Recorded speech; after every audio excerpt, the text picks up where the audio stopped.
The 24-hour store was empty at this time of day, a perfect opportunity to take a break. But it was not meant to be. A pack of cigarettes was carelessly thrown onto the checkout counter. "Give me my money back," the woman in the shabby sweater grumbled brazenly. The young student looked like easy prey, but instead began demanding a check. Crossing her arms over her chest, she began to demand money even more insistently. Just cigarettes. Why unnecessary checks? She got angry. When a young student asked her about the reasons for the return, the citizen completely lost her temper, slammed her hand on the table and spat saliva, demanding her own. But the guy didn't flinch. He stood his ground. He needed a receipt confirming the purchase in this store, to which the grumpy aunt just waved her off. The student completely refused. "All documents must be taken with you when you leave the house," the impudent woman sarcastically said. "But no one throws them away," the boy objected. He was quite tired of these loud attacks. What if these cigarettes were bought around the corner, where it was cheaper? How can he trust her without a receipt? The student directly objected to her. Did he just call her a liar? The aunt was indignant. She played well as if she were deeply offended. "I'll bombard you with complaints, no respect," she screamed, her shrieks ringing in his ears. It's good that there are no other visitors, the guy thought. The fly swatter hit the cash register counter right in front of her. "Damn annoying flies, they just keep crawling." The boy cheerfully waved away the non-existent flies. Realizing that the scam had failed, the woman quickly retreated to look for another victim, leaving the empty pack at the checkout. "There are so many crooks, you have to keep an eye on them," the young man thought, looking after the citizen. "You're slacking off at work, lazybones," his friend said as he returned from his workout. "Were you working the punching bag again?" the guy asked, looking at his friend's face. If only he could see the other guy's face, it was just sparring, his friend bragged. "You're busy, you go to extra classes and you also train," the boy muttered enviously. "But he also works and studies," the friend objected. They beat him up. "But he is as happy as an elephant, he likes the pain," the student asked. "He performed a shadow boxing. Words cannot describe it," said a friend. "If he tried it at least once, he would immediately understand. He was famous at school. Why not try himself in mixed martial arts?" suggested a friend. "But that's a fight," the student waved it off. "I used to do a lot of work, didn't I?" my friend insisted. Because he knows well what he's talking about, the boy looked away. So he hasn't let go of his past, his friend thought, looking at the cashier. No, the buddy resigned himself, changing the subject so as not to embarrass the boy. "Come and cheer?" the student heard and was surprised. "Will there be a fight?" he asked. A professional match, his friend proudly declared, in a fight club, was bursting with excitement. "If he wins, will he become a pro, really?" his friend asked again. "It seems quite easy," he said. And his friend could not stand it. "So much work, it is not easy," his friend objected. "Sounds cool, that's what he wanted," the boy answered with a hint of sadness. That was once his dream too. "And he really still worries about it," his friend noted, but kept quiet. "Come see it. It's better than on the screen," they offered the guy, and he agreed. "Excellent." The friend did not lose heart, and patted him on the back with a strong hand. "If so, go to work." The student waved goodbye and went home. The cool night air refreshed his thoughts.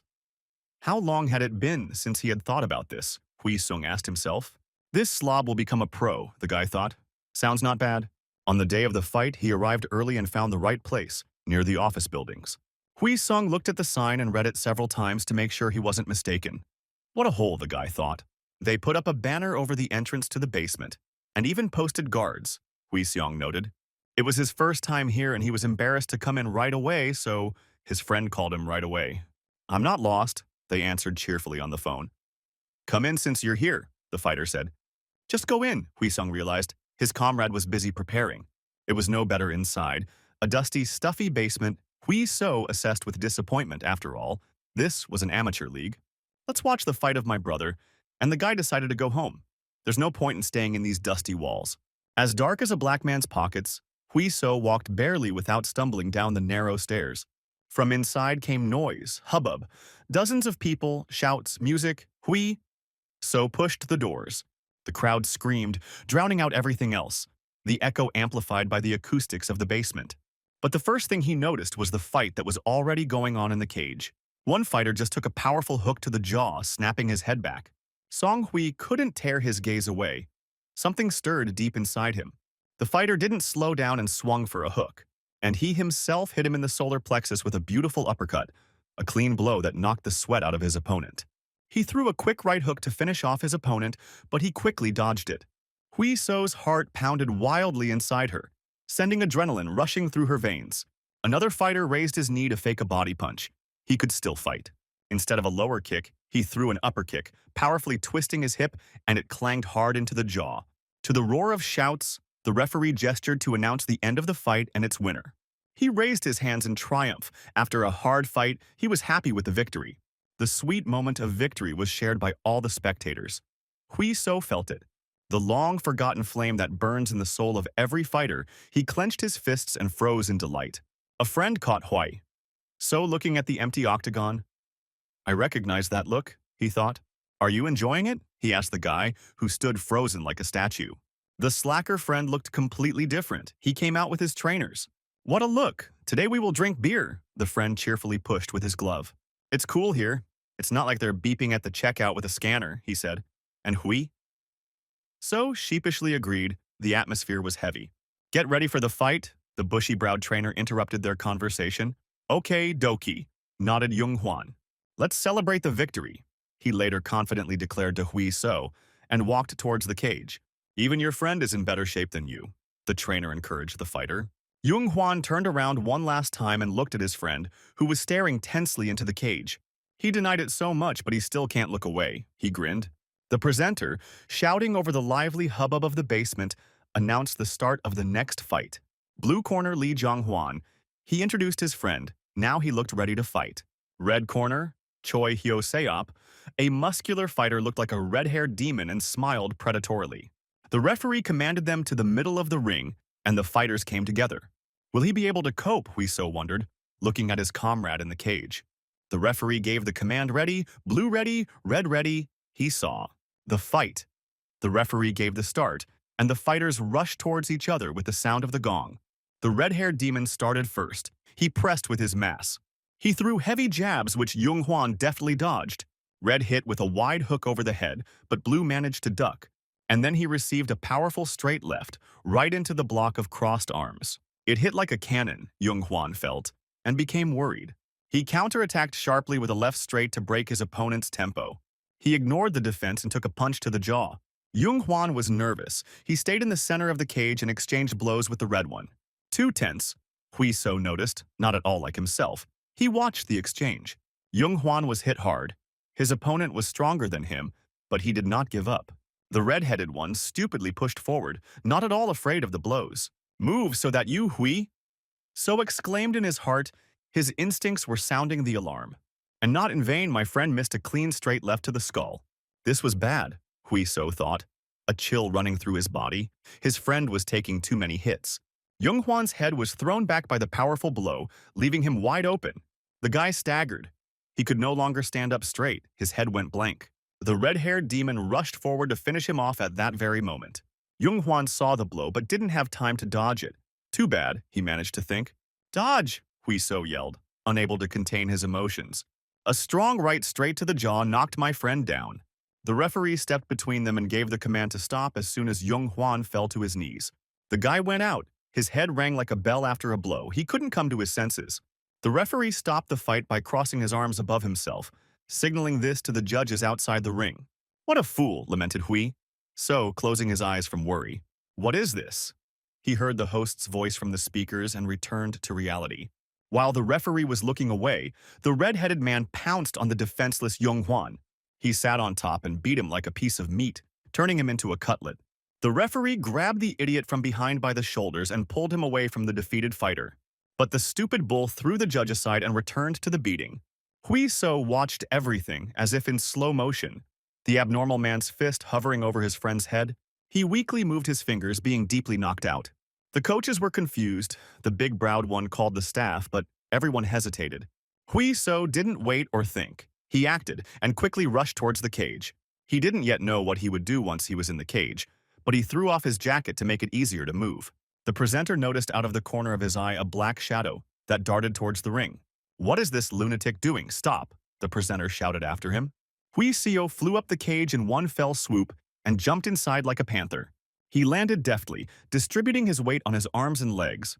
In the far corner, his friend was being made into a cutlet with impunity. The red-haired man enjoyed the beating. Die, die, he shouted. A strong hand grabbed him by the neck so hard that it almost tore his head off. "Get lost, you idiot!" With a powerful throw, the redhead was slammed into the net. Huiso leaned over his comrade, trying to bring him back to his senses. Who dared? The crazy red-headed man got angry, getting up. Behind him, alarmed spectators shouted, "Huiso," who was not looking there. It all happened too quickly. The red-headed man appeared out of nowhere and swung to strike. Friend? Looked bad? Did not react to the movement in front of the gases. Damn, thought Huiso. His gaze remained empty. He had taken a lot of punishment during the fight, and now even more so. "Call an ambulance, Hui." So finally shouted over the noise of the crowd. He could hear faint screams from behind, through the hubbub. The red-haired man, completely out of his mind, was already heading towards him. Huiso reacted like a cat, at the last second, catching the massive blow. Reflexively, he crossed his arms in front of himself to protect himself. The shot caught him on the way out, but Huiso still received a powerful push and flew to the edge of the net. He unleashed a barrage of blows on Huiso's defense, but he stood firm in his stance. As soon as he dodged, a gloved hand pinned him down. With a bang, a knee kick broke his forearm block and even lifted him off the ground. The bushy-browed trainer began to fuss again.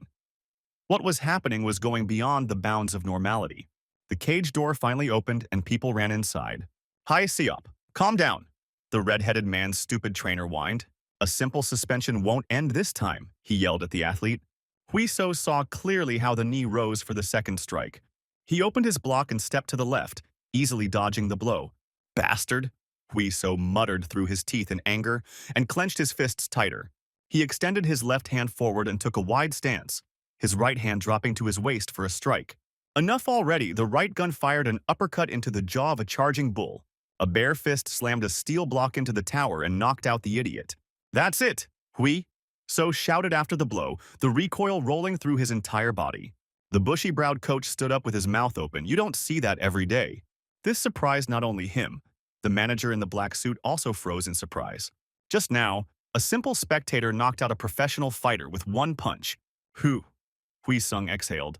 Let him lie down and think about his behavior. But he didn't kill that idiot. The guy was horrified. He still hit him with his fist. At that very moment, he was knocked down by the Fight Club staff, who mistook him for an intruder.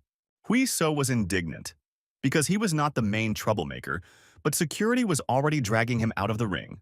A real diamond. The manager grinned, appreciating the guy's talent. Jung Hwan was recovering from the fight. The guy looked broken. They were breathing in the evening coolness. "What about the results of the fight now?" asked his friend Huiso. "Invalid. Huisub is suspended from all competitions," Jung Hwan responded. "But there is nothing to be happy about. Since he lost the fight, he will not become a professional this time," his friend explained. "There was something he wanted to say," said the comrade, changing the subject. "Just listen, I'll tell you straight," continued Jung Hwan, and collected his thoughts. "It's good that he's so cheerful after everything," thought Huiso. "Do you want to try yourself in a cage?" You stunned him with the question. Jung Hwan handed him a piece of cardboard, and the fight organizer, Zhang Yongwung, read it to Huiso. He was struck by the spectacular knockout that Huiso performed. "This offer to make him a pro fighter," the friend explained. "Such offers don't come often," the friend insisted. "But will he be able to stand it?" Huiso asked. "And he wants it and is afraid," he thought sadly. "He had played sports in the past and had a lot of problems," the guy replied. "So what, he'll whine now?" Chung Hwan noted with annoyance. "Come on, does that oblige you to anything?" he said, and nudged his friend with his elbow. "There is nothing special about liking fights. I just came and watched one day." "It was fun," said Jung Hwan. "And now, he has almost become a professional. Although he thought he would just watch." He shrugged. "So, you're not going to give up, Hui?" So asked him. Of course, he might not become a champion, but the fights drag on. His friend smiled through the pain of his broken lips. "Why else would you do it if not for fun?" he said. "You don't need a lofty dream to do what you love," he continued. And Huiso thought about it. "So that's how it is," the guy replied, and stood up from the bench. "I'm tired of you talking like Confucius," he said. "I still have to work hard at the market early in the morning," said Huiso. "Come on, work, lazy bones," Jung Hwan teased his friend. "Go to the hospital and come back to the store," Hui. So said goodbye. Jung Hwan watched his friend go, wondering if he understood. The broad back slowly moved away into the darkness of the night lanterns. "His place is definitely in the arena," his friend smiled, imagining it. "Ha, just imagining it makes me feel hot," he laughed. "Okay, let's meet there," the manager was talking on the phone. Meeting with the very guy everyone is talking about now, he told his assistant. A regular guy knocked out a pro fighter. People love that, the assistant said, and the manager agreed. He decided to invite the guy to the league. Make it a pro, the assistant was surprised. Are there any doubts? The manager asked in return. He was just lucky in the ring once, an accident, the bespectacled man doubted. He's just young, is that just luck? Asked the manager. The time will come, you will learn, he answered, getting up from the table. Choi Sub is a beast, but he has good recovery abilities. Of course, he took damage after the fight, but for a healthy bull like him, it's not critical. A simple newbie would definitely not have done anything. The manager stretched his shoulders. And that's not all, he said, and looked at the time. It's time to run, the manager noted. Work without me. He waved goodbye to the bespectacled man. For a pro, it's not just cage fighting skills that are important. Other qualities are important too. No one relies only on skills. Fighters can swear and behave defiantly. Provoke your opponents, put on a real show. Quick reactions and a sense of humor allow them to control the crowd. Even if it was an offer, this guy had something to show, the manager thought. Potential to become a star of the arena, the manager smiled, recalling the last show. Hui So came to the meeting.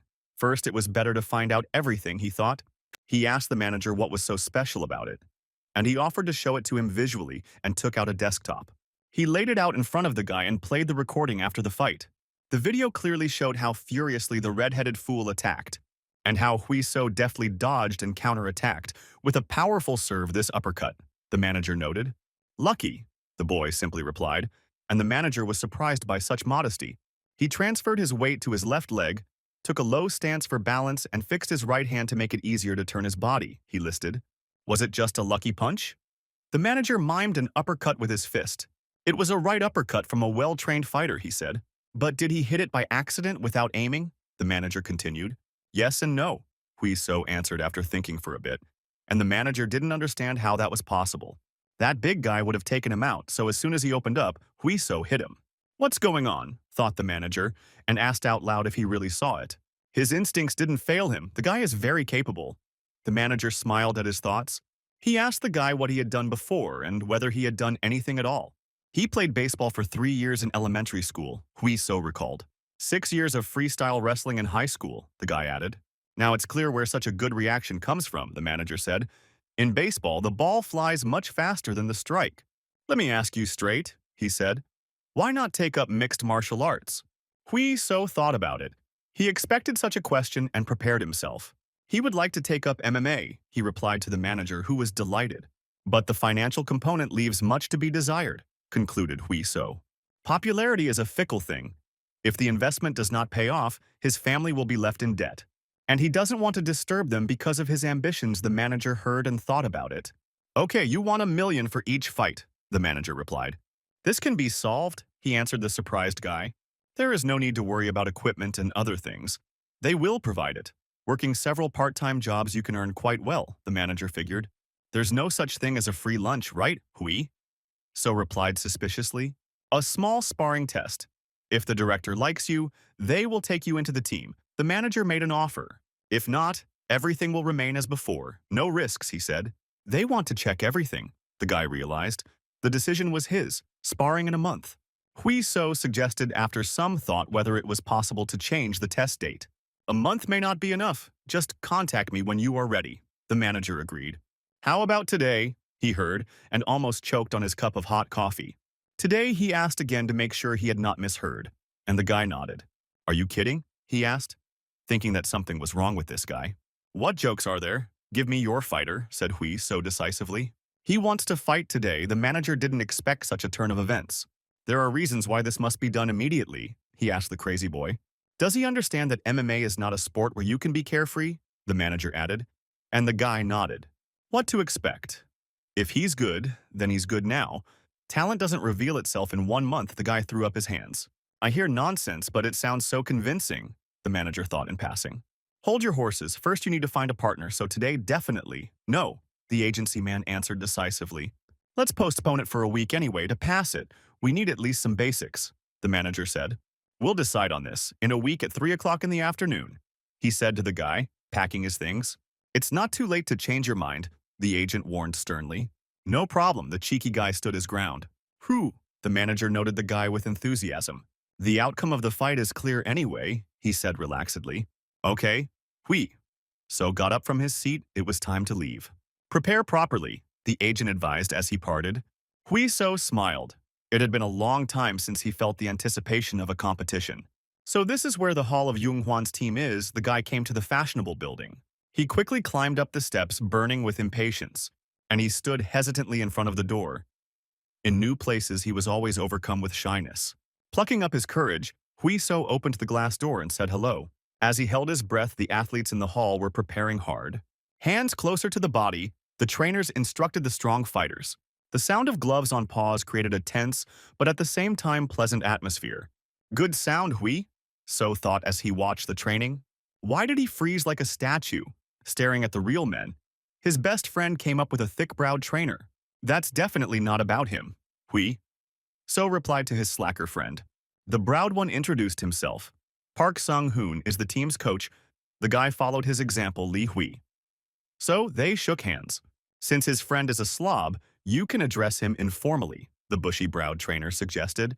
A week later, the test, the coach heard from Yunghwan earlier. To be honest, he thought that Hui So would refuse the fight, the coach said sternly. Get changed, he told the boys, and his friend called Hui So to follow him. The eyebrow-bearer looked doubtfully after the boy. He looked too smug. It's finally starting, Hui So thought as he returned to the coach. This whole farce is a waste of time and effort, and quickly ruined the mood of the eyebrows.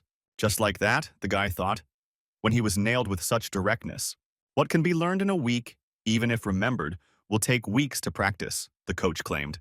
We will learn the simplest basics, he told the boy, and he nodded decisively. What is most important in a duel? Continued the thick-browed man, asking a leading question. A blow, Hui So assumed. That's right, the techniques differ, but the main thing is to inflict damage on the enemy, Park. So-hoon answered sternly. The very first of these is the jab, a simple punch to determine the distance of the enemy. Browstick delivered several quick and sharp blows to the bag. Hui So watched carefully, but he was not at all impressed by the sound. Somehow it's so simple, like stroking with your palm. The guy looked at everything skeptically. What do you say? The strict trainer asked him. It turned out well. The guy nodded uncertainly. Do you really think so? Coach Park frowned. He looks weak and clumsy, Hui So admitted honestly. Okay, how about this? The coach went to the bag again. Browstick hit the punching bag properly, and it shook with loud claps. This is much better, the cheeky boy cheered up, and the coach agreed, that's right. But they will practice the first version of the jab, said Browstick. In MMA, they use not only strikes, but also throws and pushes, grabs, in which case distance plays a big role. The second type of jab requires a clear target and is mainly used in boxing. But in MMA, the fighters stand in low stances and closer to each other, so there is less sense in such a strike, explained the eyebrowed one. After the jab, you need to be straight. This punch is similar to a boxing punch, he instructed. Alternate them together, said Pak Song, and turned back to the pair. Do a jab and put your hand back in place. He delivered several horizontal blows. Then twist your body and extend your arm to its full extent, the bag exploding with a powerful right. After the combination, return your hand to its place on the jaw and put the front one forward. The main thing is defense. That's all the basics, I see, asked the big-browed man, and waited for the cheeky boy to nod. Okay, we're done, he said, and looked condescendingly at the newcomer. True, it's so simple. Hui So was surprised. If you master these two blows, half the victory is in your pocket, the thick-browed man answered. Take care of your wrist when the bag flies back. Practice until you get tired. The trainer finished all the instructions and left the newbie. Isn't that too little? Yunghwan asked worriedly. Is that all that's needed? The thick-browed man answered sharply. Is this teaching just a theory? Insisted the worried friend. And what will change if he is taught more thoroughly? The eyebrow-shaped man answered sternly. Just a week. Even if the guy is incredibly talented, it's not enough. The coach shook his head indifferently. But he's a friend. Yunghwan was upset. If he weren't a friend, they wouldn't even talk to him. Miracles don't happen. Train and go home, he told the athlete. A rapid series of ringing blows echoed through the hall. The bag bounced on the chains like a feather when they hit it, as if from a cannon. Hui So rhythmically worked the punching bag, without pausing or slowing down. Then he started moving around with his footwork, managing to throw punches. The guy showed great form. Afterwards, he added dodging and swung like a pendulum, delivering the same straight blows from different positions. The one with the big eyebrows was very surprised when he said that he was a newbie, but Yunghwan himself did not know about his friend's abilities. Hui So loaded his right and hit without swinging, rotating his body. The pair was hit with the main caliber. The echo spread throughout the hall. Beads of sweat flew off the guy's face from the sharp blow. He was completely focused on the tasks. How interesting, the eyebrow sticker cheered up. You don't expect such work from a newbie. They moved on to pad training, Hui So landing a low kick to the shin area. The blow landed well with a loud thud on the paw. What kind of ballet is this? It's like chasing flies. The bushy-browed trainer stopped his work. The blow is too sweeping. You need to choose one point and aim at it. The eyebrow stick corrected. Let's learn to kick quickly. Again, he commanded. What's that noise? They heard a low voice behind them and turned around. Work. Don't get distracted. A strong man with a beard entered the room, as if he worked on a construction site. As the seminar progressed, the bushy-browed man came closer to say hello, and the shaggy man answered him normally. He glanced at the new guy, and Park Song reminded him that this was the guy that Manager Young had his eye on. They called over the newcomer. This was the head coach, Hwang Sang-guk. The bushy-browed coach, Hui So, introduced him and bowed. I like MMA. Sang-guk looked at him inquisitively and scratched his beard. This is a paddle? I would like to watch tournaments more often, the boy answered. They looked at him so intently that he froze to the floor. Try hard, then there will be results, the head coach answered easily. Continue sweating. He waved at them and left the room so as not to distract anyone.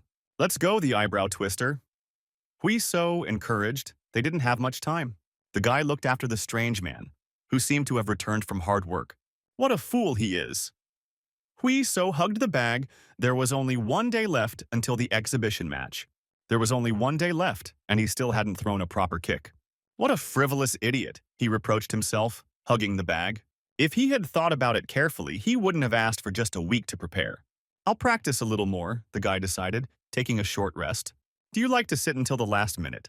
The head coach asked him as he left the office. How's the punch? He asked. Have you been practicing all day? And Hui So complained that it still wasn't working. The coach struck once, scratched his beard. When he tries so hard it would be a sin not to look, he thought. What? Hui So was surprised. Aren't you a bit too old? The boy asked brazenly.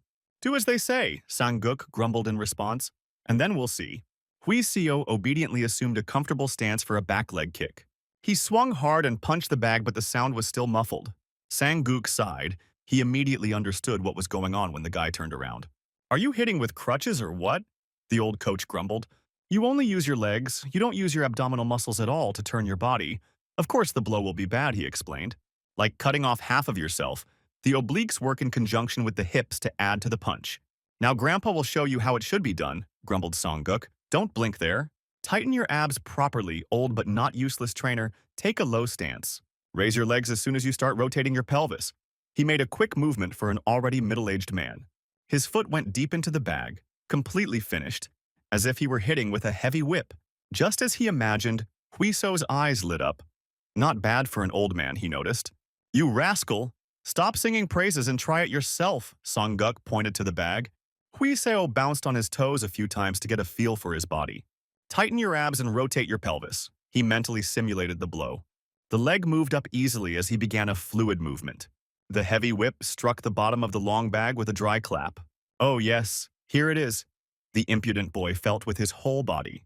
That's right, the old coach praised his efforts. It's much better this way, he said. Hui So exhaled loudly and collapsed where he stood. He was completely exhausted for today. You have a keen eye. It's clear why Manager Chan is so interested in you, the old coach grumbled contentedly. Otherwise you might think that for him this is just fun. The old man stunned with his revelation.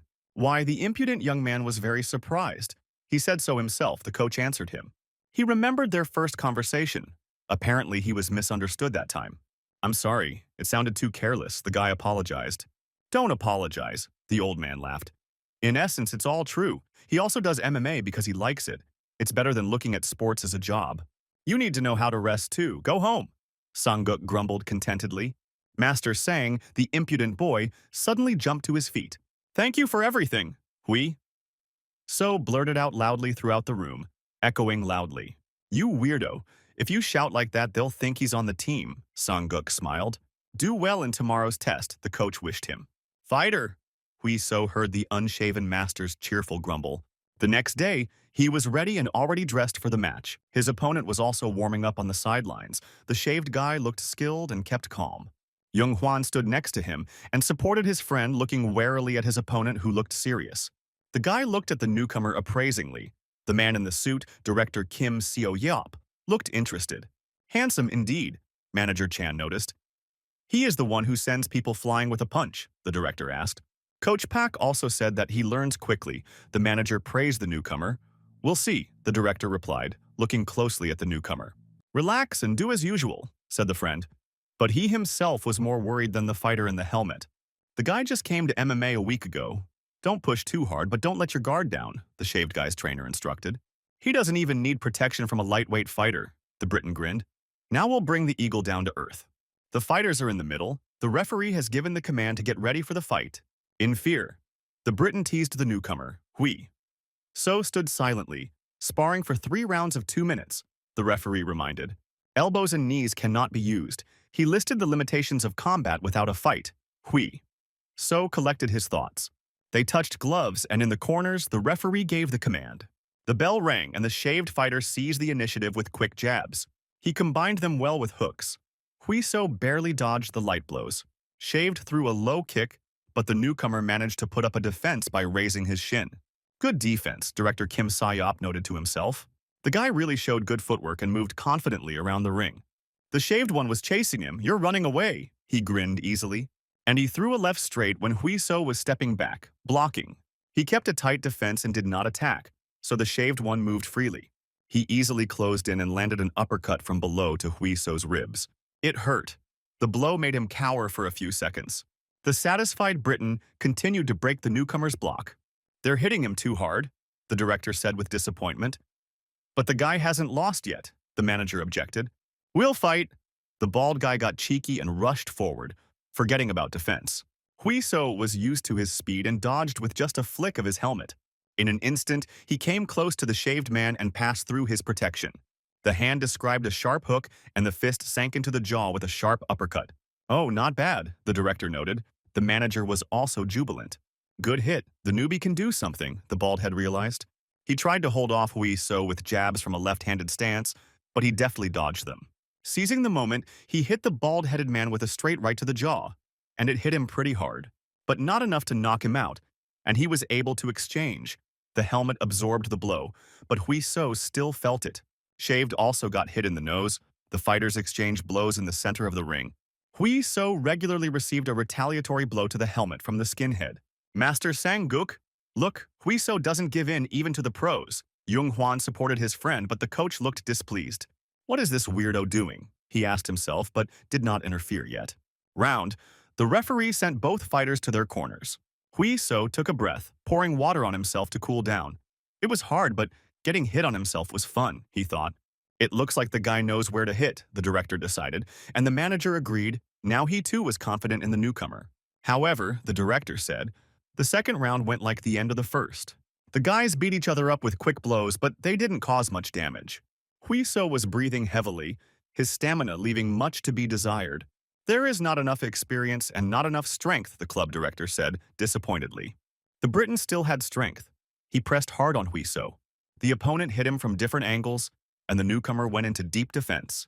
And so we started off well. The bald-headed man rejoiced. Wait another minute, he asked his opponent.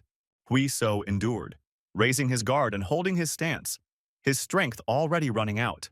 The gong saved him from defeat, and the second round went to the bald man. Just breathe. Jung Hwan was a second in this fight. The guy showed everything he could, the director said, and the manager was forced to agree. He is not in the best shape now. Train him well, said the director, and was about to leave. Li Huiso, the grumpy old man called out loudly, causing everyone to turn around. Master, Hui. So walked to the edge of the octagon to talk to him. Who fights like a woman in the ring? The old man asked menacingly. What a fool, he scolded the newcomer, giving in to his opponent. The bald-headed man glared angrily. What did indulgences mean? His victory had just been devalued. MMA is a sport for men with a strong spirit, the old man scolded. What is he doing? The manager was surprised. Enjoy yourself, but don't forget about the fight. Stop playing. The unshaven master got carried away. Fight as you wish. Without regret, the words penetrated him like a breath of wind. Just don't think about actually grabbing that thing, Hui. So smiled.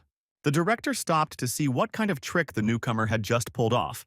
He was stern. Okay, let's throw away all the unnecessary things. Hui. So took off his helmet. This time we'll fight seriously, he smiled. He stretched his numb arms as if a heavy weight had been lifted from him. What's wrong with this weirdo? Asked the bald-headed man, and prepared for the next round. He had been beating him up all this time, and now the guy decided to put on a show. Funny, thought the bald guy. It looked so carefree, as if another person thought the bald-headed man after assessing Huiso's actions. The gong rang, and he rushed forward, not wanting to give up the initiative until the very end. The pressure continued with cat-like agility. Huiso dodged sharp blows. How hot! He jumped on the surface. From the sudden movement, his feet burned like fire. What a circus in front of the director! The manager's jaw dropped. They could have already signed a contract without any problems if the guy hadn't been struggling and trying to jump above his head. It's just a bluff. There was no need to strain yourself so much, the bald man grinned. Now he'll just take apart the self-confident newbie. It's time to sleep. Without fear, the bald-headed man put a lot of effort into the blow. And he ran into an instant counterattack. No one even noticed what happened. The bald man received a painful blow to the nose, and his head jerked back. He caught it so easily the other spectators were surprised. The manager breathed a sigh of relief. Not all was lost. The bald-headed man took revenge and threw a straight punch to regain the lost initiative. Huiso went into a low stance to bend. I'll finish him off while he's down there, thought the bald-headed man, and swung for a powerful blow. Huiso straightened up like a coiled spring, and with a flexible movement he delivered a left uppercut to the liver. Boom! The bald guy's ribs moved painfully when the fist landed. Huiso immediately jumped back to avoid a possible return strike. For the first time in the entire fight, Lisek was completely confused. He didn't understand what had happened. Come on, the arrogant newcomer, who seemed to have been replaced, teased him with a gesture. What a bastard! He gritted his teeth in anger. What this weakling would allow himself. He couldn't stand the impudence of the bald-headed man. He went forward again, his defenses raised and all tactics forgotten. But he couldn't get even. Now Huiso saw all of his opponent's blows. It was as if they were dancing in the ring. The newcomer anticipated all the movements of his opponent, and he could no longer hit. With the agility of a cat, Huiso dodged the bald-headed man's sweeping blows. It was impossible. The bald guy couldn't believe that not a single blow of his could even touch his opponent. Huiso did it easily, dodging with a smirk on his face. As soon as the opponent finished the series, he instantly closed in, swinging for a strike. The bald-headed man put up his head protection, noticing the counterattack. But instead, the middle kick ripped into his ribs. Huiso used a trick. Bluff? The bald-headed guy is completely at a loss. The tricks are not what you expect from a newbie. Huiso was on the offensive, and the enemy had completely given up the initiative. Lisek put up a defense with his forearms, covering his head. Huiso suddenly went to the left and kicked him in the stomach with his right foot. Now he's losing. The other athletes were surprised this round was so different from the previous ones. Completely defeated, the director was impressed. Huiso used unusual movements with his hands, feet, and eyes to deceive his opponent. His punches didn't look right, but they came from unpredictable angles. Careless but elastic steps. Light movements, between rigidity and agility. This was his true style, the director realized, and he was still surprised by the newcomer's determination. He still overcame it, the bald man reluctantly admitted. Huiso's blows were causing him damage, but in a real fight, he would never give in to the pace of his opponent. The bald-headed man rushed forward in one lunge, only to be met with a left uppercut to the jaw. The shaved head was thrown back by the powerful counterblow. Huiso finished him off perfectly. High kick to the head, the bald guy went flying. The predator's eyes did not let go of its victim until the very end. The shaved head rolled his eyes and simply fell, his consciousness going into reboot. He fell like a felled tree, hitting his entire body on the ring. The echo of the fall spread through the silent hall with a roar. Song Gun, the old master called him quietly. It's time to finish the fight, he said to the stunned referee. We're done. You can go. The bushy-browed coach Huiso stopped. Cool, good fight, shouts rang out. Young Huan shouted the loudest. That's better, said the unshaven old man with one glance. Huiso walked down from the arena with satisfaction, his heart still beating fast from the fight. A good fight and an unexpected outcome, his director praised him, but he has a bad habit. In the final round, he fought rather than fought, too willfully, Huiso heard. This is a sport. Athletes fight in the ring, not fighters. There are rules that must be followed, the director said. Anyone who doesn't see the difference doesn't deserve to be a fighter. Rudeness and cruelty shouldn't cross the line, he harped. Hui Seo frowned. He didn't like what he just heard. Didn't he understand? The director asked him. And Hui Seo replied that it was about sportsmanship that played the main role. But can't you do whatever it takes to win, excluding dirty tricks? Asked the cheeky guy. Do you really think so? The director answered him sternly. The boy is wayward, he thought. Of course, losing proves a fighter's uselessness, Hui Seo replied decisively. We can discuss this later. The director waved his hand condescendingly. The contract can be signed now, he suggested to the guy, but he sharply refused. The director didn't expect this. He didn't even immediately understand that he had been refused. I don't think I'm cut out for the role of an elite fighter in a fight club, he heard. And he got pretty angry. Why did they gather here then? The impudent boy bowed low and asked for forgiveness. For the old master, this answer was also quite unexpected. How is the director? Sang-guk was on the phone, he said, clearly after hearing the answer. They went for a drink when he got the call.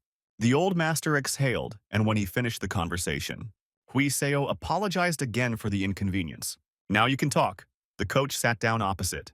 Why did you want to join their team? Asked Hui with the unshaven master. I wanted to.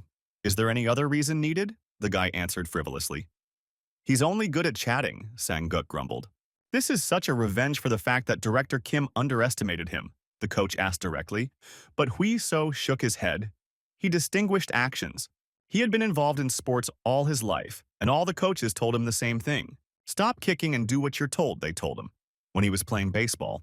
For their willfulness, they were all punished by being forced to stand in a plank position, Hui Seo recalled. So Director Kim reminded him of the past, Sang-guk realized. That's right. Hui Seo agreed. They are all the same. They kill the individuality of athletes.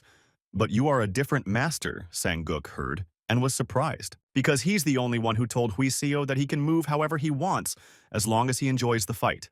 He said it at random because he was losing, Hui Seo heard, but the coach's words were not what is usually said to athletes. Such nonsense about strength of spirit and freedom. Who else would say that Hui Seo's rudeness nailed the master? But these words greatly encouraged him, the boy said.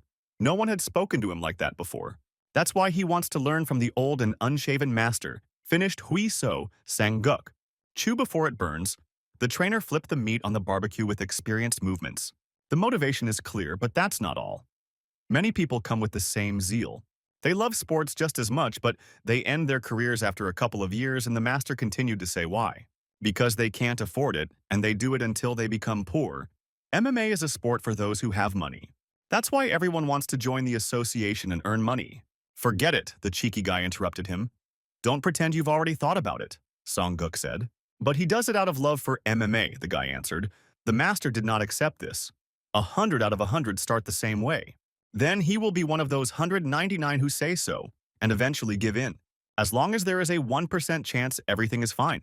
Hui Seo insisted on his own, but this is a damn small chance. Sang-guk put pressure on the boy. So he is this chance, the impudent youth simply replied. This is his last chance, Sang-guk heard.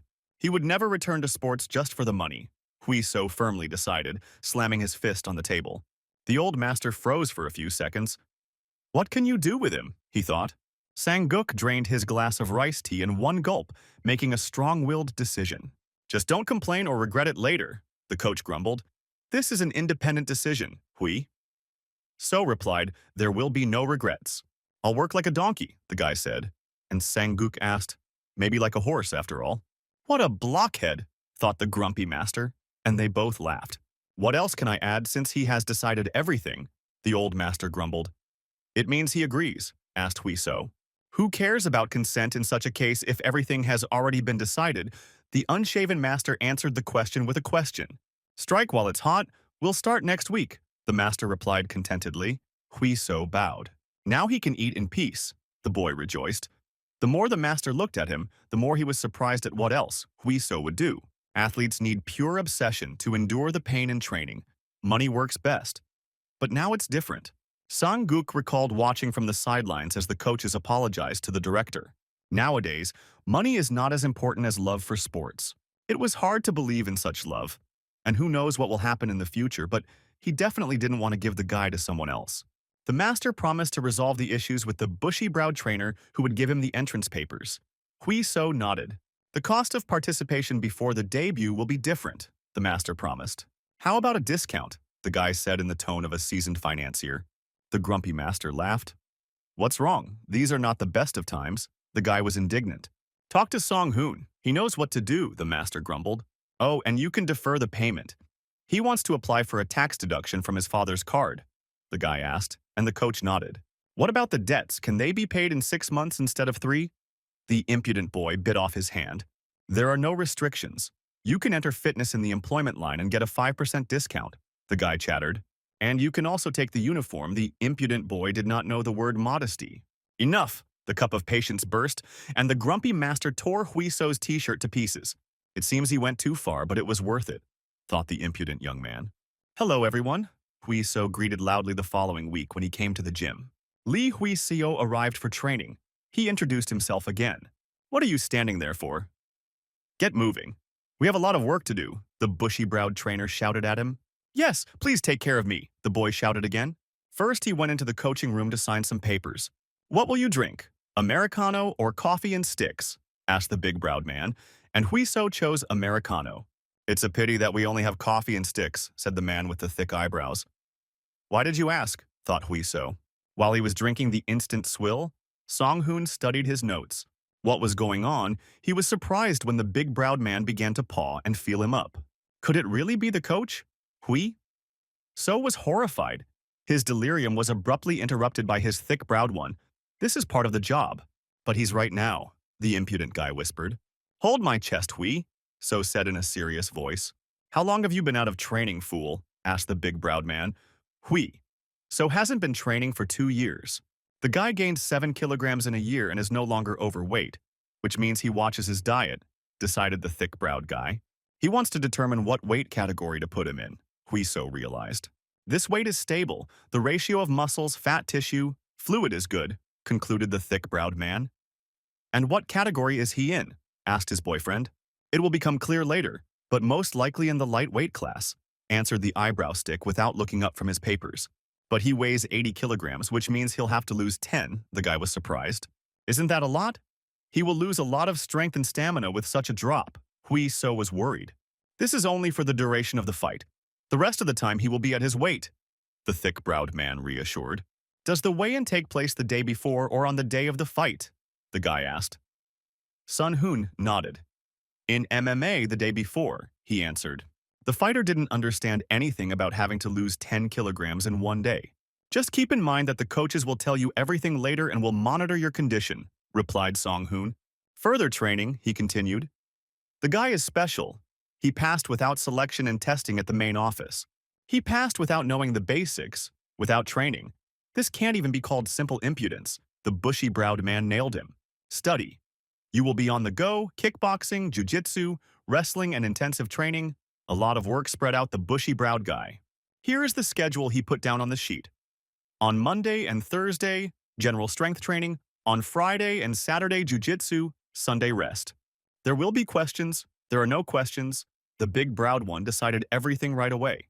You're probably shy, Sung Hoon suggested, but Hui So waved it off. He had trained for many years and was long accustomed to this. Training will begin after the test, no matter whether as a team or individually, the eyebrowist concluded. You'll cough up blood, the coach warned him sternly. But the boy wasn't discouraged. I like it when he says it harshly. Excellent. Fresh meat. The man with the thick eyebrows smiled. Now we'll squeeze it dry, he thought. You just have to do what you're told, the fighter said frivolously. Then let's start right away, said the man with the thick eyebrows. And Hui So shouted loudly, let's go. Damn, said his shadow on the floor of the hall after 1 hour, quickly. You'll lose your breath if you lie here like a dog. The thick-browed man frowned. I want to die. Hui So answered. What's with the size? Asked Song Hoon when the guy stood up. They just started. Where's the fighting spirit? You give up on the beginner's course. What will you do when the preparation for the competition begins? The thick-browed one grumbled discontentedly. Bench press 90, lifting 2 weights 28 times, 12 times, bicep curls, squats 140 kilograms. The guy is not bad. With each set, the weight only increases. The eyebrowed one assessed his abilities. Even middleweight fighters cannot withstand such strength training. Usually the weight load is determined by the decrease, but the guy withstood everything. The thick-browed man was surprised. Crazy guy. He looked at Huai So, who was barely catching his breath but looked satisfied. What are you smiling about? Your roof is already leaking from the stress, asked the thick-browed man. I just like you, the athlete replied. I like the muscle pain, the feeling of fatigue, the ease of exhaustion, the crazy guy explained. I had to honestly admit that I didn't have enough strength. The man with the thick eyebrows smiled. But he's not just some kind of weakling. The boy tried to be brave. He heard everything, remembered. Sun Hoon. His conversation with Young Hwan, when the self-confident dandy had just come to them. Every last word, Hui So laughed. It didn't bother him one bit. Back then he was a cocky upstart, and not one of the team, Song Hoon, who apologized subtly. Back then he went too far, he said. Great. We had a rest. We continue to stretch. He said. The guy was surprised they had already stretched. This is part of the training? No joke? Who said that today we will train everything? The big-browed one shaved off the endless stream of questions from the boy. I remember someone who did not pass the test of strength, a voice called him from the grave. Hui So jumped back in surprise as another trainer approached them. Tiyong, the cheeky guy, recognized the strength training trainer. But what is he doing here? Hui So asked. Wasn't he told? Tiyong showed off his muscles. Who is doing the second half of the training? They drove. Steel hands took him in pincers and dragged him along. It's not good to change the coach like that in the middle of training. First, you need to work everything out with Song Hoon. The guy expressed hope. What should we do? Tiyon asked the bushy-browed master. He looked at Hui So, who was clamped in a vice, he thought. He will help me. It will definitely help.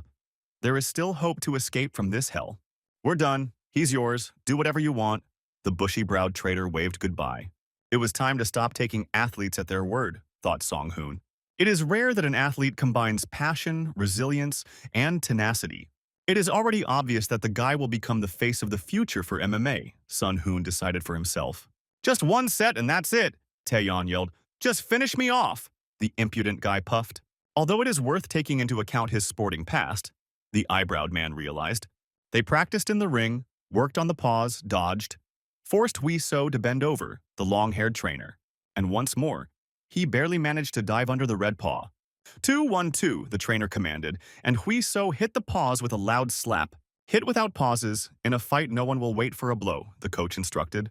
Jiu-Jitsu coach Lee Su and Jung Hwan watched the pad work. The strikes looked good. Good job, the long-haired man praised and announced a break. Bro, Jung Hwan called him. He also came to practice. Since we arrived at the same time, why not chat? He suggested. Decided to join us. It's amazing, said Jung Hwan. How to live without a best friend, Hui So answered him. You'll understand when you get older, the guy joked. Jung Hwan was indignant. Did he really come on purpose to make fun of him? They were fooling around as cheers went up through the room. An old and, as usual, unshaven master arrived. Everyone in the hall deeply respected him. Everyone gather, there is an announcement. The trainer raised his hand to attract attention. He waited until everyone was seated and silent to listen to him. Who knows what this is?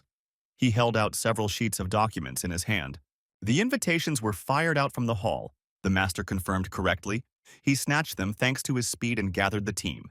Our master is the best gangster in the Wild West, the athletes shouted joyfully, and the old man grumbled. The invitation to the championship was explained to a friend by Chung Hwan. They are given to the team. Does that mean that anyone can participate? Asked the cheeky guy. The friend shook his head.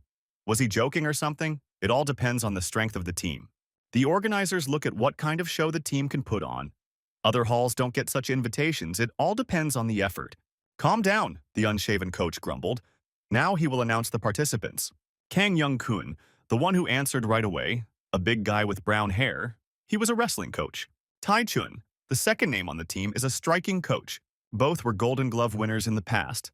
An admiring Hui So learned. The third, Yujin, the trainer called the name of the fit beauty. Hui So looked at the sports girl. He was told that they were the same age.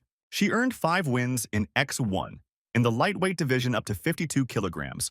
And for her attractiveness, fans dubbed her the goddess of MMA. It was as far away as the moon. The boy looked dreamily at those whom the coach had named. It was too early to think about a place in the league, so the boy began to study his toenails. Li Hui. So the last word was heard by them. Yes, it was him. The guy was stunned. Being invited like this, Hui So received many envious and displeased glances. The beauty looked with disdain at the impudent upstart. These are the terms of the organization, so no offense. The unshaven trainer quickly reassured the indignant ones. Or are there objections? He looked sternly at the fighters and they fell silent. That's all for everyone who received an invitation to gather at Song Hoon's. A heavy hand squeezed the back of his neck as the boy continued to stand rooted to the spot. Let's go and talk face to face, the old master called him. Everyone was so unhappy. Hui. So was worried. So what? It was the organization's decision. He shouldn't worry about it, Sanggun said. They all understand this. Stop thinking about others, the master reassured the guy. He asked who the invitation came from, and the master read the name of the fighting organization X1. But how did Korea's best association find out about him? The boy was surprised. The video became popular, the coach explained. The monster that destroyed the professional fighter, that's what they call the impudent guy. So this is his debut. How soon? The guy was very surprised, but there was also a problem, the coach said. Jong Soo Cho, height 183, weight 87 kilograms, Reed Hui So. Welterweight? But that's not all. The match schedule, the coach said. September 9th, the boy read on the back, it's not a mistake. Today is the 18th of August, he asked. Right. The match with the substitution, the coach explained. The fighter dropped out due to injury. In 3 weeks, he will need to get his weight back to normal, analyze his opponent, and prepare. The enemy is larger, better trained, and has more experience, the unshaven master reassured. How are you going to get out of this? The trainer asked the impudent boy. Preparation usually requires at least 3 months. Without good balance against an experienced opponent, it is suicide. Let's try, the guy decided. You won't regret it, the old grumbler asked him. Let's do it, Hui. So answered decisively, without a shadow of doubt in his voice. Tomorrow you'll sign the contract. Today you can rest, Dandy, the old coach told him. And that's it. The master was not against it. Huiso was surprised, but he waved it off. If he was against it, he wouldn't have even suggested it. Did it mean that the match would be easy? The boy wondered. He was about to leave, but the coach called him back. Do his parents know that he is going to participate in a professional match? He asked him. No, not yet, the green goldfinch answered the master tensely. It was none of his business, the master grumbled, but it was better not to participate without his parents' consent. I'll tell you soon, the guy sighed heavily. The conversation will not be easy. Talk to your parents today, and we'll decide everything tomorrow, suggested the unshaven master. We need to respond tomorrow so that the organization can change the schedule if the coach explains anything. Don't be stubborn. Tell your parents the truth. If they refuse, you'll participate another time, the coach insisted. Hui So was delayed. The decision was not easy for him. Will there be another time? He answered in a resigned voice. He just asked. Tomorrow, so tomorrow. The boy quickly put on a smile. Well, that's all. He said goodbye to the unshaven coach. He looked at the guy. What a troublesome dandy. It will be hard with him, the unshaven coach sighed tiredly. From Jung Hwan, he knew that the boy had a strained relationship with his parents. It's so hard, it's infuriating, the unshaven coach got angry. Late in the evening, Hui So returned home to his parents. Today, he was earlier than usual, his mother noticed. His father was watching football. After training, first go to the shower. Hui So said that he washed himself in the gym, but his mother insisted that he could sweat on the way. While she was grumbling, her father almost hit her with a screaming blow. The team scored a goal. The tired woman dropped all the linen she was holding in her hands. We need to talk to them before Mom strangles Dad, the boy said. First a shower, the mother answered murderously, in a tone that brooked no objections. Then he was able to sit them down and tell them everything, as the coach demanded. What do you think, dear? Asked the father. But the woman pressed her lips together. He always does what he wants. But then he suddenly decided to ask. His mother was clearly unhappy with everything that was happening. Now he confronts us with the fact that he has decided to do MMA, the mother responded sharply. It doesn't matter, she's definitely against whatever he says, the woman cried out in annoyance. But Mom, the boy tried to get through to her, but his mother quickly shut him up. 10 years without sleep or food so he could exercise, she said with pain. She stopped seeing her friends and worked herself to the point of exhaustion for him. And now he's saying again that he wants to do MMA, he clasped his hands. How much more should she compromise? She always gives in, she almost cried. Think about your mother for once, she cried out, breathing heavily. Forget it, do whatever you want. All she does is clean up anyway, she said angrily and stood up abruptly. Wait, Mom. The boy gently took her hand, but she didn't stop. She sacrificed a lot for him, and he always felt ashamed of it, Hui So said. That's why he wants to get their permission one last time. She looked at him with pain, as only loving mothers can. Do what you want. The tired housewife went to her room. The boy could only watch his angry mother leave.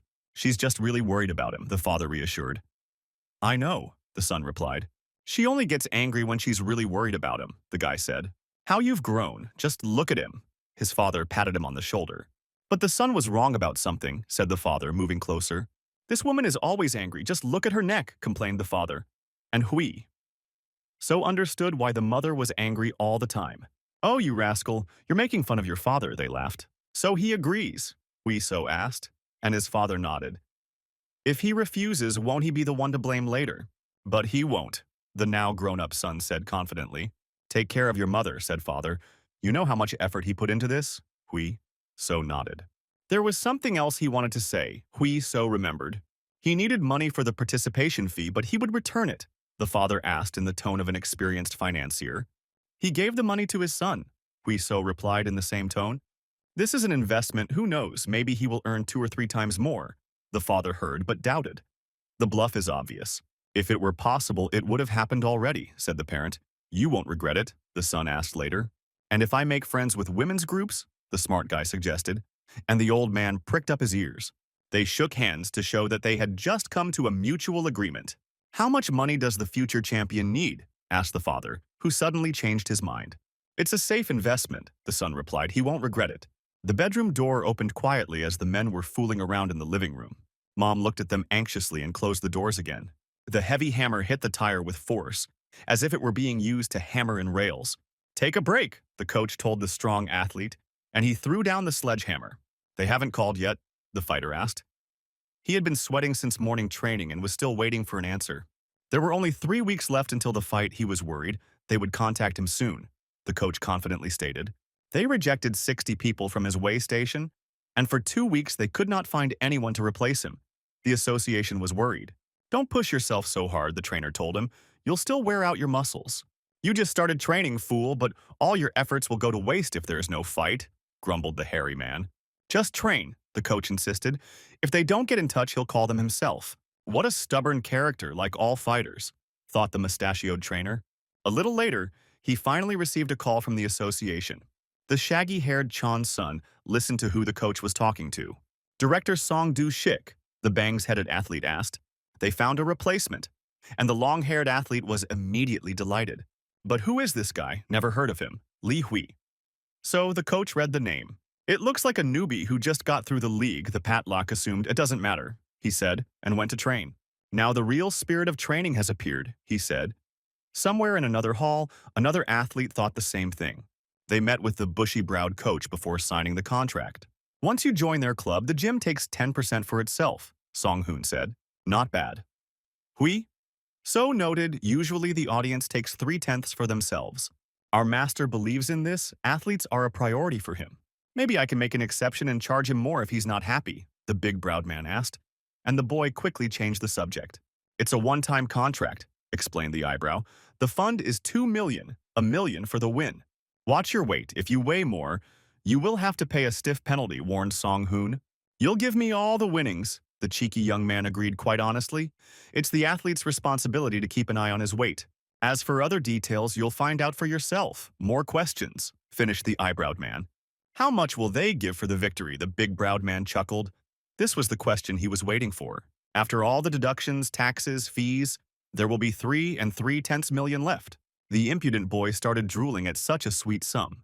Are you going to retire after this fight? Asked the big-browed man, and the guy flatly refused. He would cling to every opportunity. Such opportunities are rare and take a long time to come. So try hard, the bushy-browed trainer warned. Hui So tensed up and listened carefully. He was really involved in a serious matter. It's not enough to just win, you need to put on a show. Organizations don't do charity work, the big-browed man explained. If you don't have enough skills, show some fighting spirit. If that's not enough, at least don't shit your pants, the coach frowned. If you don't prepare properly, your fans will quickly forget about you, warned Brostick. You need to invest more than your full potential. Put a cross on the contract and return to training, said Sung Hoon. We need to learn all the strategies and tactics against Cho's son. The guy said it well. In what direction? He will learn wrestling, the bushy-browed trainer smiled. He stood in front of the massive Yong Kun, who outweighed him by several weights. The fighter made a sharp movement with his whole body. They were practicing wrestling. There was no need to fear blows.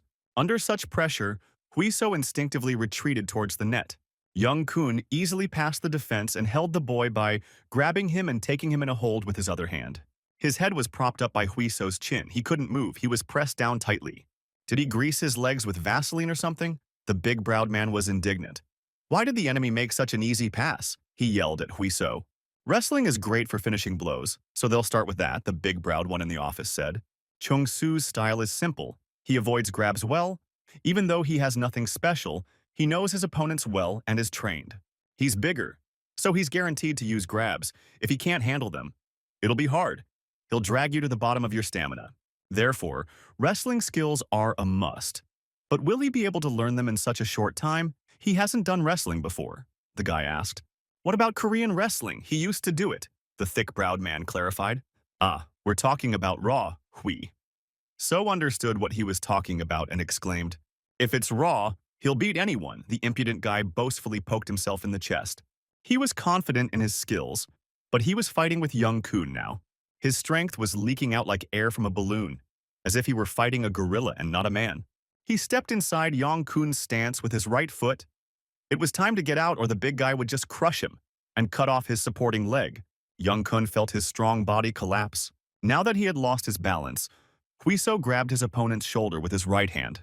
In one move, he turned and threw away Yong Kun, who was standing on one leg, as if he had turned a wardrobe, the impudent guy thought. Huiso didn't let go and completed the rotation. Now he pressed Yong Kun to the net. Damn, he's good. Even the big guy had trouble with the nimble kid. As soon as he regained his balance, Huiso had already made a pass to the legs and grabbed the opponent under the knees. He wants to knock him down. Yong Kun got angry at such insolence. He spread his legs wider and leaned his body to prevent himself from folding. And this is not a joke. The blonde trainer also watched their fight.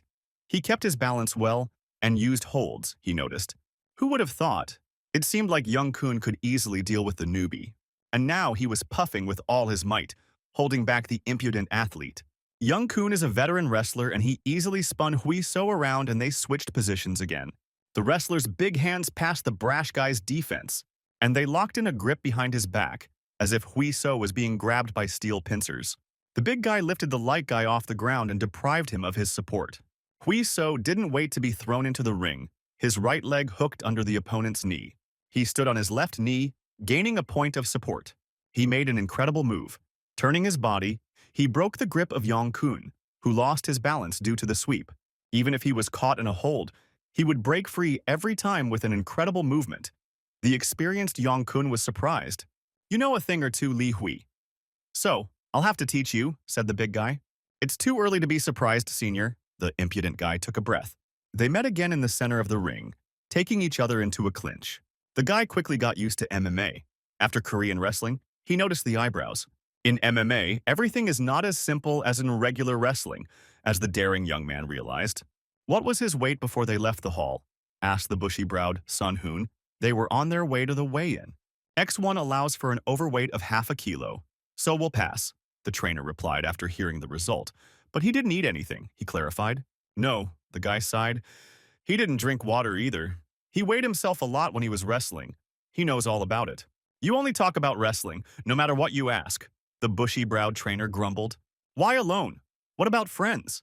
The cheeky guy looked at the girl next to him. She waved it off. She's just free today. Maybe you'll just get lost. Why do we need a girl? The boy was cheeky, but who will look after his things, the girl asked. Then sit quietly like a doorman, Huiso grimaced. Can I beat him up? She asked the eyebrow sticker. How friendly you are, Song-hoon noted. And what about his other friends? He asked the guy. And he replied that he hadn't told them yet. He's just afraid of losing. That's why he didn't say anything, the cheeky girl sneered. Some people are walking on very thin ice. Huiso smiled. The ice has cracked, said the cheeky guy, and gave the cutie a slap.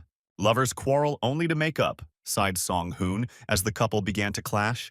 Huiso couldn't help but let out a gasp of surprise as they entered. Inside the large room, there were quite a lot of people. The atmosphere was different from what he felt in the basement when he watched Jung Hwan's fight. Stop staring and follow me, the bushy-browed man told him. The cheeky girl hissed. Our seats? Song-hoon told him to take them and wait. The guy nodded. Huiso obediently took his seat and looked around. He immediately noticed him. His future rival stood out sharply from the rest of the people. Cho-sun Cho, he asked the bushy-browed trainer, who confirmed and told him not to stare so hard. Don't look. Don't say hello until you reach the star down. The battle of glances explained the eyebrowed one. Why greet them? They're going to fight later. He decided to play at being polite, grumbled the big-browed man. Simplicity itself, he is still doing it, said Song-hoon. Now he understood when the bushy-browed coach told him about it. Bangs deliberately doesn't look at him, even knowing that Hui-so might be looking. They were separated by several meters, but both pretended that the opponent did not exist. The weigh-in ceremony began, and the fighters climbed onto the platform one by one. Their weigh-in was announced, and the browstick man stood up to call Hui-so, but stopped short. Let's go. The reckless guy had already undressed and was standing in just his sweatpants. What a fool. What a cheeky girl who hit him on the seat with her trained leg. Why did he undress before the announcement? She asked embarrassedly, but didn't show it. But he still had to undress, the carefree guy answered. And what kind of ridiculous family shorts are you wearing? The girl blushed. These are her father's. Women don't understand how important they are, the cheeky guy answered. Finally, he was called and the team trudged up to the podium with the scales. It's all officially counted. Li Hui. So 77.2. Excellent. Sun Hoon met him. You can't be called a pro if you can't even do that. The impudent girl grumbled. I don't care, she said. Put your pants on already. She shoved the pants at the guy, but he refused. It's hot after all. What kind of animal is this? He got dressed quickly, but the guy dug his heels in. Strange laughter came from the audience and the couple froze. Who will marry me now? The beauty blushed. I won't forgive you. She threw his pants and ran away. What kind of ridiculous embarrassment was this Hui so childishly didn't understand? Watching her go. The star down begins. Hui so heard his name on the speakers. They stood in a stance opposite each other. Cho Woo-jong was indeed taller and more massive. But he looked exhausted. His skin was dry and taut. Apparently, he had undergone intensive drying. Tomorrow there would be another person in front of him, noted Hui So. Will he be able to win, Hui? So wondered when he heard his opponent's voice. How annoying he said it. Not even in the amateur league. What a loser. Cho Woo-chong made a face. What were you thinking when you agreed to fight? It was a disgrace in sparring. Your hair was spread out. Who is he holding on to? The league director helped him get through. The opponent was grimacing. What did Hui So think was wrong with him? It's clear that he's being provoked, but it's so annoying. Don't provoke your opponent, warned the man from the association. Let's give it our all and not let each other down, the fighter with the bangs quipped. Are you deaf or something? You need to answer when you're addressed. The enemy was clinging to you, but Hui So shaved him off. Shut the fan, it's blowing. He asked for a replacement himself, and now he whines when they clean up after him. Hui So straightened up and scratched the back of his head. He should have said thank you since he saved this match, and not whined like a woman, dissatisfied. Refuse, the impudent guy declared. You've completely lost your mind, Cho Woo-chung got angry. They knocked on your door earlier, Hui So said sarcastically. What should I write on your grave? The bangs-headed man leaned his forehead and bared his teeth. I'll smear it like a sniffle. But he didn't finish. He was roughly pushed away, pressing on his throat. The shaggy fighter was completely enraged. Dehydration was taking its toll. The coach and organizers barely managed to stop the big guy when he rushed at the impudent guy. If you're unhappy with something, show it in battle, not with your tongue, said the cheeky guy at last and bent down to pick up his pants. Oh, I almost forgot. The guy definitely caught the wave of his bravado. They are only a year apart, no need to put on airs, he said. When he returned home, he found his mother alone. His father had been taken fishing by his boss, just like in the old days. Mother washed the dishes. They never spoke properly since then. The tired woman was very worried, but remained silent. Hui So walked up to his mother and hugged the little woman tightly. Let her go, she told him. I think I'll fight better if I know I have support, he told his mother. He had a fight tomorrow. He held her in a gentle embrace while she did the dishes. Hui So bit his lips. His mother was still angry at him, but there was nothing he could do about it. I'll go to my place, he said, not wanting to put any more pressure on her. Tomorrow they'll show him on TV, the guy bragged. With heavy thoughts, he turned to leave for the room. If you want to eat, he heard from his mother, when it is necessary to make peace, his mother will always feed him. You need to eat before the fight. Otherwise you won't have enough strength, she told him. Mom, Hui So pulled, and suddenly a weight fell from his soul. Make no mistake, if you lose, I don't want it to be because of me, the loving mother grumbled. What will you eat? She asked a little more softly, concern taking over. Spaghetti, less pasta, more meat. The son was delighted, and she told him to take a shower and wait. So light, like a feather, He hadn't lifted her for a long time, the boy said, cheerfully as he picked up his mother in his arms. The arena is flooded with light.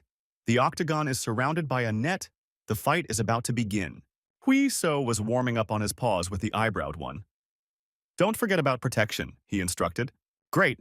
That's enough. You can rest, he told him after the warm-up. He said the blonde guy in good shape, and that made him feel uneasy, Song-hoon noted. Look how relaxed he is, the old coach asked the guy so easily, and he joked that he relaxed in advance because he was waiting for him. 2 pieces of advice for this fight, said the unshaven trainer. First, hit Cho Woo-jong in the face 10 times. As if it was easy, the guy mumbled, Don't rush.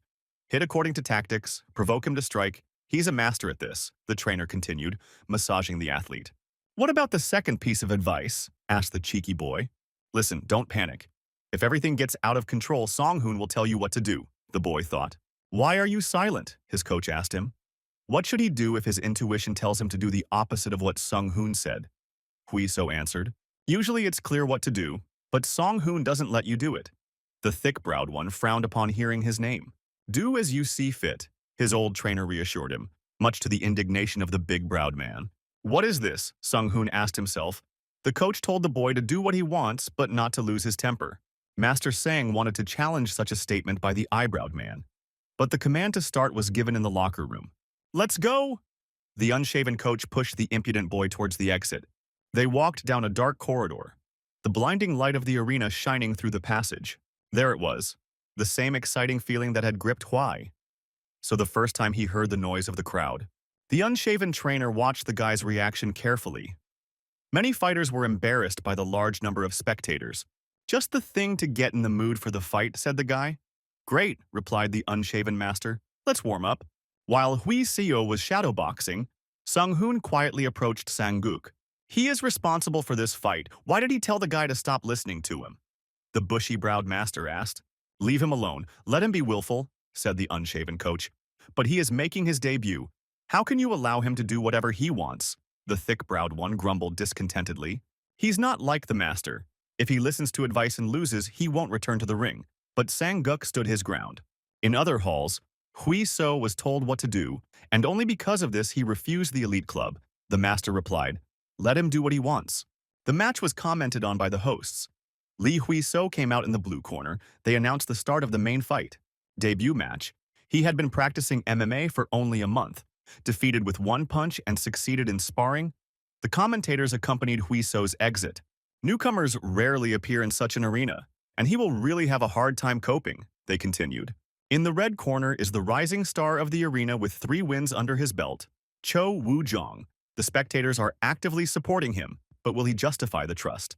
Don't worry, move quickly but stay calm, the unshaven trainer instructed. Blue corner, star rookie, height 1.78 m, weight 77 kilograms, Li Hui. So, the guy confidently entered the cage. Red corner, a fighter 183 meters tall, weighing 77 kilograms, the future of Korea's welterweight, the wild stallion Cho Woo-chung. The participants went to the center. The referee gave the command, and they almost collided heads. Cho Woo-jong was noticeably taller. Elastic muscles, not at all like the one at the weigh-in, Hui So noticed. You have to be careful of his grabs. He was preparing for the fight when his opponent spoke to him. Make sure you learn everything well, he muttered through his mouthguard. This is his last pro fight, the opponent promised menacingly, but Hui So did not care. Loser, are you still angry or something? The cheeky boy with the bangs egged him on. He's not just rude, he's also stupid. Focus on the match. Cho Woo's face twisted in anger. Blue is ready, red is ready, fight. The referee gave them the command, the gong sounded. His gait is light, which means he is calm. The thick-browed trainer watched Hui So. Prepare a bucket of ice and Vaseline, asked the bushy-browed man, anticipating many heavy blows and cuts. The crowd cheered, and Sun Hoon felt a chill. What happened? He asked and turned sharply and looked into the cage. What happened? Cho Woo-jong was lying with a broken nose. Hui So was standing over him. As soon as the fight began, Cho Woo-jong attacked first in order to quickly deal with the impudent newcomer. He moved confidently, not expecting any surprises at all. A short left jab shot into the face like a magnum. The right straight flew straight into the bangsman's jaw without delay. A clear 2. Li Hui So knocked out his opponent within 10 seconds of the fight and towered over him. The shaggy one sat down on the ring as if all the arrogance had been knocked out of him at once. Pull yourself together, Cho Woo-jong, his mustachioed trainer yelled at the banged man. The fight wasn't over yet. He barely dodged Huiso's finishing blow from above. The fighter rose sharply. The attack had thrown him off balance, but he quickly recovered. He raised his hands and took a stance. The commentators went crazy from such a start. Cho Yu thought nothing. Now he will get his rhythm back. But Huiso didn't wait for his opponent to rest. He gathered himself and lowered his body forward a little. With one jerk, the daring guy closed the distance. Cho Yu didn't have time to react. He received a right on the way out, again on his broken nose. The fighter lost his balance and fell back. The fast Huiso crushed the massive opponent. The blow shook and stunned the man with the bangs, and the situation suddenly became catastrophic. And yet he stayed on his feet. Huiso was approaching but not looking for trouble. The shaggy one gathered himself into a box, pressed his forearms to his body, and covered his face with his hands. He stopped, which means he wants to be hit harder. So put more force into the blow. He showered his opponent with powerful combinations in order to break through his defense. Focusing his attacks from above, he ducked and hooked the ribs, hitting behind the elbow. Cho Yu gritted his teeth from the pain in his spleen and felt sick. The proud fighter could not stand such a one-sided exchange, opened up, and went for a breakthrough. He fired a powerful punch to throw his opponent back, but Huiso easily ducked under the drawn-out strike. Cho Yu's right hand hit him so hard that his head turned in the opposite direction. His strong build, flexible and strong muscles, absorbed some of the energy from the blow, and that was the only reason he hadn't fallen yet. He took a wide step forward and attacked over the top, still hoping to win the exchange. Huiso watched the strike as if in slow motion. He clearly read every move of his opponent. The left counter cross landed cleanly, doubling the damage to the chelcastum. It's impossible. When did he manage to make a counterattack? Such a technique is not what you expect from a beginner. Both fighters lost their balance, but Cho Woo staggered more. Huiso regained his balance early and closed in on his opponent again. In a desperate attempt to save himself, the bangs-faced one made a pass at the legs to knock down the fast guy. The cheeky boy stepped back and lowered his body into a low stance, not allowing himself to be knocked over. "Let's puff," he smiled. The enemy was wasting his last strength on futile attempts. Huiso stood up and pushed the beaten-up chelcast away from him. They returned to the counter again. The spectators were going crazy. The experienced fighter couldn't do anything to the newcomer. Cho Yu was pressed against the net. He was breathing heavily. Huiso raised his hands. He showed no signs of fatigue and waited. The bushy-browed coach couldn't look away. He thought that Huiso would be at a disadvantage. The opponent was superior to him in skills and experience. The daring guy opening his defense rushed forward, closing the distance. He wants to fight, thought the bangs-headed man and prepared to block Huiso. But instead of fighting, the daring guy froze at the last second, and he delivered a straight left punch to Cho Yu's open forelock. Unconventional strikes, feints, broken rhythm. This is his true style that Sun Hoon understood. The same thing happened with the bald-headed guy. He destroyed his opponent's rhythm and his sense of distance. You can't use that without preparation. Huiso's hands clasped behind Cho Woo's head, and he grabbed him tightly. Like a panther, the flexible guy jumped up, raising his knee to strike. His entire body mass concentrated in one point and broke through Cho Woo's defense. Everything in his eyes started shaking and swimming. How could Cho Yu stop hearing everything that was happening around him? He tried to make another pass to the legs and take the fight to the ground, but Huiso's legs were too wide apart. "I told him so, So thought, easily controlling his opponent with his hand from above. "Don't talk nonsense. Show me." He loaded his magnum.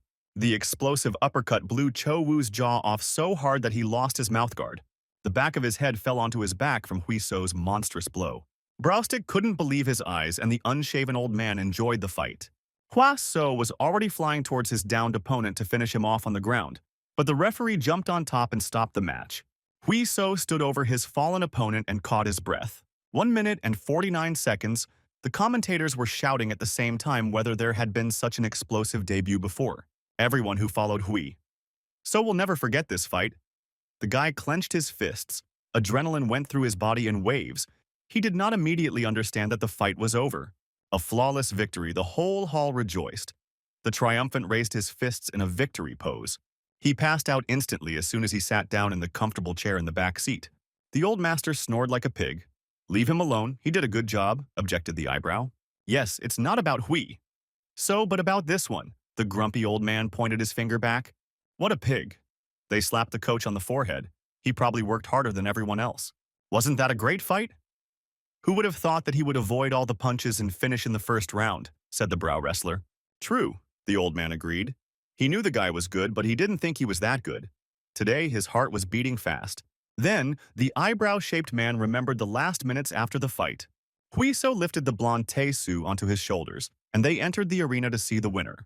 The guy was sincerely jubilant, rejoicing in his victory, and they all rejoiced with him. Song-hoon felt confused and didn't know how to react to the results of the fight. Song-hoon, a cheerful guy, tore him away from his thoughts.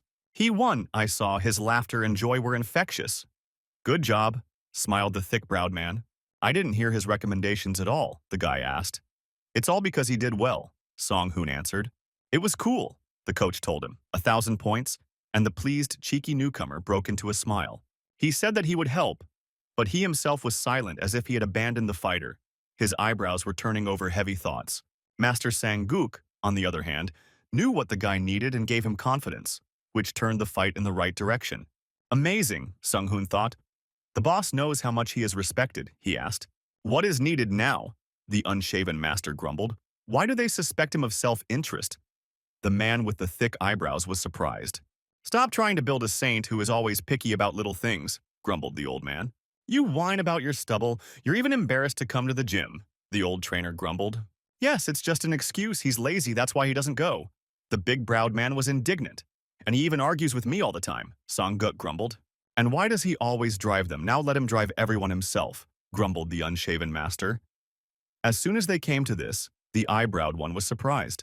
And what about a dinner at the company's expense for 600,000? Here you eat the last ramen without salt. And here, it's like this. You can't shut up the grumbling. All this respect is just chatter, at least once said when you take energy drinks. Song-hoon stuck the earphone in his ear to save himself. The world suddenly became a pleasant, comfortable place, without stress. No one is without vice, Song-hoon thought. The cheeky young man dressed up and showed up at the cafe the next day. Hey Goldfinch, come here, his friends at the table called him. This is where those blockheads are, thought the cheeky young man. The star has come. Fall down on your faces, greeted Hui. So, it seems he caught the crown, declared his friend, only now did the other object. What's more important is why our friend was running around naked in his underwear in the arena, his bespectacled comrade asked. Why didn't he say anything? They had to find out everything online. His comrades were indignant. There was no time. The impudent guy justified himself. 3 weeks to prepare everything, said Hui. So, pathetic excuses. He is no longer friends with us, just teasing friends. It was impossible not to notice that Huiso was now really getting attention from young people watching MMA. They stared and whispered behind their friends' backs without any embarrassment. Oh, now you hide your face under a cap like a star, they asked him. Just got caught in the arm, Hui. So became embarrassed. On the way here, he had already caught a couple of inquisitive glances. Popularity had fallen like a sudden avalanche. For 10 years, he had been involved in sports, and no one cared. And now, in just 2 minutes of fighting, he had received so much attention. Enough about him. How are they doing? Asked Hui. So, the bespectacled man was working part-time to get back to preparatory school. You need to find a permanent job. Won't part-time jobs affect your studies? Asked the cheeky guy. You need to graduate from college, answered He-Bomb. I will be a civil servant, said the second comrade, with a serious look. Both friends stared at him as if he had said something unimaginable. A poor student wants to become a civil servant. What a pattern, his friends laughed. But they were right after him on the academic list. What kind of fools are they? Pakmin frowned. They were chatting happily about the good old days when Huiso felt a vibration in his pocket. He took out his phone. The guy was surprised why his father suddenly decided to call. Busy, he heard his father's worried voice on the phone. No, what happened? Asked the responsible son. At the corporate party, I'll be late. If with friends, then you'll drink too, asked the father. Mother is left alone at home if you can. Come home early to have lunch with her, said father. That's right. She waited for him all night, thought Hui. So, and understood why her father called. No matter how excited he was, he should have stayed with her. It's okay, he told his father. He was planning to come back early anyway. Yesterday I didn't say this, the fight was great. I'm proud of you, son. I heard Huiso, the most important words in life. Yes, nonsense, he smiled. Happy as an elephant. Thanks, Dad. I think I'll be back early today, he told his friends when he hung up. He said you would hang out with us all night. His friends were surprised. It's just that next time he'll treat you, Hui. So promised his comrades. He waved goodbye to them and hurried home because his mother was waiting. He should have said it right away. We all know it anyway, Chaebum noted, and Park Min, his mother's boy, correctly agreed with him. Hui So walked, jumping quickly, his soul unusually light. He took out his phone while walking home. The thick-browed trainer was calling. The prize money has arrived. Check it, Sun Hoon asked him, and the guy went into the account. 1,165,000 for the match. He received a tidy sum. He got the main event bonus, and they transferred another 10 million for that. He had been poor for so many years while he was involved in sports, but one fight changed everything, the cheeky guy thought with regret. He met her on the way home. She was standing with her back to him behind the counter. A short, sweet woman was trying to get a discount on vegetables. Even from afar, she was so beautiful, Hui So thought as he looked at his mother. He had been told that his father had been one of many admirers when they were younger, and that seemed to be true. He smiled. She had wasted her youth and beauty on him, the boy realized with pain. His mother finished her shopping while he was thinking and headed towards the house. "Mom!" He snuck up behind her and suddenly hugged her tightly. "Scared me to death. Couldn't you have called first?" the beautiful woman grumbled. "Why go so far?" he asked. It was the same near the house when he took the bag. "It's cheaper here. A short walk is good exercise," the mother answered sternly. For the sake of 1,001, she went so far, dragging a heavy bag, a loving son. They had to spend money on his sports activities, and now they were saving every penny. "Didn't he go out with friends?" his mother asked. The caring son waved her off. "They had things to do," he said. "Maybe we should have dinner at a restaurant," suggested Hui. "So, but why?" grumbled his mother. She had already bought everything. He had made a little money today, the son said proudly, so they could just leave the groceries at home. "How much did he earn?" she asked. "It was a secret," the son answered. "But he would show her when he earned well in the future." The tired woman laughed easily. "I'll repay you 100 times over, Hui," So thought as he watched her laugh. "What do you want to eat, sashimi or seafood?" the satisfied mother answered. It was not at all necessary. They walked home peacefully. The manager waited patiently for the X1 boss to look at everything. The director watched the fight attentively. The shouts of the crowd and commentators were heard through the speakers. They watched a video of a fight between a brash newcomer who had just recently started training in MMA. The guy made his debut a month later and showed himself well. He completely dominated his opponent throughout the fight. He used high techniques and tricks, defended himself well, and by all indications he was a high-class fighter. Impressive and spectacular jump kicks, the crowd roared with delight, and a brilliant knockout. At the end of the second round, an incredible fight, the director thought. The recording ended quickly, but the feeling of a good fight did not go away. "What do you say, director?" asked the assistant and turned on the light when the video came to an end. "He fights so damn well, the director couldn't hold back his emotions. He is really a newbie. He was surprised since you haven't seen him. That means he is definitely a newbie," the manager replied. "It was worth leaving on a business trip. And here is a whole treasure. What team is he on?" the director asked. "Team Attack," the assistant answered. "This is the guy who refused Director Kim," the manager reminded. "That's why he has a dissatisfied face," the director realized. "He got into trouble because of that," the assistant added. "It's not surprising. He was set up by the person who asked for help," the director laughed. "But we won't have any problems with that," he asked his assistant. "The guy refused the money because he wanted to train with Sang-guk," the assistant reported, which means he is loyal. 22 years old, served in the army, was read a resume by an assistant, received 2 million for the battle, and was also given a bonus. So, in total, he received 3 million, the director calculated. "Get it no matter what. Let him choose his own matches if he wants." The director lit up. "I'll get to it after the holidays. My assistant took over. The match just ended. There is one more person who caught the manager's attention." "That's all," said the manager. "He still has a meeting, so he won't be returning to the office." "And I'll take the card," said the manager. "Of course, don't deny yourself anything," the director allowed. "He loves MMA, but hasn't been this excited in a long time," the manager noted. "I wonder how far this guy will go," the manager thought. The director turned on the recording again. He became very excited, as if he had become younger. "How well he fights," the director of X1, the largest MMA fight organization, said again. Hui Seo walked slowly, enjoying the fresh air. It was a warm autumn, not hot and not cold, just what you need for a walk. "Oh, a familiar back?" His gaze involuntarily slid over the girl's slender figure. "Ming Yu," he cheerfully called the obstinate girl since they had already met. The beauty recognized his voice and turned around. "This idiot again," she thought.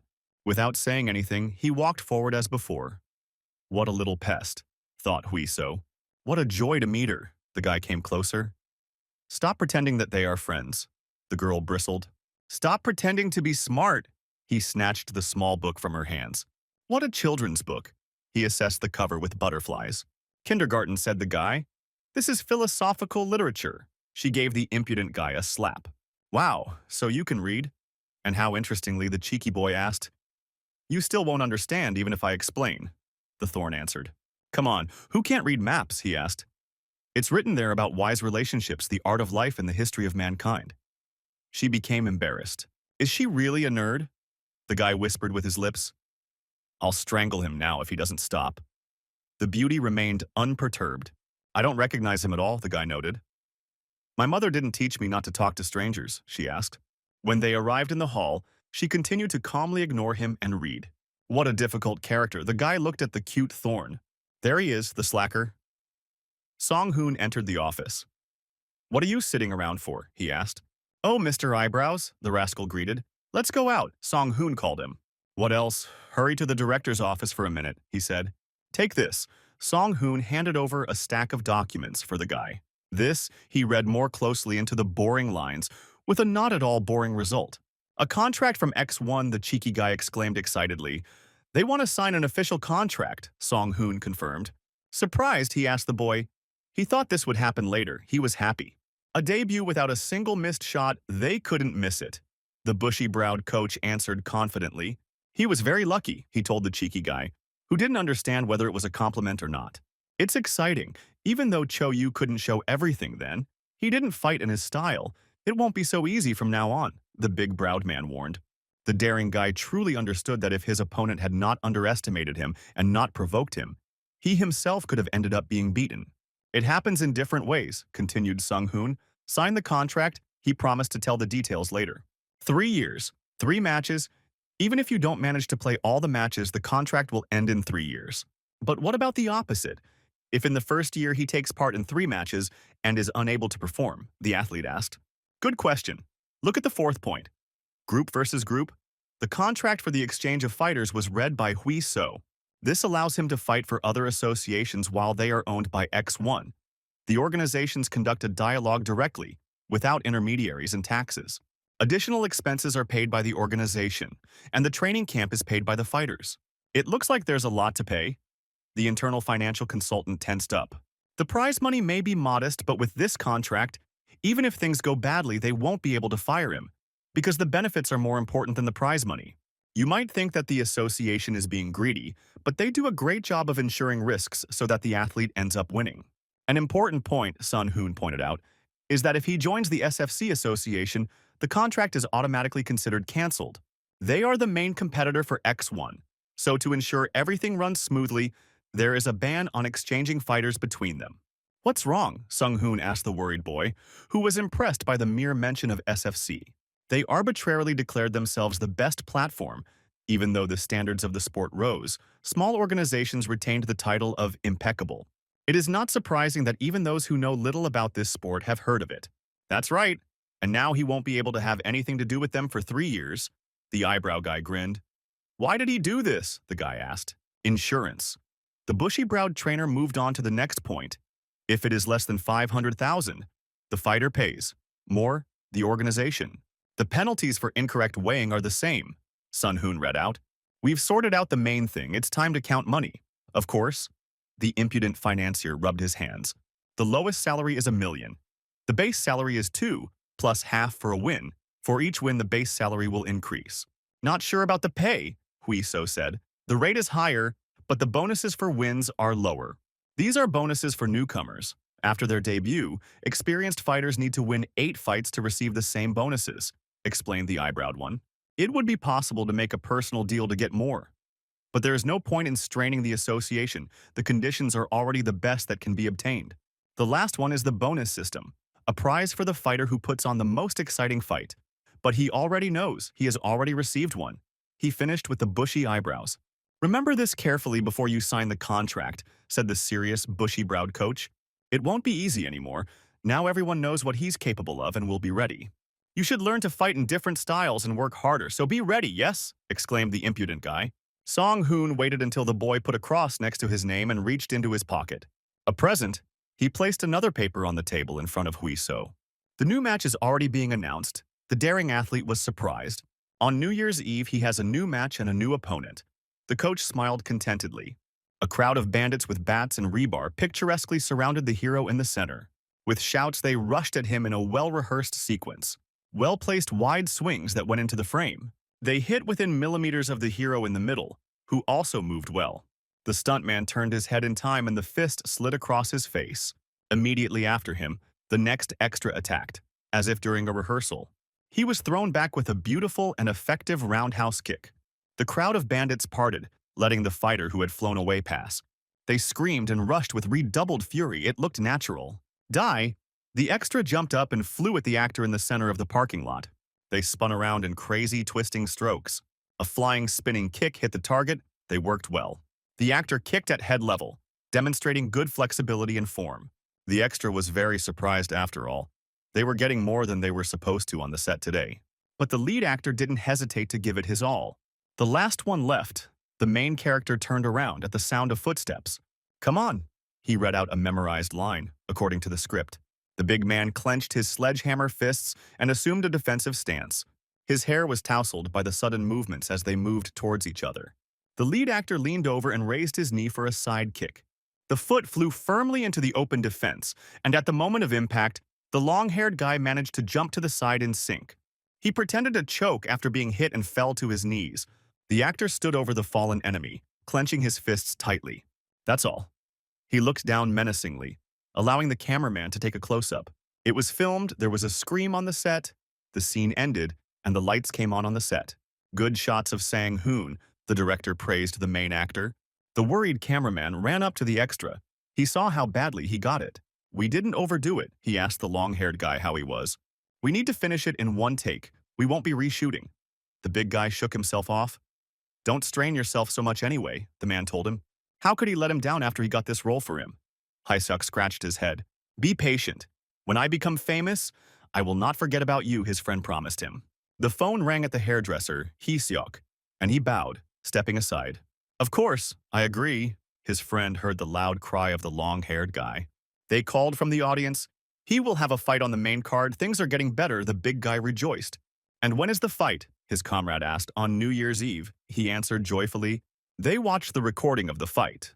The long-haired brute held his defense tightly as if he were a rock. His opponent hit with all his might desperately, and with a sweeping motion it was obvious how tired he was. Despite his large body, the strong man deftly dodged numerous blows. He waited for the right moment and kicked his opponent in the ribs. And he finished him off with a quick hook from the left, with minimal delay.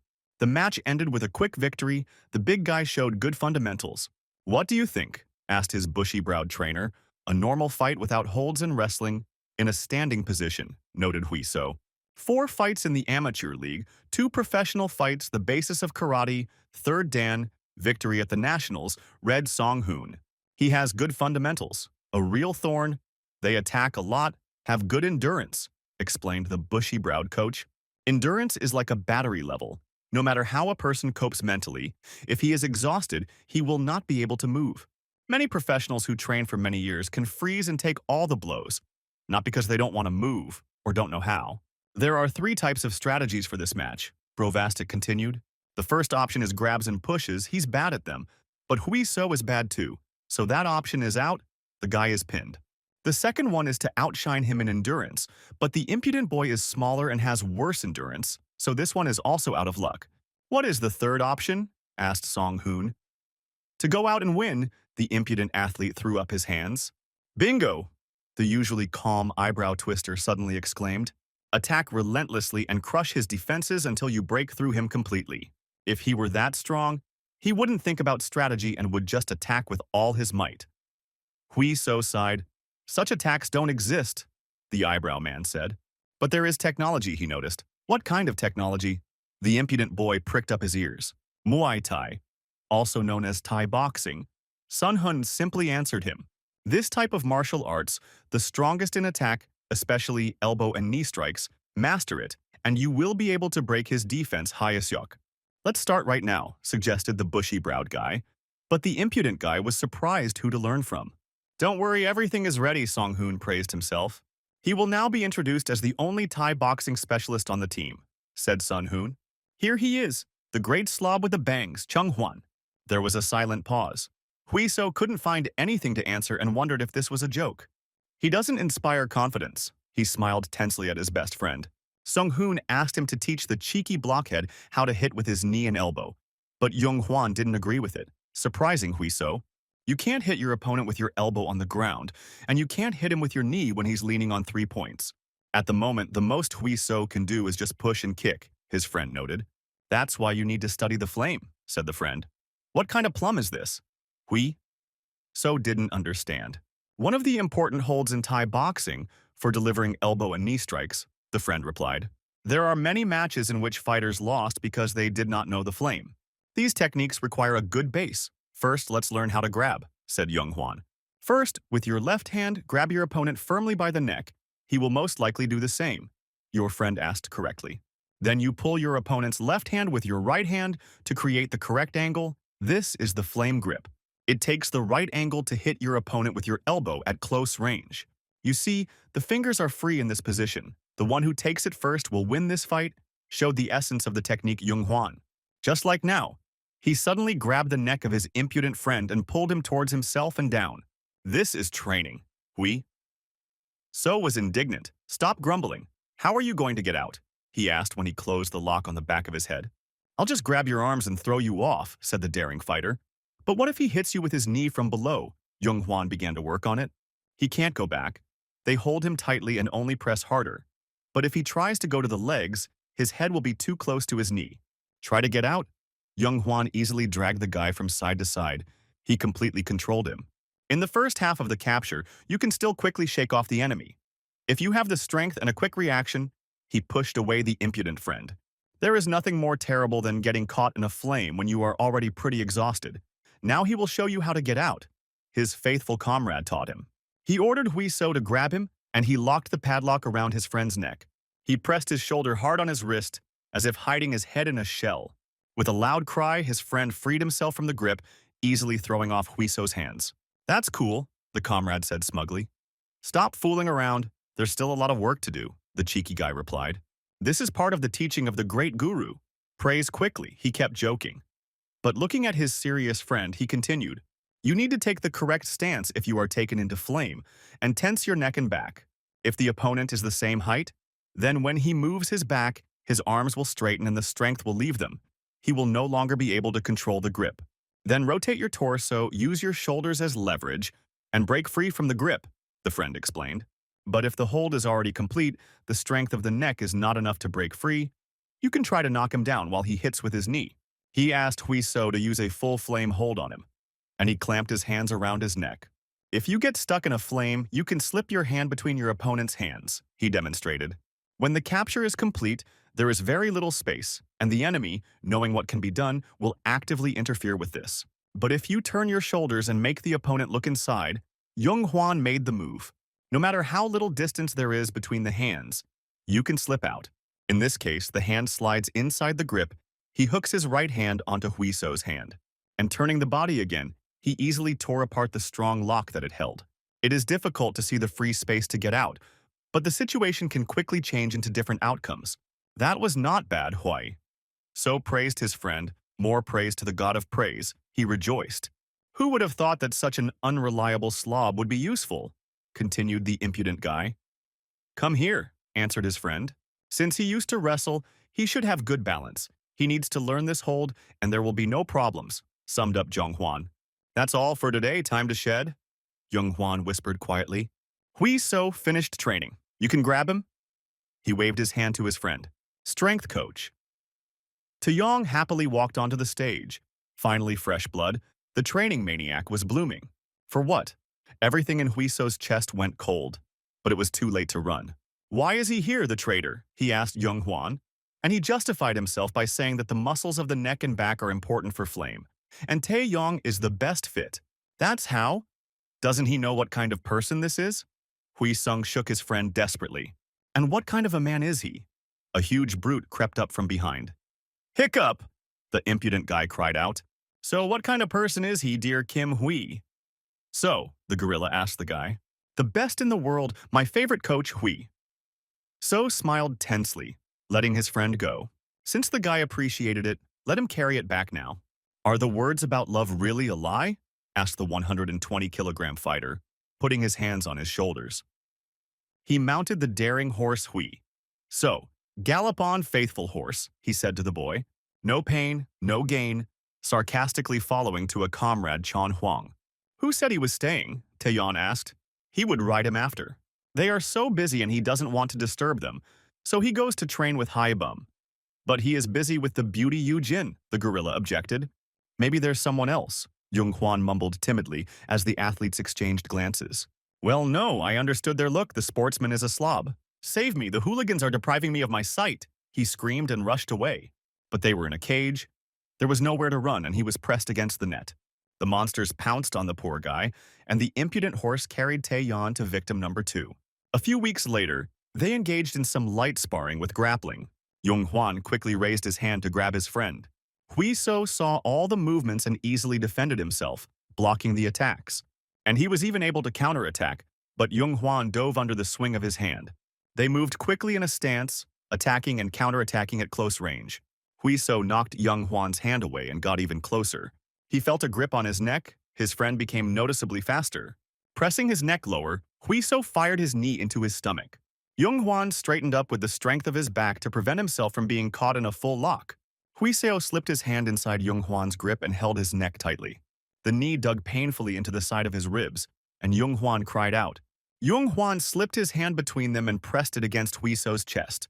Turning his body, he broke their grip and the fighters flew in different directions around the ring. Both landed on their feet and quickly regained their balance. Enough, Jung Hwan said suddenly. They had finished sparring. He did a good job, he got the gist of it and praised me pretty quickly, his friend. Rest until the next training, he waved at him, and a tired Hui So fell to the floor. It's lucky that Jung Hwan studied Thai boxing professionally. Without him, he wouldn't have learned it. His strength and endurance increased. The daring guy assessed himself, although usually you can get one thing. One tired cutie suddenly sat down next to him. These days? Hui So asked the girl, referring to the days before the fight when you need to watch your weight. Die, she answered silently. No snacks, fatty foods, fast food or salt. It was already hard without juicy chicken. She could afford nuts and dark chocolate. In addition, the girl had to drink a lot of water, 6 or even 8 liters a day, which affected her mental state. Fewer calories, more training, and running to the toilet all the time. It's no wonder that the usually prickly girl turned into an irritated hedgehog. And yet he wanted to support her somehow since the beauty tried so hard. Only 10 days left to endure, he gave the girl his signature smile 32. Why is it talking to me, the beauty wondered. Let him take better care of himself, she bristled. But how can he not take care of his peer and friend? The impudent guy insisted. Get lost, you're annoying, she replied. But the guy absorbed all the barbs. I really wanted to strangle her, but it was clear that she was having a hard time. Hui So thought, when the coach brought Yujin some water. The girl stood up sluggishly but obediently. Hui So looked at her small back. Now he treated her like a friend, and it was not easy to watch her suffer. She wants to die now, he thought so hard when he was called out. It's time already, Taeyeon called to him, and a chill ran down the back of the daring athlete. The big guy in front of him did not promise an easy walk. Time for a fun warm-up, that is, a workout before the warm-up, the coach laughed cheerfully. The cheerful inscription on the t-shirt only increased the oppressive feeling, I will kill you, Hui So read. Mom, give him back. He thought about how many heavy sets they would prescribe today. Time flew by, the team got 5 matches. Jung Hwan participated in the Central League battle. There were no problems with the other 3 matches either. Yu Jin won a tough match in the 3rd round with a choke and became a star in the lightweight division. The slacker friend almost won his match but missed a counterpunch and was knocked out. Taeyong got so angry that he promised to strangle the negligent fighter, but he took it all as a joke, and he was almost strangled. How bad it is because of the weight control, the cheeky guy whined. Song Hoon sternly told him to be patient, because others have it much harder. There was no noise this time, the cheeky guy noticed. And what did he want more noise? The bushy-browed coach asked, and Hui So shook his head. That was also normal. He was called to the weigh-in and he ran there cheerfully. Give me your things, helped the bushy-browed Sun Hoon when he started to fuss. Fighter Li Hui So passed, weight 77 and 2 kilograms. Next, Ho Seok called the head judge who was conducting the event and called again when the fighter did not show up. He was there when they took roll call at the beginning, was surprised by Hui So, and heard the sounds of the flush tank. Sorry, I went to the toilet. Ju Seok came out of the stall in a dirty suit. Even without makeup, he looked lousy. Where is the escort? The judge asked. The guy looked so bad like he was about to die. He couldn't lose weight, Hui So thought. He almost fell off his feet, but the referee managed to catch the exhausted, long-haired fighter. Ho Seok weighed in. Results announced. 77.5. Shirtless, he looked like a formidable opponent. I'm thirsty. I'm thirsty. The cheeky guy urged the trainer impatiently, but he kept rummaging through his bag. It seems he forgot the bottle in the car. How many people has he trained and still forgets water? Song-hoon grumbled at him. Are you thirsty, Hui? So heard a muffled voice from behind. Take this, please. The guy with bags under his eyes spoke politely and offered his water, even though he himself was suffering from dehydration. It's embarrassing for what he did. It was hard to lose weight because of work. Jisuk apologized. What kind of job is this? Asked the cheeky guy. A small role as a hooligan in a movie. The long-haired big guy became embarrassed. It's not easy since you also have to work part-time, Sung-hoon said sympathetically. The role is small, but you have to work hard. Jisuk justified himself. I think I'll go, he said. It's not nice to be too friendly before a fight, said the long-haired fighter. Thanks for the water, said goodbye to Hui So. A good guy, he said. Cho Woo-chung was a real beast. True, the bushy-browed trainer agreed. But don't feel sorry for him for being polite. He'll fight like a dog. Of course, he will give it his all at the match, the cheeky young man answered decisively. On the day of the match, he was chewing on some strange dry vegetables. How he wanted some chicken, the cheeky guy whined. What a sumptuous feast. Chestnut hair tickled the face. The sweet smell of chocolate teased the nostrils. Today is her day off. Hawi. So was surprised by the appearance of the girl. She helps Young-hwan with the fight, the beauty explained. Since they even called her, it means that Young-hwan is serious, said Hui. So, otherwise Taeyong will fold him in half, the cutie answered, and reached for a slice. It doesn't taste that bad. Why whine? The cheeky girl inserted a pin. Then come on in, Hui So suggested. I'll eat until my stomach bursts, he grumbled, mashing the vegetables. Look, the prickly cutie guest pulled some candy out of her pocket and put it in front of him. Snacks of chocolate and red ginseng, eaten an hour before the fight, improve blood circulation, she explained. But why such concern, Hui? So was surprised it just remained. The girl turned away embarrassedly. Really? Let her also say that they were lying on the floor. The impudent athlete did not believe her.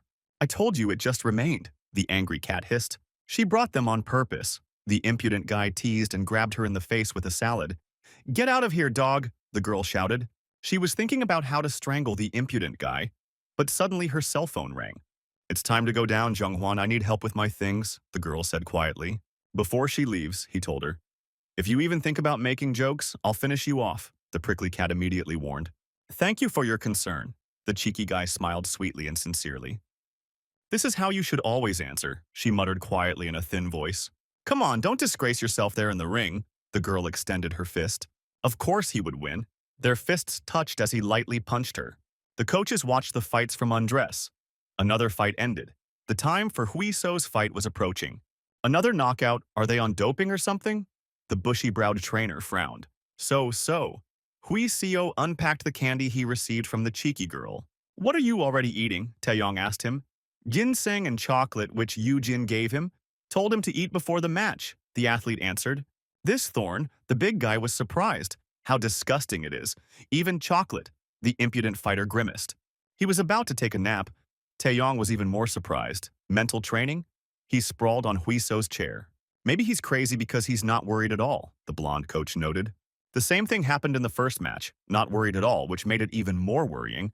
Song-hoon frowned. It's good that he's not their concern now. They need to think about their fighters. The bushy-browed trainer sighed. The scoundrel decided to sleep, Taeyeon shouted. He was meditating. The impudent fighter justified himself. What kind of snoring meditation is this? The big guy didn't believe him. Blue corner fighter Lee Hui-sung. The stands thundered, welcoming. The long-awaited moment had arrived. It is not surprising that he is being greeted so much. Everyone remembers the match that was in September, the commentator said. Isn't his schedule too tight? Another answered. There were no injuries in the last fight, and Lee Hui-so couldn't miss the final event of the year. which meant X1 expected a lot from him, they discussed. Will he live up to expectations? The hosts wondered, as Hui So prepared to enter the ring. Stay on the edge of the zone. Don't be greedy. Don't lose control, the bushy-browed trainer instructs before the fight. Okay, I'll remember, promised the daring athlete, anticipating the fight. Go ahead, tear him apart, Hui. So finally climbed into the ring. He warmed up his body as usual, as if before sparring, making light jumps. Ju Seok appeared. Now he looked stern and massive. There was no trace of exhaustion. The shaggy giant walked into the cage, the difference in their sizes making itself felt. The referee read them the rules and gave them the go-ahead as the fighters faced each other in the center of the ring. He is huge. Although almost the same height, big muscles will allow him to fight to the point of madness. Hui So analyzed his opponent. Red is ready, blue is ready. The referee gave the command to fight and stepped aside. At the first sound of the gong, Ju Seok rushed towards Hui So like a dog on the loose. But this time, the daring guy kept his distance and was in no hurry. It was not to his advantage to enter into an exchange with a large opponent. He met his opponent with a series of long punches and jabs to test his defense and break his tempo. Hui So kicked the ball into his thigh, but Ju Seok managed to raise his knee and block the serve.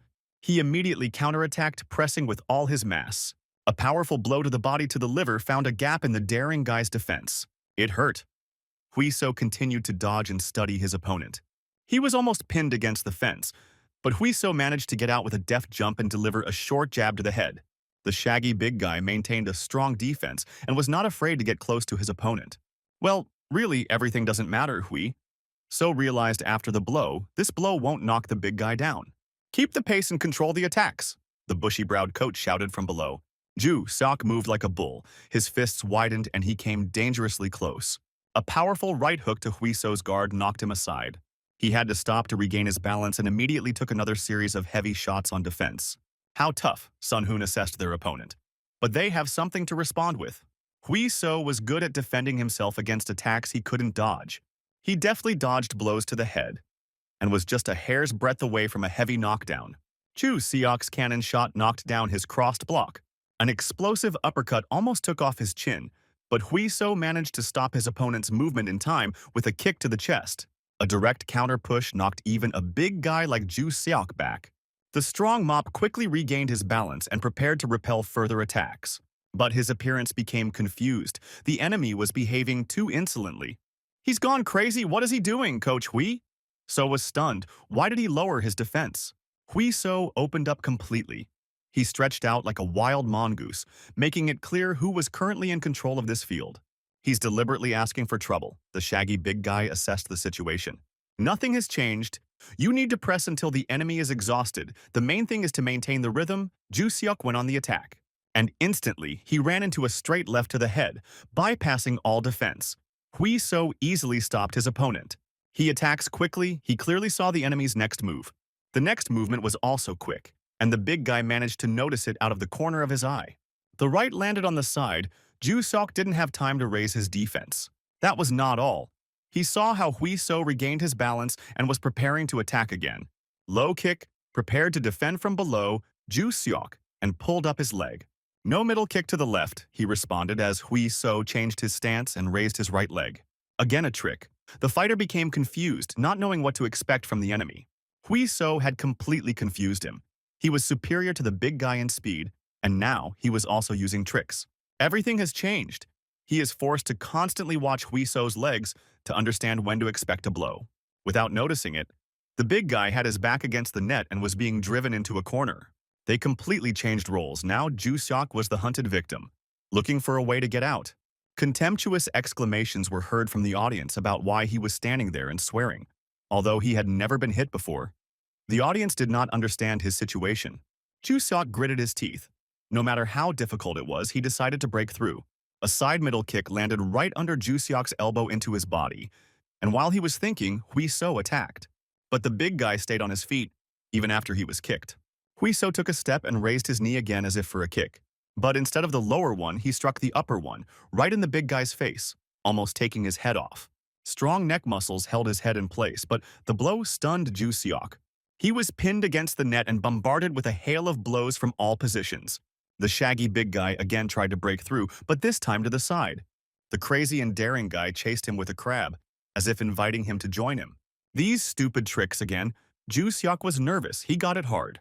He attacked straight and was met with a clean counter right straight. Hui So ruined his rhythm of attack. It's hard to analyze when the opponent does feints and tricks. All sense of distance is completely lost. The eyebrow stick grinned. Hui So methodically broke down the enemy's defense, crushing him with a heavy bombardment. He had to hold out until the last blow, Ju Seok realized. He would definitely run out of breath soon and stop. Now, he caught the moment when Hui So swung for a strong blow. If we counterattack now, as he is closing in, the battle will turn around again. But the daring opponent dodged the counterattack and came dangerously close. The bastard read his intentions, the long-haired big guy belatedly realized. A sharp knee stung him in the side along his floating ribs, and Ju Seok winced in pain. The pain from the damage paralyzed him. He couldn't move. With the last of his strength, he raised his hands in a deep defense. He needed to drag out time until the end of the round. The impudent mongoose drove his knee straight into the stomach at full speed. Another monstrous blow. Even the strong body of the big guy could not withstand it. Excellent, the bushy-browed coach rejoiced. Keep it up, he shouted. Ju Seok was hunched over and backing away like a crab, and Hui Seo was waiting for him to stick his head out. Now that the enemy was immobilized, the daring fighter could stroll towards his target. The shaggy strong man found himself at the net again. So much pressure was put on him by his daring opponent. Hui So cracked his eyes open with sharp, small movements of his legs. He provoked the enemy by standing in front of him, within striking distance, completely open. He's probably thinking about how much strength and stamina he still has left, Hui So noted. Don't worry so much. The fun time is over for him. Now it's time to play Hui. So, he bared his teeth predatorily. There goes the shaggy big guy. Completely confused, he was already completely broken and didn't know what to do. Punch after punch came and he took several jabs to the head. Unable to counterattack, he absorbed all of Hui So's blows. It was only by a miracle that he held on against the barrage of precise attacks, each one stronger than the previous ones. You can't give up like that. The fighter held on with all his might. Seizing the moment, he ducked under the blow and went for Hui So's legs, grabbing him. But he didn't lose his composure. His heel deftly hooked the opponent's supporting leg. Turning his body with a light movement of his hand, Hui So threw off the heavy giant. Ju Seok regained his balance and made another attempt to take the fight to the ground. What? He managed to notice the quick movements of Hui So's hands. There you go, little bastard, exclaimed the bushy-browed trainer, recognizing the familiar move. Hui Seo used a plum on Ju Seok, a Thai boxing move he and his friend had practiced. He clasped his hands behind the healthy opponent's head and he couldn't get away. Gathering his entire body like a spring, Hui So drove his knee into the victim's body. The fight turned into a one-sided beating. The damage that had accumulated over the entire round now spread as pain throughout Ju Seok's body. Hui So landed on his feet and continued to break his opponent with his knee. Get out, was all Ju Seok's useless coach could advise. The big guy pulled himself together and punched Hui So in the jaw. But due to his position, the blow could not be strong. And he calls it a punch, Hui So didn't even notice the jab. What a blow. He pulled Ju Seok's neck to the ground and nailed him in the head with his knee. The big guy held the block tightly, like a turtle hiding in its shell. No matter how tough he was, it was becoming too dangerous, the host commented. Hui So's leg swung back like a powerful pendulum. This time, the cannon shot penetrated the remains of Ju Seok's defense, exploding his head. The big guy slowly sank into the ring. Hui So did not let go and went forward. When the tuft fell, he pounced on top and methodically pounded his fists on the head. The caring, bushy-browed trainer suggested, press on the neck. With his hand firmly planted on Ju Seok's neck, the daring boy was able to deliver powerful blows. Grab him and throw him to the ground, the big guy's useless trainer shouted. Ju Seok was shaking from the pain and blows, but even more from his helplessness. Gritting his teeth and overcoming himself, he was able to rise and grab the impudent guy. But the mongoose Hui Seok was ready for this. Pulling his legs back, he easily broke the grip. The desperate steps were met with retribution, as Ju Seok's neck ended up in Hui So's elbow grip. In one movement, he closed the chokehold, placing his hand on top of his own. This technique, the commentator shouted, recognizing the popular technique. After escaping the hold, Li Hui So performed a guillotine from above. The situation became hopeless for the big guy. He could neither break the hold nor throw his opponent off. He was quickly running out of oxygen in his blood and time to think. Hui So pressed harder, squeezing the thick neck of his healthy opponent. The referee elbowed him in the gut and pulled him away from Ju Seok. He ordered stop. The fight is over. Victory via choke. Hui So catches his breath after a tough fight. The commentators were delighted, along with the spectators, as the fight that began so uncertainly ended in a rout and strangulation. In 4 minutes and 18 seconds, Hui So takes his second win in the first round, the cocky guy throwing his hands up in victory. The little fool did a great job, and during the hugs, the big guy Taeyeon ran to the winner. What a guy! He only recently learned the holds, the blonde guy said. And he really is amazing, Song-hoon agreed.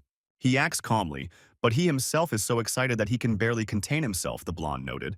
It's good that at least someone else gets this excited during a fight, he thought. Today, he relived the forgotten feelings from his first MMA fights. Great job. Today, the winner can do anything. Okay, I'll sing now, said a joyful Hui So, sitting astride Taeyeon. Son, enjoy your evening, his mother called him, and he went out to answer while others celebrated his victory. What's wrong with Mom's voice? Did she really drink? Asked the worried son. Just one glass, said the adult woman. Just don't get drunk. You're not good with alcohol. Hui So was worried, but his mother said that she drank at home. I'm so sorry, the loving mother repented. Don't worry, her caring son reassured her. She didn't support him when he first started. The woman was upset, but he's stubborn, the loving son objected. She felt like she was making him fight for money. He had been through so much and couldn't even eat properly. His mother almost cried. She's probably a bad mother. A completely disintegrating drunk woman. Luckily, he heard his father's voice. Completely drunk, the old man grumbled. She's completely wasted. Don't worry, he'll take care of her. The son can rest, said the father. Calm her down, the caring son asked, and the father promised to cope. He performed well, and his dad told him the most important words in the life of any child. He still has to work and work so that his mother doesn't worry anymore. The guy breathed a sigh of relief. With this team, he will definitely succeed, he smiled. A recording of a fight where Hui So sang, like a herd of bison roaring, played throughout the restaurant.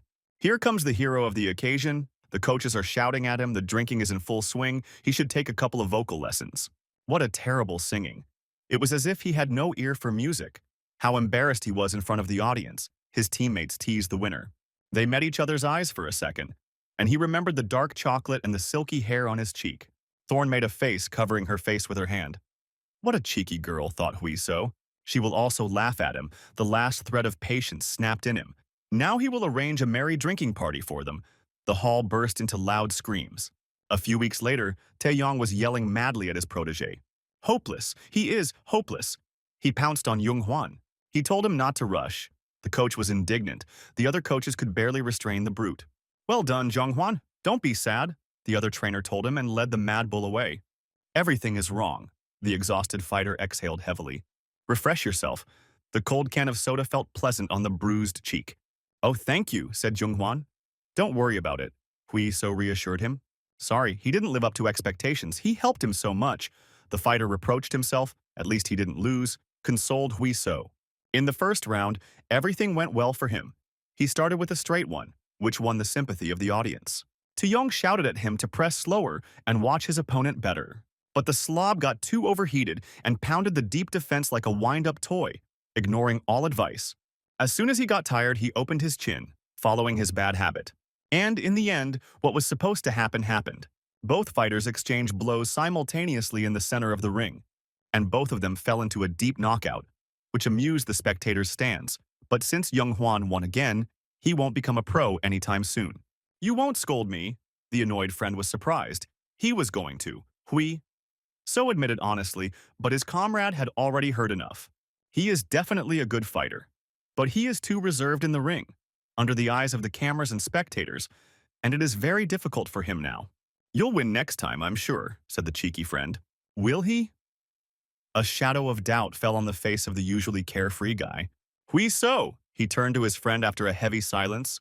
He had already thought about it, and his friend began a difficult conversation. The guys went ahead and called them, interrupting the serious conversation. Now let's go. Jung Hwan perked up. He decided that now was not the best time for such conversations. Forget it. He smiled with his broken mouth at his best friend. Let's go before Taeyong loses his temper again, okay, Hui? So resigned himself. He didn't say anything. He just watched his depressed friend go, and at that moment his back seemed small. Great news for our gym. Young Kun signed a contract with SFC, told great news, eyebrow coach. The audience loudly congratulated the athlete, Everyone was happy and suggested celebrating. The world is so fickle, muttered Hui. So, and what's wrong? Grumbled the Thorn nearby. Yesterday, Young Hwan lost the opportunity to debut. And today, Young Kun received a contract with SFC. The guy was at a loss to decide whether to rejoice or cry. It didn't matter that Young Hwan was already hanging on Young Kun's arms, the girl noticed. Another announcement, in mid-June, there will be a match, and they need a person for the coaching team, announced Sung Hoon. The eyes of the experienced coaches lit up. An away match was a great opportunity to travel. Everyone immediately rushed to him like cats to sour cream. The blonde guy wanted it so much that he even pushed the massive Taeyeon aside. Me, he asked me to. But it's not so easy to push aside a giant. He himself could push aside anyone, and he proposed his candidacy. Why are they silent? Asked the eyebrow-bearing extras. Do they have a chance? Whined the other team members. Part of the crew, part of the ship, said Song-hoon. Everyone has a chance. Wonderful, the athletes blossomed with rays of hope. Those who debuted as pros and had a match coming up were excluded, Sung-hoon said sternly. And the gang immediately faded away. This is the order from the authorities. Hui So was filled with enthusiasm. Even the thorn on the right wagged its tail. But then who should go? Everyone asked a logical question, and Sun Hoon thought about it. Let's draw lots. He took out a board to draw stripes for the game. Great. Go out one by one and choose a number. Everything is mixed up so that no one guesses. When he finished, he immediately warned everyone that no matter who won, there should be no hard feelings, and the team agreed. Hui So will be the first one, the bushy-browed coach said, and everyone visibly tensed up. Lucky, so lucky, the lucky bastard rejoiced, not noticing the upset looks around him. Luck is not a crime, the impudent guy weakly justified himself. Well, congratulations, said the bushy-browed coach, and the guy smiled modestly. Just in case. Does he have a certificate? Asked Song-hoon. What kind of certificate? The guy was surprised. White with a seal, answered the eyebrow.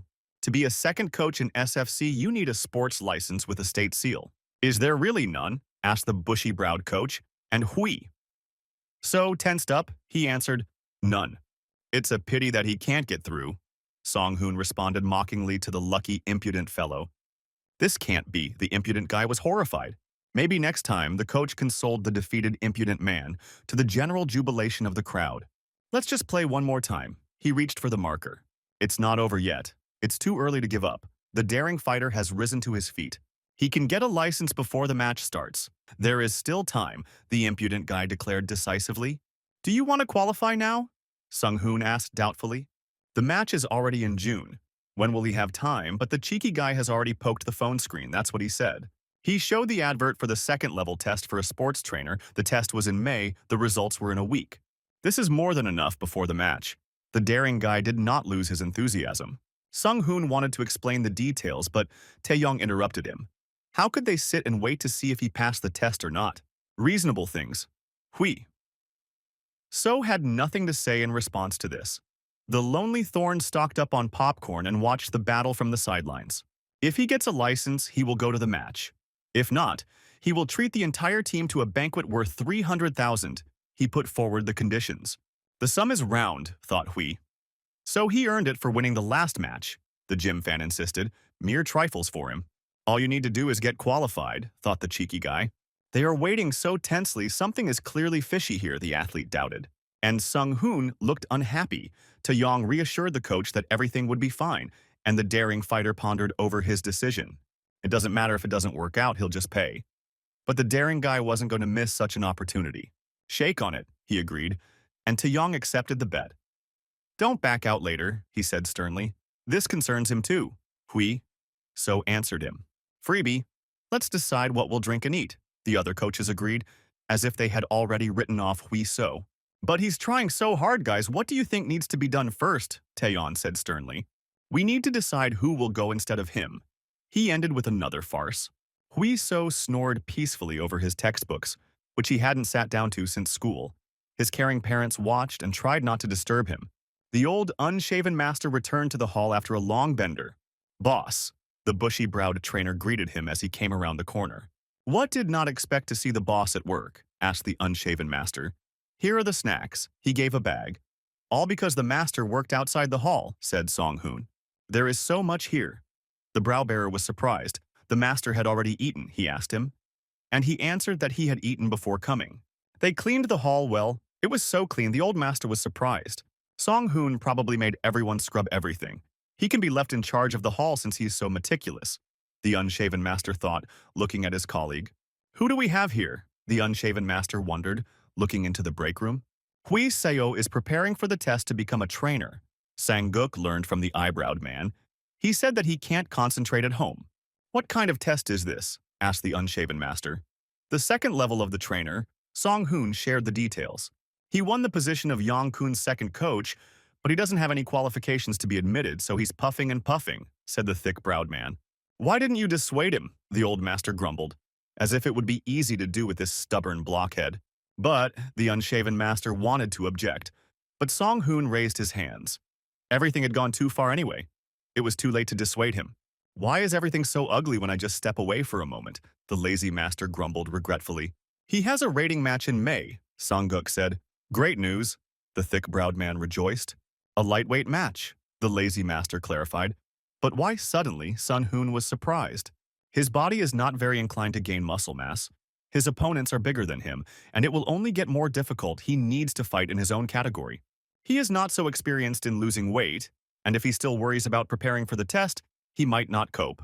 The unshaven master worried. Let's listen to what he has to say first, the grumpy coach decided. I can handle it, the daring fighter declared without a shadow of a doubt. He understands exactly what is happening, he grumbled. The master, of course, the athlete answered confidently.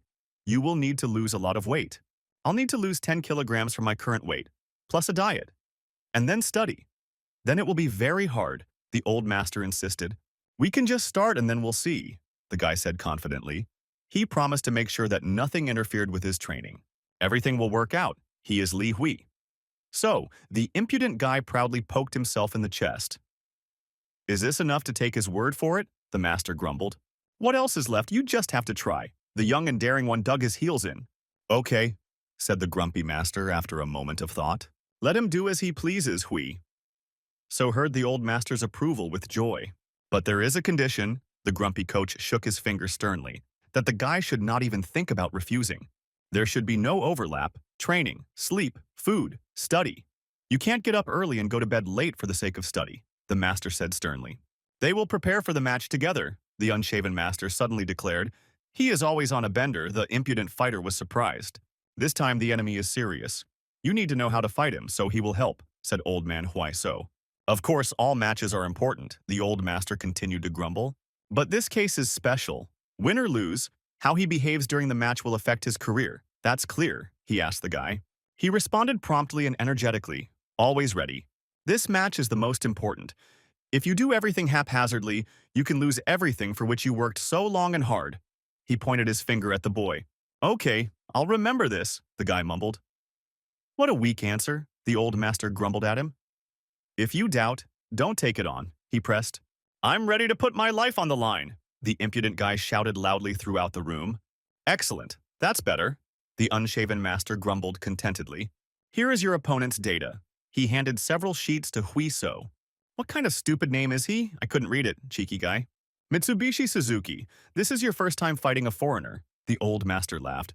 Don't let the Korean auto industry down. As the store, Mitsubishi, greeted the bespectacled, bearded salesman. Yes, the stooped Japanese man rubbed his glasses. He was acting deliberately modest. The bearded fat man scratched his belly. Everything is okay, he asked his employee, and he quietly answered that everything is fine. The buyer forgot to take the change. The bespectacled man mumbled. The beard said nothing. Consider that he earned a few kopecks. The bespectacled man began to lament that if a person would not be able to ride the metro if he did not have enough of these kopecks. How can a man be so timid? That's why he doesn't get along with anyone. The fat man patted him on the shoulder. In any case, you did a good job for 2, the shift is over, you can go home, the bearded man, the fussy employee, let go. After changing his clothes, Suzuki went outside, gaped like a klutz, and ran into a passerby. Sorry, the bespectacled Japanese man apologized overly modestly. Mitsubishi slowly made his way to his room, and the closer he got, the more intensely the fire burned in him. As soon as he crossed the threshold, another person appeared, replacing the timid and cowardly one. He looked closely at everyone present in the room, which made them catch their breath. The athletes quickly stepped aside, making way for the unsociable fighter. Mitsubishi took off his glasses like a restraining seal and carefully placed them on the shelf. The long-eared maniac killer changed into a sports uniform. Suzuki walked up to the bag, warming up. He loved hitting the punching bag the most. Again, this crazy guy made other athletes tense up, thinking about changing the gym. The sounds of heavy blows echoed throughout the hall, the bag swinging like a toy. The blows were a dry bang, as if a heavyweight was hitting. The bespectacled man could not be called a weakling. The valley maniac broke into a creepy grin, imagining how he was beating living flesh. Meat. More meat. The blood boiled in his veins when someone called him. Mitsubishi. He told me to come to the office when I arrived. The mustachioed trainer yelled at him that he came because of the sound of blows. You're raping the pair again? His master waved his papers. Crazy, he thought. Stop apologizing, it's no use anyway, he shouted at the negligent fighter. The match was in March. He gave him papers with an offer from the association. Li Hui. So, the maniac read the name on the papers. Here is fresh meat, the inner voice whispered. Meat? Let's have a feast, a bloody feast, a real bathhouse. Tear everyone apart, whispered the voices of the madmen. Li Hui Seo rubbed the back of his head. Someone remembers, he thought, as he puzzled over the exam questions. What kind of stupid questions are these? He gave up. His mother told him to study at school, son, but no, he didn't listen. Now he suffered. The fighter was grieving. Stop pretending you have a brain. His thin voice pricked him. Why is he sitting here, wearing out his pants, and not in the restroom? Asked him the gorgeous and sweet sportswoman. He thinks better here, he answered. Close the door before you leave, she said in an indifferent tone, and was about to leave, but the guy suddenly stopped her. Do you know what is written here? He asked her, not understanding why, but he didn't want her to leave so quickly. And what was there? She leaned closer. The spicy smell of cherries and chocolate teased her nostrils. That stupid question he showed in the book. And this one, here's just something to cram. The girl gave her verdict anyway, he's too stupid to understand. And this one too, she read his list. At some point he stopped listening to her and just looked at her lips. No wonder she's been nicknamed the MMA goddess. Long brown hair that smells like lavender shampoo. Beautiful jasper eyes shine brightly and attractively in the sunlight. Velvety skin, elastic and toned, glowing with health due to the fact that she plays sports. The scent of perfume quickly intoxicated. What are you staring at? She caught his intense gaze. Nothing special. She just smells delicious. The guy blurted out without thinking. Oh, he realized that he had fallen into a trap, and now he didn't know which paw he needed to bite off to get out. The smell is nice. I like your perfume, he tried to explain. But it only got worse. I just got out of the shower, she said in a gentle and embarrassed voice, thoughtfully twirling her silky hair around her finger. That's right, that's the whole point. He smiled like a complete fool. If there are no more questions, then I'll go. The girl stood up calmly. It's good that she didn't get angry. He took a breath. And what kind of voice was that? He looked after the beauty with the narrow waist. She was leaving again. Eugene, he decided to call the girl. He was also going to go. Didn't she want to go with him? Then he awkwardly scratched the back of his head and tried to speak calmly. This completely broke their usual pattern of communication, so the girl even froze. He was also silent. Silence is a sign of consent, but he didn't know it, so he thought he had just been brushed off. That's right. Song-hoon gave him a bunch of tasks, so it won't work whether he was saving his reputation or digging deeper, depending on how you look at it. For a long time, she suddenly asked softly, as if nothing unusual was happening. How long will he help Song-hoon? The dumb girl almost added at the end, embarrassed, and again twirled her silky hair around her finger. Yes, perhaps. The guy who had just lost the last bits of his mind was terribly slow. And what? He asked. I just asked, the beauty answered, slightly disappointed. She left, the girl said, and he absurdly wished her good luck and to take care of herself. What was that now? The klutz completely lost his former audacity. Yes or no? That is the question. If yes, then yes, and if no, then no. Thoughts swarmed like bees in the young head. The bell quickly brought him back to his senses as it rang at full volume. This is an old master. He read the message with the video of his opponent. But what did he hope for? The heated guy asked himself. What's wrong with this patient? The cheeky guy experienced a bout of vomiting. Hui So was deep in thought, but it wasn't his crazy opponent that worried him. Did that cheeky Thorn notice what he was trying to do? They had grown distant again lately, he thought about the girl. What was I thinking about? An unshaven master, the boss, appeared and the guy immediately said hello.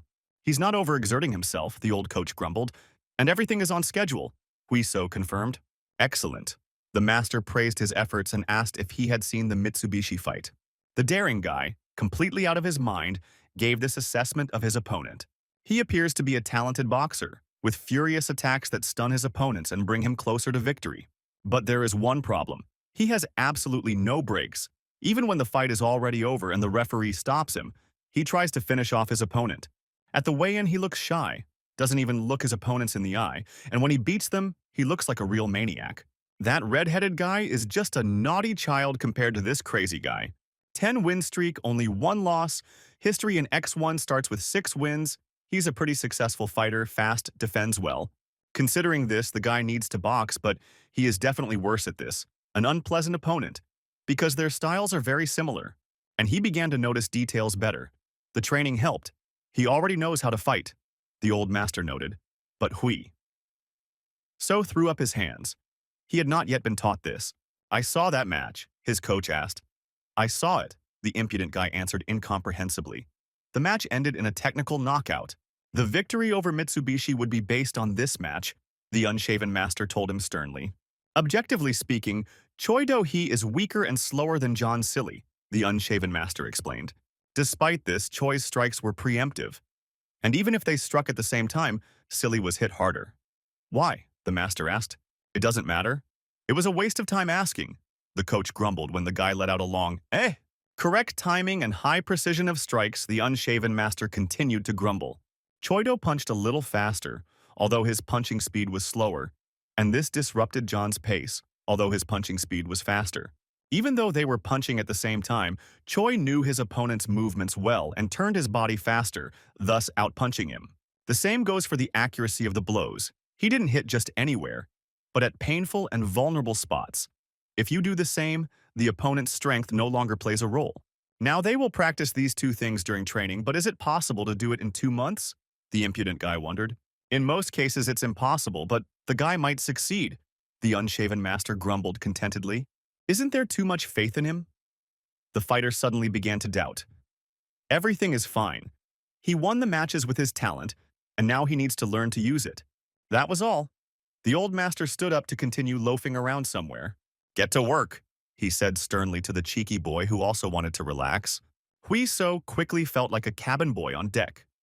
Working on the ropes instantly made his hands tired. At first, the old master told him to pump up before training his skills, and the satisfied Taeyong happily accepted the fresh meat. He also trained according to the Barbara program, 15 pull-ups with a weight of 10 kilograms, 30 push-ups, with a 10-weight pancake on your back, 40 times on the press, also with a pancake. The stomach almost bursts in two from this. 50 times a weighted stand, always with the same damn pancake. 70 movements with ropes and rubber bands for resistance. All of this was considered one approach, which had to be completed as quickly as possible, with 2 minutes of rest between approaches, for a total of 5 circles. With each circle of hell, the body slowed down and the rest time increased until the murderer Taeyeon shouted stop. But open the air intake. Breathe through your nose, the training maniac demanded discontentedly. But whatever you do for the sake of victory, after it, he will definitely strangle him, the daring fighter promised himself. Look, my arms are already falling off, complained Hui. So, and it really is shaking, said Taeyong in a sympathetic voice. How much longer do I have to do this? The guy groaned. The boss said to squeeze him dry 3 times a week. The exercise fan scratched his beard. The daring fighter was horrified 3 times. You also think it's not enough? Taeyeon approved of such initiative. He recently learned from overwork that you can even lose muscles when you study, Hui So said, but Taeyeon promised to take care of it. But from such care, for some reason, the load only became greater. Finished, asked their old master from afar. They squeezed me out like a sheet. Not a drop was left, the exercise maniac reported. Good job, the master grumbled. Great job on the warm-up. Now the real training will begin, said the old slacker. First, exercises with a punching bag. He told Young Hwan to show him how to do it. Young Hwan lightly hit the punching bag and it bounced back with a spring, always returning after the blow. To avoid being hit by the punching bag, Young Hwan moved his head to the side. He moved deftly from left to right and delivered precise blows to the punching bag. This training comes from boxing. It works on the accuracy and timing of punches. If he can work as well as Young Hwan, he will become stronger. The cheeky guy immediately decided to try and lightly hit the pair. But on the return, he hit not the center, but the edge of the pair, and it bounced to the side, diagonally. It's hard, isn't it? The master grumbled. All because he sees her as a stationary target. And the guy doesn't have the right balance, he needs to learn control.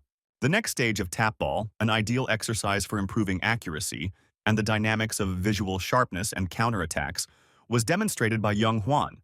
The ball was tied to the head, and after the hit it kept flying towards the face. If Young Hwan moved, the ball would also fly at strange angles. He quickly hit the ball so that it flew towards the cheeky guy, enough to scare him. "It's scary," said Hui. "So, because small and fast it's just a sponge," grumbled the unshaven master. "Ho, quite good." The daring athlete also decided to try, but praised himself prematurely. He immediately began to fool around as if he had received a new toy. "What a blockhead," thought the old master. "It's amazing that the pros use such a size," Young Hwan admired, looking at his daring friend. "He really is a genius." "Right now, forehead," the old coach suddenly shouted, which confused the guy. But Hui So still didn't lose his coordination and accurately directed the ball. On one of the bounces, the ball was flying too fast when Hui So got going. So he dodged at the last second, and the sponge hit to Jan's face. Oh, the cheeky guy thought. "It seems like someone still has some strength left," the coach grinned menacingly. "Now stand still." The training immediately turned into a farce. Like children, the unshaven master grumbled to himself. The ball not only moves quickly, but also flies in a curve. But the sharp-eyed guy recognized it and managed to dodge it, he noticed. Now he confirmed his suspicions. "The guy has special eyes. All that remains is to open them," the old master grumbled contentedly. But when this training turned into this circus with horses, the unshaven master frowned with displeasure. Due to fatigue, he came home by bus and had no strength left to walk. How it breaks? The guy trudged along sluggishly, stretching the stiff and wooden muscles of his neck. He's still not used to the punching bag, maybe only singles because of its strange trajectory. But if he had done it in one day, it would not have been interesting. There were still 2 months ahead, the guy thought when he saw a familiar silhouette. "Mom!" he called out to the cheerfully tired but beautiful woman. "What is she doing here so late?" the caring son worried. "She just met with friends," she quickly answered. "Okay," the guy thought, but sniffed suspiciously. "It seems like someone was eating barbecue," he said cheerfully, not understanding what was really going on. Apparently the smell had soaked into his clothes. The mother was confused. "Why was he returning so late?" asked his loving mother. "He has a match soon, a lot of training," the son answered contentedly. The match was so soon, she took his arm. "Didn't he want to pass the exam for a trainer's certificate first?" "Both," the son answered confidently. "It won't work that way. You won't be able to rest normally when the match is just around the corner," the loving mother grumbled. "It doesn't matter, he'll do it his way anyway." At first, she couldn't talk about it at all, but it seems she changed her mind. He looked at the tired woman. "Everything will be fine, Mom. Who cares about him?" "Let them beat him up there," the mother grumbled. "Oh, hen, they passed by the street food. Maybe take one," said the cheeky son, for he soon had a mass that reminded him of his mother. "There is no need to lose weight anymore. You can take one at a time." He ran briskly to the counter. "He already has a healthy forehead, but he's such a fool," she looked after him. "It looks like I should buy some perfume," she thought, sniffing her clothes. Everyone was given sheets of paper. The examiner's voice was heard. Then proceed. Hui So began the test. He came back, he told Taeyong. When he arrived, he felt even more exhausted than after training with him. "I failed it well?" he asked mockingly. "It will be clear in a week." The athlete scratched his head. Okay. Let's focus on training." The strength training fanatic was looking forward to winning a bet. Hui So showed excellent skills. The bag was now much easier to handle. "How are you?" The lazy master has returned from lunch, Taeyong noted well. "But too sensitive and sluggish," he said. "Nothing can be done about it since he is at this stage," the old master grumbled. "There are 2 most difficult stages in weight control. The first is dehydration. With the loss of water, a person becomes weaker, no matter how strong he was earlier. Afterwards, the strength will return. But now he needs to strengthen his muscles properly. And this is exactly the stage he is at. You can't take creatine. It retains water in the body. You need to maintain a diet. And the loads only become greater. But how he tries," Taeyong admired. "It must be a pleasure to teach him," the old master grumbled contentedly. "He keeps his word and gets stronger with each training session and listens much better than expected," the master said. "He is still young. We need to keep an eye on him so that he doesn't have a nervous breakdown," the old master strictly punished. Taeyong happily ran to the exhausted fighter. "Everything will be fine," he said. Although he himself was the main cause of stress, the master thought. "Dead? He's definitely dead already." Hui? So, sprawled on the floor, 5 days before the match. Give me some salt, his inner beast growled. Now he hated everyone who ate tasty food. Even though they had cut back on the workouts, he was still training with the bands and his hands were shaking like a long-time alcoholic's. You can't count how many trips to the toilet he made. His urine is cleaner than alpine mines. He checked himself into a medical center to make sure he was okay. Taeyeon knows how to keep his body in shape, but the training was still exhausting. Soft footsteps were heard nearby, and Huiso looked up tiredly. Cooling off, inserted a hairpin, a cheeky Thorn. "Look who's talking," he answered rudely, to the sweet girl who was worried about him. He was really angry, Yujin thought, but she understood his state perfectly well. She waited a minute for him to realize what nonsense he had said. "Whew, that's true," the guy muttered with dry lips. Now they had changed places, and he himself felt what it was like to lose weight intensively. Here, she threw a bone, a small bundle, onto the ground, like to a mad dog. "It will help to satisfy hunger for a while," said the Thorn as he unwrapped the bundle of nuts.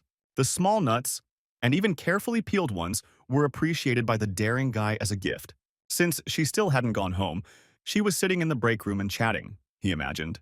"Give it back if you don't want it," the Thorn said sharply as always, but the guy quickly swallowed the entire contents. "I don't feel anything," my hungry and exhausted body rebelled. "But thanks for your concern." He managed to smile with lips chapped from dehydration. "Nothing special." The girl waved it off. She gave away the rest as usual. The cheeky guy grinned weakly. Oh, she felt embarrassed. What a blockhead. The girl became embarrassed and blushed slightly. "It doesn't matter," she replied sharply and turned to run. "Let's have dinner after the match," he suggested after her. "And what else?" the Thorn muttered and quickly retreated. "It's so cute to be angry," the simple-minded guy laughed, not understanding the reasons at all. "It's hard to even laugh. It's time to go home." He slowly rose to his feet. Who could be calling at such a time? He felt a vibration in his pocket. "Yes, Dad." He picked up the phone with anxiety. His father didn't call without a good reason. "What happened?" he asked, after they exchanged greetings. "Where is he now?" Everything inside him went cold and shrank. In intensive care, Hui So heard.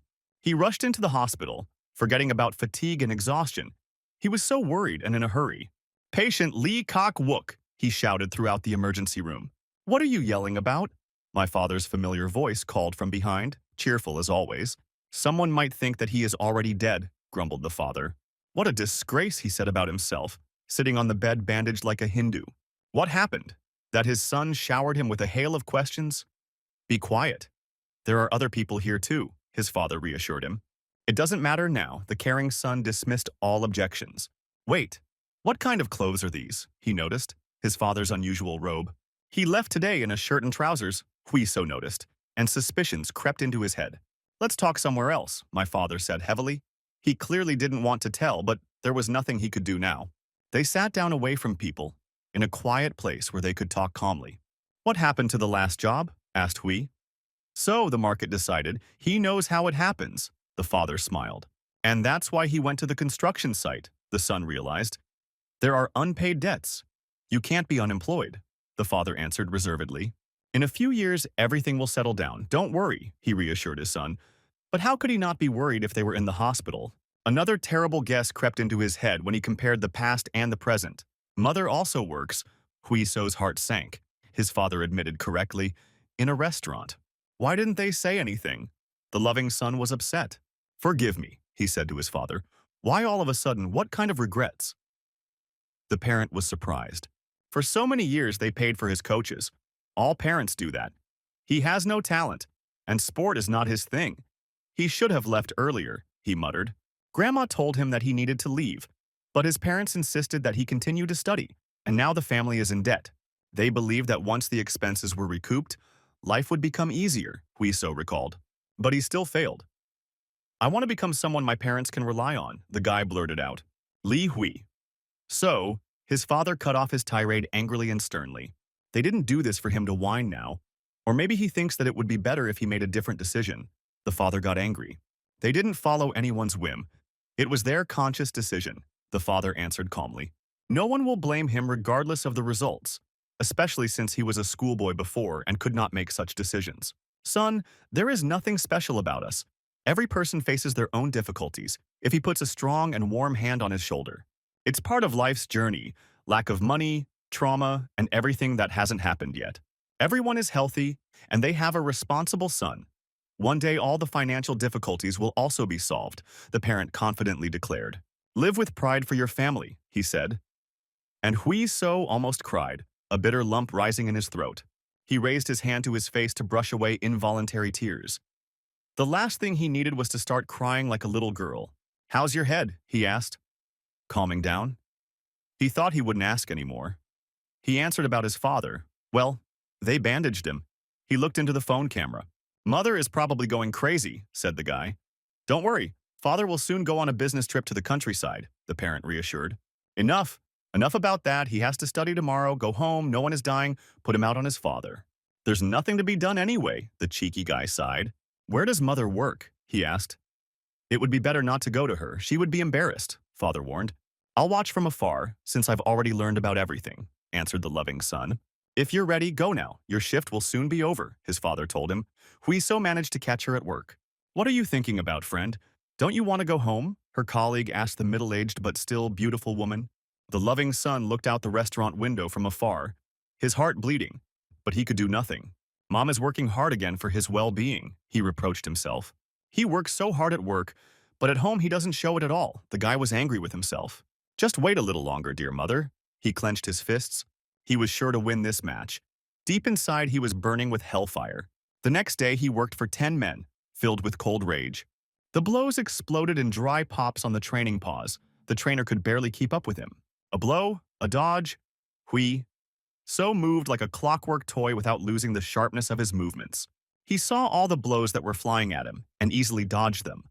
Bam! There followed a powerful counterattack that almost knocked out the assistant. Why did he get so worked up? The old master noticed the change in his mood. Taeyong shrugged his shoulders, wondering himself. Just yesterday, he was whining and complaining of fatigue.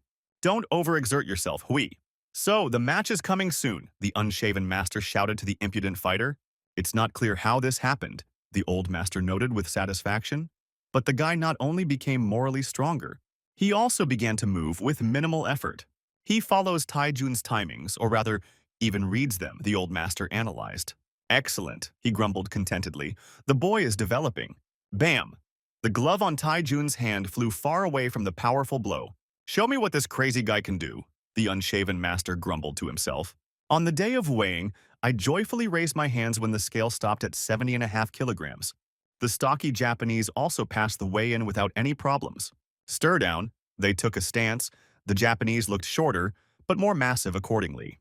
He looks impressive, the cheeky guy noted after examining his opponent. Maybe it's because he doesn't need to lose weight that much. Watching from above was even more interesting. For the first time, he fought with someone shorter than him. There was just one problem. His tank was leaking. Suzuki grinned terribly and muttered under his breath. Do you think that your opponent is a punching bag or something? Or something crazy, said the impudent guy. Luckily, the Japanese guy didn't understand a thing about Korean and just stared at Huiso. That was it. The referee separated them in different directions, ending the stare down. Huiso looked great in his best form and looked confidently at his opponent. The abnormal person feigned shyness and modesty. Why are you picking on him? Sun Hoon asked the cheeky guy who started it. But he justified himself. What did he do? Asked the coach, grinding his teeth and muttering. Giving me goosebumps, said Hui. So, he really is as strange as they say. It seemed like he didn't care who was in front of him, as long as he could be beaten, the boy thought, and was grateful for that. Because that definitely won't happen on match day, he'll be able to focus on destroying the opponent. Good shots. Now rest, Sung Hoon told him on the day of the match, after warming up in the locker room. The cheeky guy sighed with relief and sat down on the bench. He was completely calm. What are you thinking about? He's been quiet for a while today, the unshaven master asked him. For once, the lazy master paid attention to him. Unusually, the guy quipped. Your tongue is your enemy, the trainer grumbled. Nothing of the sort, the cheeky boy replied. This fight will prove his worth as a fighter. He thought about the old master's words. What is its real value? The daring fighter asked himself. The boy raised his finger up meaningfully. What an impudent fellow, thought the master. Nobody likes spoilers, said the cheeky guy to the lazy master. You're behaving as insolently as always, but without spoilers it's more interesting, the unshaven master agreed. We're waiting for your performance, he grumbled contentedly. 10 minutes. The organization's assistant interrupted them. Their exit. Let's have some beer and fried chicken after his win, the unshaven coach said. The master will treat you, the impudent fighter agreed and smiled. In the blue corner is the star newcomer Li Hui. So, the audience greets him with loud applause. The hosts commented on the match. This time he has a tough opponent. He has 7 wins under his belt in the lightweight division. In the red corner, a living Mitsubishi Suzuki engine, wearing a Hani mask, enters the ring. He always fights hard. The match lasts 15 minutes. There is enough time. Don't get into trouble. The more skirmishes, the calmer you need to be, the unshaven master gave the parting words. Go ahead, make a cutlet out of him, he wished the fighter. If you fail again, you won't see any more contracts, reminded Suzuki, his mustachioed coach. The fighters came to the middle, the referee called them, and they stood opposite each other. They are both so different, it's surprising that they are in the same weight class, the presenters talked. Suzuki won't have an easy time in this fight, but who knows, he's knocked out opponents bigger than Li Hui so. Besides, the Japanese has much more experience in fighting than the newcomer. Matches of physical strength versus experience, the leading commentators discussed. The referee gave the command to fight, and both fighters began to move in a circle, studying each other. Suzuki opened the fight first, landing a direct hit on Huiso's guard. He immediately went into a series of blows, judging the correct distance. Tall Huiso had to quickly duck under heavy blows. As soon as I bent down, a powerful uppercut was aimed at my head and flew past my chin by a hair. Huiso dodged with his upper body, saving his strength. The blows whistled, scratching the tip of the nose. Each one could be the last. With perfect timing, Huiso fired a straight left to stop his opponent. And then he immediately moved the attack downwards, adding a low kick to the shin. Suzuki's calf muscle went numb from the stinging blow. But the stubborn Japanese, on the contrary, took a step forward and attacked from above. A hand slid across the back of his head, as Huiso moved his head just a little to avoid the blow. Using his footwork, the daring guy circled around his opponent. Both fighters demonstrated excellent defensive and offensive skills. Huiso watched the Japanese man closely, recalling their common historical past. Mitsubishi drove like a tank straight ahead with powerful right hooks. Strike, defend, he left no gaps for Huiso to counterattack. The Japanese fired a straight punch and immediately closed the distance between them. He kept trying to break through the brazen guy's defense, but he diligently dodged all the blows. With each swing, the driven fighter got closer and closer to him. Until he finally hit the block with his sledgehammer, the audience exploded in applause. The powerful blow sent the daring guy flying back towards the net. Having driven his opponent into a corner, Mitsubishi began to rain blows on his rival. Huiso leaned his body forward and rested his hands on the Japanese man's chest. With one movement, he pushed the striker away and stepped out of the corner. But the stocky Japanese did not let go of him, also moving with the blow. It's so much fun to beat people up, his inner voice went crazy. Huiso was pinned down again, and a hail of gunfire pounded his body. The Japanese man's mustachioed trainer got excited again and became worried, although he had told the fighter to remain calm. The series of blows did not end. Mitsubishi was definitely in good shape, the commentators noticed. Too dangerous, said Song Hun. The blows fly low, the old master thought. It must be raining. No. He just lets himself be beaten, the unshaven master suddenly realized. Look closely, he said to Song Hun. They both saw how well the guy was holding up. Like the swinging pendulum of a metronome, Huiso counted the strokes of the cylinders. The Japanese man's strike, defense, and pistons were practiced on his blocks. The tact, the high consistency, the strong and weak blows, he felt them all. Suzuki was really going wild. Huiso counted the gaps and combinations. He waited patiently. Mitsubishi showed no sign of getting tired and made ever wider swings, as if anticipating victory. He moved quickly and efficiently, like a professional, which is what it takes to read. The metronome froze in the middle of the beat, and now Huiso felt the right moment. A razor blow cut off the chin of the psychotic opponent. He stopped, froze as if he had been nailed to the floor, having received a blow he did not expect. And then he got a bad mark, his head jerked like a toy. The Mitsubishi leaned back as if its engine had crashed into a pole at high speed. Here it is, the old master grumbled. He had been waiting for this moment for a long time. Everything happened so quickly that the spectators did not notice all the blows, but saw how the stocky opponent fell into the ring. He held up well, the master praised the daring guy. It was lucky that he was throwing punches thoughtlessly, and it became easier to calculate him. Li Hui. So asks for a standing ovation from the audience, the commentators chattered. Is there a more relaxed fighter? The cheeky boy turned his gaze to the madman below and brazenly pointed his finger at him. No, no, he waved brazenly. Don't even think about getting up, he mocked his opponent. Get up, we'll kill him, get up! The voices in my head were shouting in unison. Kill, kill immediately. Mitsubishi went completely crazy from shock.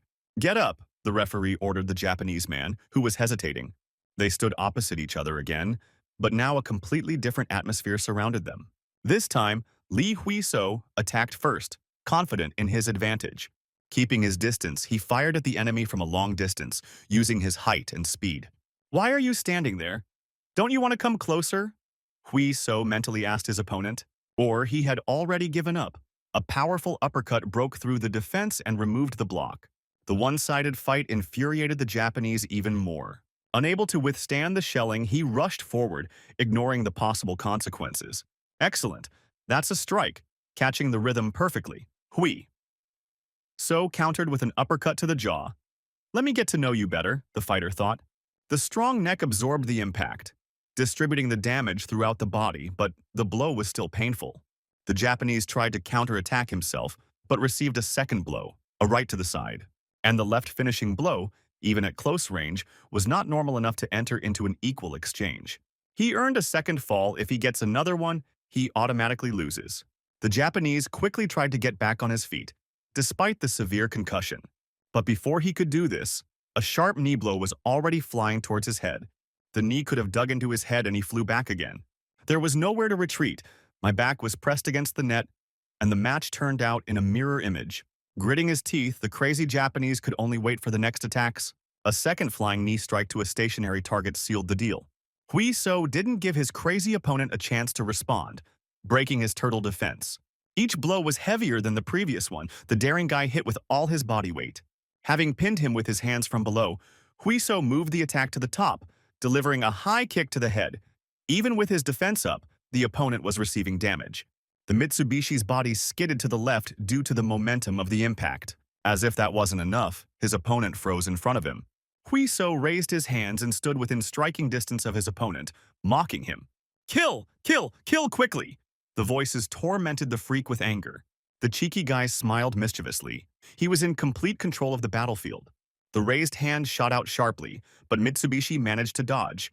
He immediately tried to strike in a jump, stepping towards Huiso. A wide swing slid past the daring fighter, a couple of centimeters away. Of course he will dodge. The crazy fighter expected this. Here's a real punch. He fired a long straight right. Just in time, at the last moment, Huiso simply moved his head out of the line of attack. Even such an unexpected trick didn't work on the sharp-eyed guy. The crazy guy became worried. Huiso easily slid into long range, where he could once again deliver multiple blows with impunity. Hey, what nonsense? Huiso looked at the helpless Japanese man with disdain. No, no, he shook his finger again, making it clear that he couldn't do anything. The punctured fuel tank began to whistle loudly. Mitsubishi could not bear such a disgrace. At that very moment, he rushed forward without any plan or calculation, relying on blind chance. Huiso clearly saw the wild, wide movements of the abnormal one and deftly dodged. The smile never left the face of the daring guy. He was not at all afraid of his opponent's destructive moves. All attacks failed. The stocky fighter panicked and couldn't understand why. Huiso dodged so easily, as if he was dancing. He moved flexibly and elastically. A middle kick with the speed of the wind cut through the torso of the crazy Japanese. Huiso raised his leg for another middle kick, and his opponent cowered in advance. But instead, he simply made some random movements with his leg to confuse his opponent. Now he's just having fun. He doesn't even let me take a step, the old coach grumbled contentedly. No, this was the third time the impudent guy mercilessly teased his opponent. Zo! The Japanese man shouted, and all his valves finally blew. Don't fall for provocations, the mustachioed coach advised, but it made no sense. The stocky freak went into disuse, forgetting about protection, and about everything except his hatred. Huiso moved easily along the line of a wide, drawn-out strike. The counterattack penetrated the skull with a leaking roof. The Mitsubishi received double damage. He fell for the third time, and Huiso didn't let go of this opportunity. The Japanese man's battered face was swollen like a beetroot from bruises. Suddenly he felt a fear he had never experienced before. Hell was empty. All the demons had gathered here. They came for him. Huiso's elbow slashed from above. You're angry. Good, get even angrier, thought Hui. So as he destroyed his opponent, he needs to feel with his whole body what it's like to be beaten half to death, the way he loves. Hui So's blows chopped. All this time the freak was doing exactly this in the ring. The fight turned into a bloody massacre. Mitsubishi let go of his defenses. He lay there completely stunned, his eyes rolling back. The referee shouted stop. The last hammer blow sank into the ring near the Japanese man's head. Demon Hui. So came to his senses. The fight was over. The referee covered the defeated fighter with his body. Li Hui So wins another fight by knockout in the first round. The commentators go crazy. A fighter who hasn't even spent a year in the ring has burst into the lightweight category rankings. Li Hui So won the fight at 3 minutes and 38 seconds into the first round via technical knockout. Just look at these headlines. Taeyeon was scrolling through the news feed. How could the viewers not appreciate such a bright fight? Song Hoon also changed and allowed himself to relax. He was not like this before, the old master noticed. It was unusual to see the always stern and picky eyebrow-twirling match winner.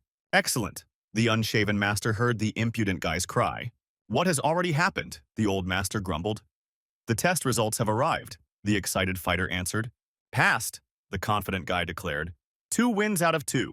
It seems it's time to look for documents and find out what the weather will be like. The impudent guy dreamed, not noticing how Song Hoon and Taeyong slowly moved away. The cheeky guy started calling his mother and chatting happily about his victory and future trips. What are we going to do? The coaches whispered conspiratorially. It's not his concern, the old master grumbled. He didn't think he'd get through, Taeyeon lamented. Hui Seo didn't take into account that after the written test, there would be an oral and practical exam. In other words, he wouldn't be able to make it to Yeon Kun's match. What do they know about pain? Hui. So is sprawled in the middle of the ruins of a castle in the air. The dream of going abroad has just collapsed. What's wrong with him? He looks like a dead fish, asked Yeon Kun. Will it take a long time? His comrade reassured him. Sung Hoon dared to approach the athlete who was disappointed in people and life. Oh, mister, who eventually became the second coach, the impudent guy greeted without hiding his envy and indignation. Of course, he himself is a fool, since he believed that he could do everything in 4 months, the impudent fighter whined. In any case, since Song Hoon is busy, he is now entrusted to go to Yu Jin, the main slacker of the hall. The girl got sick, lives alone, there is no one to take care of her, the trainer explained. But why him? The fighter answered sourly. There are plenty of other guys. Go to Yu Jin. The other guys perked up, vying with each other to offer themselves as guardians. It is precisely because he doesn't want to that he has to do it, Song Hoon said sternly. Others will simply eat her up. Since his match just ended, he had nothing to do anyway, so he might as well go and have some fun. Song Hoon handed over the corporate card for expenses. Got it. The cheeky guy resigned himself. Can I buy something for myself? He asked, and Sun Hoon gave the go-ahead. The main thing is to bring the receipt. I'm counting on you. Song Hoon saw him off and the guy headed off to visit. The apartment is on the top floor and the girl knows how to live successfully. The impudent guy envied. He came to visit a friend and greeted the concierge. This door, he quickly found his bearings with the address in his phone and rang the bell. Someone got tired of living there. A sick sparrow crawled out. What a look. At least she could have combed her hair. The cheeky guy said, hello. Ah, the alarmed sparrow defended. The girl did not expect to see him outside the door. She slammed the door loudly right in front of his nose, and the mouse hid in its hole. That's how she receives guests, the tactless guy grumbled. While she was going crazy, trapped in her own home, the girl was breathing heavily. Was he following her? The gray mouse squeaked. No, it was just Song Hoon who gave him the address and told him to check in, the guy explained. Why didn't you warn me? She squealed angrily. Didn't Song Hoon call her? The guy weakly justified himself. Big deal. The house is a mess. He came for nothing, the guy grumbled. And she told him to shut up, thinking about how to reduce the scale of the disaster. And they said that she was sick, but she herself caused a stir. The impudent guy grumbled at the door. Come in, since you came. The gray sick mouse ruffled his feathers. Don't look around. Don't look under your feet either. It's better to gouge out your eyes, grumbled the embarrassed mouse. Oh, familiar methods. He assessed the pile of unwashed dishes covered with a towel in the sink. Don't go to bed yet, eat well. But the mouse was in a hurry to burrow into a warm nest. Even when sick, one must move and eat, insisted the cheeky guy, asking where the portable table was. Behind the kitchen, the mouse muttered, she was so weak that she had no strength for barbs or embarrassment. And he loves to eat, the sick cutie noticed. watching him gobble up the porridge he brought. While she was watching, her stomach also began to rumble. Now she was behaving so quietly, Hui So smiled. The mouse slowly brought the spoon to his mouth and began to eat. In other circumstances, it would have bristled with thorns and would not have even let him across the threshold. He certainly thought about having lunch together, but who would have known that they would eat like this, the cheeky guy noticed, and the mouse also smiled sweetly. He asked the girl how long she had been ill, and she said that 3 days ago, yesterday was the worst. Wait, so she hasn't washed since then? That's why she has a nest on her head. The impudent guy took advantage of her lack of weapons. But she washed herself, just smell it. He theatrically plugged his nose, although the aroma of chocolate and cherries intoxicated him. Even more exhausted because of the blockhead, the girl leaned back on the side of the bed, her eyes closing on their own. But it's good that someone visited her, the sick mouse blurted out in a moment of weakness. It's just a pity that it was him, but it will do. She returned all the barbs to him. I saw the match, the girl muttered. That's true. The guy forced a smile. Even when she got sick, she didn't look at me. Leave it, she said softly. Well done. She sincerely congratulated the athlete. The fight surprised her. She knew he was not bad. But this was a completely different level, the mouse shared. How unusual it is to hear compliments from her, even awkward. He scratched the back of his head. She is definitely sick. Was the tired mouse surprised by such impudence? Why would she do something like that? The girl asked scornfully. However, she has something to say. The cutie looked away embarrassedly. She really did think he was an idiot, the sweet girl said harshly. Such directness made even the impudent guy freeze to the floor. These are some statements, Hui. So paused, thinking about how to respond. In principle, she didn't really hide her attitude. Even a stupid person would have guessed. Oh, really? The girl showed little remorse. But since she confessed, it means everything is not so bad at the moment, the guy cheered up. At first, she thought that he was taken unfairly. So he does whatever he wants and acts like a self-centered piece of ass, pinned Hui So. But it turned out to be something completely different. Her voice became timid and soft again. Still, he has skills and hard work, and his self-confidence is justified in places. Although he is still a boastful peacock, she continued. No, since you are praising, go on, the impudent guy insisted. I'm sorry, the girl said humbly. Come on, the athlete waved it off. This will only ruin their relationship. She did it not to amuse his vanity, but so as not to feel worse herself. The sick mouse mumbled weakly. What's wrong? He asked when the mouse finally lost all its strength. His firm, cool palm rested on her forehead, she thought for a second. So good. What is he doing? The hot mouse asked languidly as he touched his forehead for comparison. Stop grumbling. He lightly slapped her on the forehead, switching on the caring boyfriend mode. It seems like she's getting worse. She's been torturing herself so much before, and she's still sick, Hui So realized. Heavy loads, strict diets weaken the body, which is why the risk of getting sick is higher, 2 matches in less than a year, meetings with fans, etc. It wasn't easy for her, Hui So gently took her arm and helped her up. Take the pills, he gave her an antipyretic, and the hot cutie didn't argue. He softly wrapped the little mouse in the nest, and the girl quickly fell asleep. He looked at the cute little nose sticking out from under the blanket. Now it's time to tidy up the kitchen and living room, the guy decided. Idiot, she squeaked his name. Hui So, and the guy listened. Still not asleep, he asked. Thank you, the sick mouse whispered quietly. I don't hate you anymore. He heard honest words. The level of relations increased from negative to neutral. Although he is still a fool, she added with a sweet yawn. Hui So smiled. Even in his sleep, he says the same thing, which means he speaks sincerely, he realized. Having completed his duties in the kitchen, he wiped the sweat from his forehead. Well done on this part, said the caring guy. The forbidden door, the room of a lonely girl, rose before him. To be or not to be, that was the question, the impudent guy thought. She locked it securely. There can be no doubt what is there. He scratched his beard. Be that as it may, he took the risk of opening Pandora's box and looked inside. The wardrobe was full of unwashed clothes. It was a pigsty. The guy who lived with his mother at 23 was horrified. It's impossible to tell the clean from the dirty. Everything is mixed up. He assessed the scope of work. I'll wash everything.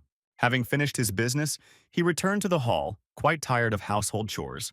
They were just looking for him. One of the coaches called him. What had already happened surprised Hui So. Blow quickly to the master. There is a tall guest who has come to see you, the athlete was informed. There were a couple of things to do, so I dropped in for a minute. The whole director of X1 was being disingenuous. Why are you frozen as if you did something wrong? Asked his bearded grandfather. No, he was just surprised that the director came in person. The athlete apologized. He came to personally discuss the contract with the athlete, but the unshaven master insisted on being nearby. This is some other contract. The guy rubbed the back of his head in confusion. He didn't really study at school. The talk is about changing his current contract, the cunning director said. SFC wants to take him over. The director stunned the guy with such a powerful statement. That he didn't look very surprised, the cunning director stated. They suddenly contacted each other and demanded Huiso for themselves, even though he had barely made it through 3 matches. But why didn't they contact them directly, the impudent guy asked. Apparently they decided to act politely. After all, the organizations exchanged many fighters. Still, he hopes that Huiso will refuse this offer. It is difficult even for home champions to survive in SFC, and it is also difficult to attract the attention of viewers. It's more profitable to stay here, said the director. He won't stop him from leaving, but he'll be glad if Huiso refuses. They make good money on him. Of course the conditions in X1 will be better, the director promised, and the impudent guy pricked up his ears. A permanent salary of 8 million, plus a 100% bonus for winning. The fighter's eyes widened when they told him the amount. They had already discussed this matter with the old master, but it would be up to Huiso himself to decide. Then let's trust Master Sanguk, the guy said. Is there really nothing to say? The unshaven trainer was surprised. If he could, he would sign everything right away, the fighter admitted. SFCs are not only good for the money offers. What about their reputation and prestige that is important to them? Sanguk asked. They are the world arena. Any fighter as good as Huiso will want to participate in it, the unshaven master insisted. Now the competition is very high. There are a lot of fighters and they are exhausted to the point of losing their pulse. Where is the prestige? The director objected. These are the words of the spirit of the old men. But what will the other fighters say about this? Answered the unshaven master. Opinions may differ. Just state your conditions, the director suggested. The starting conditions were 10 million, and the same for victory. The director heard their demands. Isn't it too much, Huiso looked doubtfully to offer such a salary to athletes of national level. They really will have enough of this. I heard the surprised voice of director Huiso. They seemed to be cautious in front of him. The director discouraged the athletes. 12 million, and the same for victory. He stunned them with a new offer, raising the required rate. 12! The athletes muttered in unison. Not believing their ears, the total had grown by a third from the starting point. He will also introduce them to a sponsor, so that they will receive about 30 million more a year, the cunning director suggested thoughtfully. Of course, everything is not free. He will get this money if he wins the match, but what if he loses? Huiso clarified. Let's make do with 10 for participation and 10 for winning, as Sanguk suggested, the director reasoned. They will still be the winners in any case. What's the catch? The old master didn't believe in such generosity, but the director raised his hands. So far, he can't reveal all the details. But now, he is preparing for something, and he hopes that Huiso will become a part of it. The director narrowed his eyes slyly. But what is he talking about? Sanguk asked. The market will soon expand, but it is a risky bet. Everything will work out if it goes according to plan, the director said. He couldn't say anything else, but they certainly had nothing to lose, the director assured them, and Huiso was already wagging his tail to sign while the master was thinking. They agree, the director heard and beamed like a saint. It was not for nothing that he came here personally. Tomorrow he will send a rough version of the contract. The conditions will change, so they will receive the final version after the match.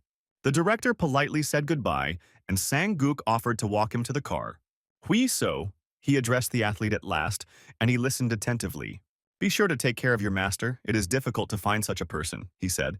And even the old master was embarrassed. Of course, he will always be grateful to him, the impudent guy replied. Well, that's great. I expect new achievements from him in the next match. The director said goodbye. This is luck, the self-confident guy rejoiced. Whether we were lucky or not, we will find out only in the future, the unshaven master grumbled. Something is wrong. The naive boy was surprised. Something doesn't add up, the master grumbled. They wouldn't have been offered such a deal if it hadn't been beneficial to the association. The director is definitely not the kind of person who would miss out on profits. Although they don't know what will happen in the future, it's not clear how he will use the guy. Is he a bad person? The fighter asked. No.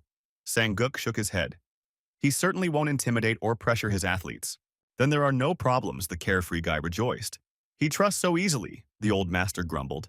Of course, he trusts the master completely, because they have come so far together. The impudent guy grinned. He shouldn't be so trusting, he'll definitely be deceived, the coach grumbled. But did he have anything to deceive himself with? Huiso asked. Anything is possible, the old man grumbled. Which means he will still trust this time, the carefree guy answered. He had come so far thanks to the master, he could take a risk once, the boy flattered. Don't laugh, you fool, the master slapped the guy on the shoulder, as if his flattery could work. The trainer grumbled contentedly. Keep your mouth shut until it's official. If he spills the beans, there will be chaos in the team, the coach sternly ordered. That's settled, the unshaven master grumbled. What about you, Jin, he asked, and the guy laid out the details. At this point, the old master let go of the impudent boy and took up the papers. The phone vibrated in my pocket. I love my master, the impudent boy sent him. The internal financier was jubilant. Soon he would receive a huge sum for the fight. And also the sponsor, for just 2 matches a year. The cheeky guy was drooling. Climbing to the top is really not easy. He grew up quickly, the cheeky guy thought. But even if we put all this aside, there is even better news than this. Now SFC turned their attention to him. He raised his hands in satisfaction. No matter how things turn out in the future, if he changes his mind, he can become the second fighter in the International League, along with Young Kun.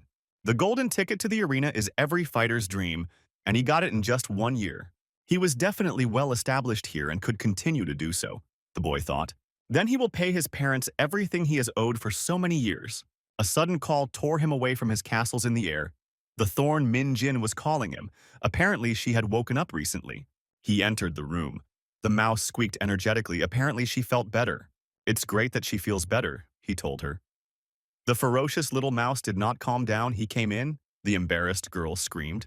He sorted out his things in boxes, threw out the trash, the guy answered calmly. After all, no one asked him to. The Thorn was angry. He also washed the panties and bras, hung everything separately, he said in a casual tone. Crazy idiot, she squealed from anger and embarrassment. What's wrong with that? He was surprised. He didn't really look into it. She might not worry, he reassured the girl. But it only got worse. Why? He continued to squeak. For the umpteenth time, this conversation was leading nowhere, the impudent guy decided. Just get well soon, the impenetrable boy answered her. Maybe if I don't go to the gym today, I might as well die soon, the carefree athlete muttered. Hurry up, the match is about to start, they shouted to him from the audience as he picked up the delivery. The pizza and fried chicken arrived. A cheeky guy came galloping, and my friend was very happy. He quickly laid out on the floor. Now everything was ready for quality viewing. He was more worried about this match than his own, Huiso said, and Jung Hwan agreed, his heart racing with excitement. In the blue corner is the undefeated Bob, the middleweight champion with a score of 12 wins, Ricardo da Silva. In the red corner, a fighter with a fair number of victories from Korea, Kang Yong-kun, announced the match host. Blue is ready, the referee pointed at the fighter, and Ricardo raised his guard. Red is ready. He asked the same thing to Yong-kun, and he took a stance. Fight. The referee gave the command and the fighters began to move. Yong-kun rushed towards Ricardo from the start, and he missed the shot. Without slowing down, the Korean grabbed the champion and threw him into the ring. The teammates were jubilant. Yes, they shouted, keep it up. But the strong champion was able to get up and counterattack. And now Yong-kun missed the blows. In the second round, he missed a lot, having lost his momentum in the first round, and the Korean was knocked down. How so? The team tensed up in anxious anticipation of the outcome. Yong-kun lasted until the third round. Both opponents were breathing heavily. The champion looked exhausted and did not dare to attack the impudent Korean. Gathering his strength, he rushed forward to seize the initiative in this round. Ricardo made a pass to the legs, instantly getting closer to the opponent. Yong-kun had a hard time keeping his balance and not falling. He had lost a lot of strength in the last round. At the last moment, he managed to perform the throttle and squeezed Ricardo's neck. He quickly ran out of oxygen and slapped the mats. The match was over. The stands roared with the first victory of Kang Yong-kun. Everything is really completely different, the daring guy assessed the fight. Both fighters are champions of their home organizations, but in that arena, they are just contenders for the world title. This means that there are still many monsters there that are stronger than them. Renewing his contract with X1 was the right decision, Huiso realized after watching this match. He is still too inexperienced. There is no point in rushing, he needs to start by conquering the home arena, the guy decided for himself. The phone in the team office was ringing loudly, but no one was paying attention to it. It seems like everyone is too busy worrying about the match of a fighter from their gym, the guy realized, and went to answer. Tim Atak, Hui. So introduced himself, and the voice on the phone asked why the coaches weren't answering. Today is Young Kun's debut match, the guy explained. Everyone is too absorbed in the match. How did the match go? They asked him. The victory in the third round by chokehold. Hui So voiced impressive results. It wasn't all smooth sailing. He was very tired after 3 rounds and almost lost, the guy bragged. In any case, there is news for him, the cheeky guy was told. There is a possibility of participating in the main match in September. It was clear from him that he was attacking, so he grabbed him. The strong Korean boasted of his victory. Hui Seo sipped his beer thoughtfully and remained silent. And Sung Hoon noticed this. Why are you so downhearted since you received an invitation to the match? He asked the despondent boy. He had a good time in the States. The cheeky guy made a dig, but Sung Hoon brushed it all off since he was working there. And how are the American girls? Asked the cunning boy. Very open. The always reserved coach blushed. So everything is not so bad. Understood, Hui So. Scoundrel, let him tell you about the invitation. He poked the fighter in the shoulder. There is no exact date yet, the guy said. Has the opponent been decided? The bushy-browed coach asked him. And Hui So replied that he hadn't yet, and that worried him. The choice fell on 2 fighters, but Pereira was recommended. The bushy-browed trainer heard a familiar name. Harsh, yes, said the cheeky guy. He is number 1, and the other is Kim Ji-hyun, number 3. They're both strong guys. Song Hoon frowned, and the boy became worried. Very strong opponents. Let's start with Pereira. He has a disgusting character, the bushy-browed coach said. A sidekick, a barn, a flying elbow strike, all these techniques put opponents out of action, and many fighters never return to the ring after them. He has a bad reputation among fighters because of doping, steroid injections, diuretics. He was caught with almost everything. Many organizations abandoned it after high-profile scandals. If the fight gets out of control, he risks not returning to the ring. Sung Hoon frowned. Kim Jo-yoon is also not simple. He was nicknamed the keeper of his weight category. The bushy-browed trainer continued. He is well-trained and is a ruthless monster for beginners. Even in the pro environment, he has received many nicknames. Based on what I heard, Kim Jo-hyun will be easier, the guy asked. It's not that simple, it's the main event, Song Hoon clarified. Yakin had won most of his victories by decision, and the guy was now even more confused. The judge's decision means that Yakin will hold on until the last round and score points. A newcomer who has not fought more than 2 will quickly give up. He needs to win the fight in 2 rounds, but no one has ever done that. He's like an armored train, Hui So thought. In terms of painful moves, Pereira is more suitable, but in any case, both need to be analyzed, the meticulous trainer advised. Watch the videos of their matches first, okay, Hui? So sighed. Now he was even more worried. Even late at night, he could not sleep. His thoughts revolved around the upcoming match. He watched the video for several hours and still didn't decide anything. Both opponents were formidable for him. He had to choose without thinking. Now he was only more confused. The guy sighed. Who is writing there at this late hour? He wondered and looked at his phone. The unshaven master decided to write to him, and when he found out that the guy was not sleeping, he called him. Sung Hoon told the old coach everything and that the boy couldn't make a choice. Let him not bother and choose the one he would like to fight the most, the master advised. Isn't that too presumptuous? Hui So was surprised. Trained athletes like him can rely on instinct. Both opponents are not easy. The master will be able to train him for any match. Or he doesn't believe it and thinks that they will let him lose. The old master grumbled discontentedly. The guy was able to laugh with relief. In that case, there was no point in straining myself, the impudent guy decided. I wasted so much time on speculation, the fighter smiled. Then the answer lies on the surface. He already knew who he wanted to fight. Of course he chooses him, the brave fighter grinned cheekily. I'll go get the sword, the boy squeaked and ran after him. The boy picked up the ball and saw a grown man in front of him. He sat there with a stern frown, as if he were a complete stranger. Dad, the boy beamed, recognizing the familiar face of the man who was pretending to be a passerby. Son, the long unshaven man suddenly smiled tenderly. And he was early, the boy noticed. He came early to see his progress, his father said. He was able to play much better, and was even able to score a goal, the boy boasted. It's a pity he didn't see it, the man said. Never mind, he'll show him next time, the boy promised cheerfully. Give me the ball, the boy's friend shouted, and he replied that it was time for him to run. He will be here and look after him, so let him play as much as he wants, the father promised. His father is so scary, the boy's friend said, but the son denied everything. Dad can't be scary. The man looked at his son with satisfaction. He loved him very much. The boy really did grow a lot. Another person noticed his gaze. Why is the phone switched off? The bald, bearded man asked him. We haven't seen each other for a long time, the fighter said reluctantly. How did he know where he was? The athlete grumbled. He asked his ex-wife. His manager simply answered. Was the old man following her or something? The fighter was indignant. You should have just picked up the phone, the bearded man replied. He sees his son once a month. Couldn't they meet another day? But the bald, bearded man insisted. An invitation from X1 has arrived, the manager said, and the fighter grimaced dismissively. September, Korea, Seoul. The opponent liked him more than the other guy.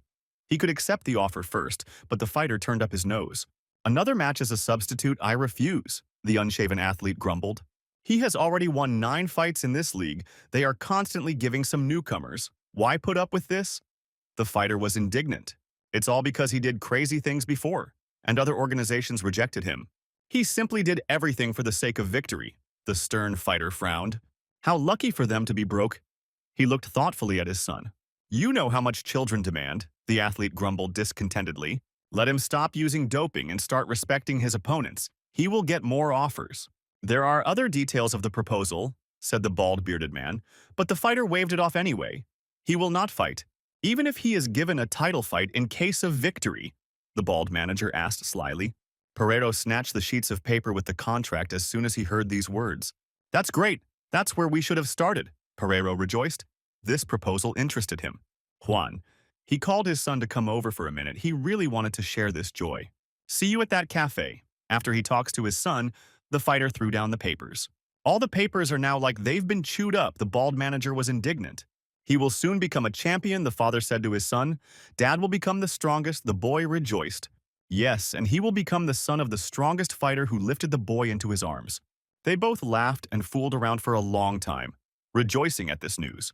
I give up, Huiso wheezed in pain, and he began training hard again. I just pressed it, and the bastard is already clapping. The blond boy was indignant. He had almost used his technique. Why waste time? The athlete was disingenuous. How he was going to fight with high-ranking fighters, the trainer was indignant. I knocked to learn faster, the fighter waved it off carelessly. And what to do with this lazy, impudent fellow? The blonde trainer wondered.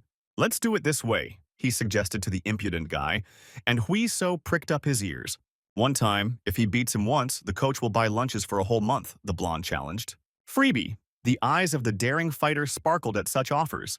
A month of free lunches in the off-season when you can gain weight. The impudent guy calculated all the benefits. Excellent. The daring fighter jumped to his feet. Now he was fired up for training. The blonde frowned. The changes in the guy were too noticeable. Huiso looked only forward with the gaze of a true killer. Great, now he sees his strength of spirit, said the blonde coach and responded in kind. The blonde master started first and moved forward. He leaned lower, aiming for the cheeky boy's legs. Capture, he understood. But the daring fighter did not have time to react. Damn, he realized when the trainer's hands reached for his neck. A trick, he was aiming for the neck, the trainer's hand fell below the back of the head. In that case, he would repay in kind. Huiso also entered the flame with the blonde. The daring fighter's foot slid and caught the blonde under his supporting leg. With his other hand, the daring guy slid under his opponent's leg, and he easily lifted it into the air, and then quickly threw it in one motion. Having firmly slammed the trainer onto the mat, he pressed him down with his body from above. The blonde lay calmly. He gave the initiative to the fighter when he grabbed his hand. He was surprised by how quickly he moved to the ground. Huiso was in a hurry to complete the move and take the opponent into a hold. The naive man was too hasty and did not secure his legs. The trainer grinned and threw his leg over the fighter's back.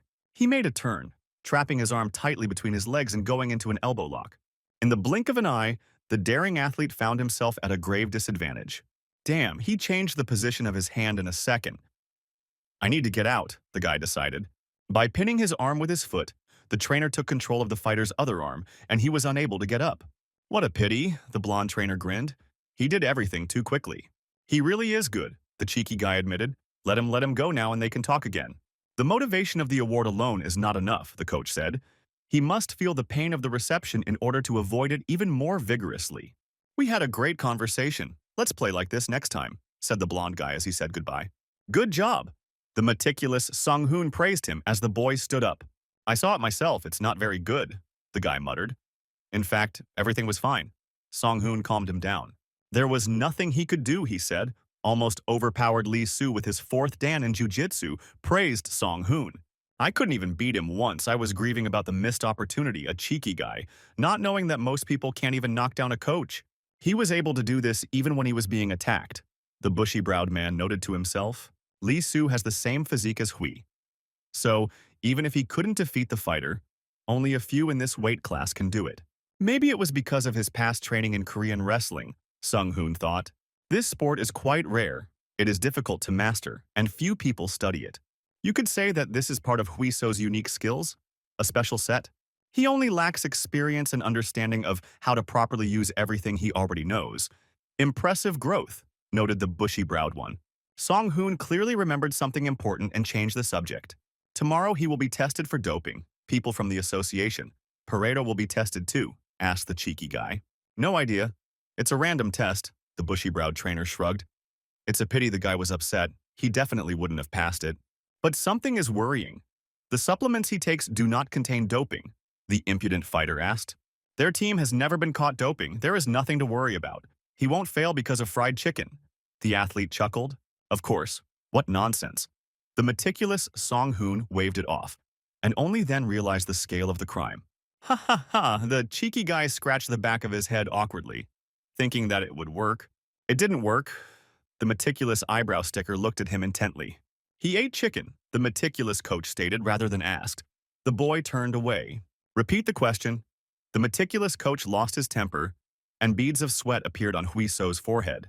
Lee Soo, he saw the blonde boy. How about some more training? The torture of lectures from Song Hoon looked worse than suffocation. At least the soy one was tasty, Sun Hoon asked calmly, but he ate it in a spicy marinade. The naive guy easily fell for the trick. Could it really be that the spicy marinade means the suspect is getting confused in his testimony? Noted the meticulous Song Hoon. The match was announced a long time ago, and he still eats such food. Heavy hands fell on the shoulders of the impudent guy. No need to exaggerate. He only ate a small piece. The daring fighter stepped back. If you tried it, it means you've already succumbed to temptations. The chicken is good, and there's also a marinade. It's good to eat it on the sly. How to lose this weight? Song Hoon exploded. 3 pieces of everything. Hui. So ran away. 3. Just now, there were only 1. Now the number is growing. The meticulous trainer drove after him. Now stand still. We'll have to skin him so he'll be lighter, shouted Song Hoon. Everyone who works with this guy is going crazy, Lee Soo noted. And the one who suffers the most is Sung Hoon, Taeyong agreed. Hui Seo was unable to escape retribution. Sung Hoon made him sweat until he was completely exhausted. Keep chasing him like a dog and make sure he doesn't eat anything. The meticulous trainer frowned. Hui Seo was puffing and panting during his morning run. The last few days before the match had not been easy. Inhale and exhale 3 times. Keep running. Sung Hoon was riding next to him on a bicycle. Shadowboxing, he said sternly, and Hui Seo stopped to swing his arms. Great. Now from the beginning, grumbled the strict trainer, who had not yet forgotten about the chicken. Hui Seo caught his breath in the shower, the only place other than the toilet where he could rest. His diet became poor. Fish, rice, sprouted greens, no salt or spices. Again, he looked at the dry and tasteless food, under the strict supervision of Song Hoon. Something doesn't please him. The thick-browed man frowned, and Hui Seo quickly replied, No, sir. Only 2 weeks have passed since the beginning of this week. Now he did not just think about the eyebrows.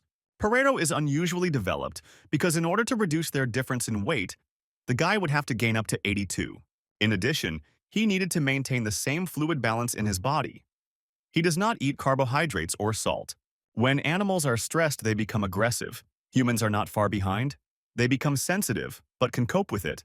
Even though the guy had never objected before, even so, Song Hoon wouldn't regret it. Bring some water, said the cheeky guy. Stop sitting around useless coach, and Sung Hoon immediately regretted praising the bastard. He went to the water cooler, and the lazy repairman called him. Resting after training, Sun Hoon told the boss. True, they will be ready, he answered the lazy boss. What the impudent guy asked? What's up early in the morning? Prick up your ears, daring fighter. Pareto arrived in Korea. The bushy-browed coach looked sternly at the fighter. He needs to prepare for the interview. It's good that we arrived on time. Song Hoon brought the cheeky guy for the interview. For the occasion, the boy had dressed up in a suit and was now fiddling with his tie. Such an uncomfortable suit, the guy grumbled discontentedly.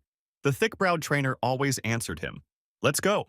The bearded director was already sitting behind the podium, in the center, as expected.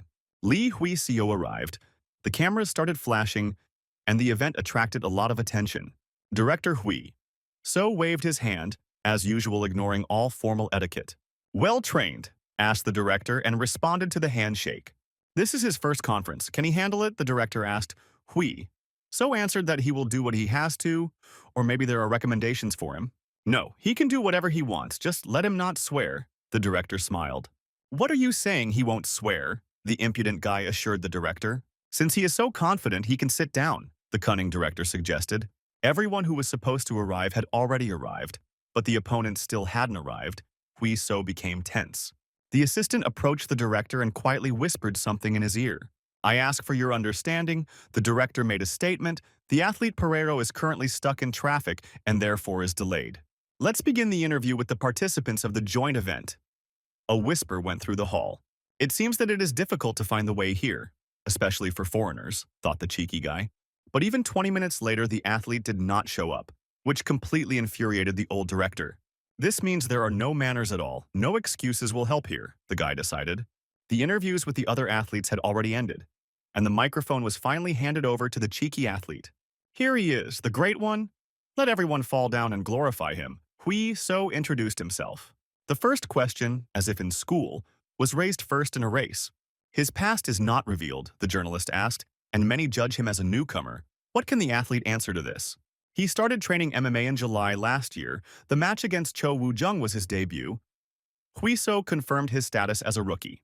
So he debuted without going through the league. The journalist was surprised. At that time, Young-woo's opponent got injured and the guy acted as a substitute. "This means that he trained for the first 3 weeks without knowing his opponent at all." The journalist was surprised.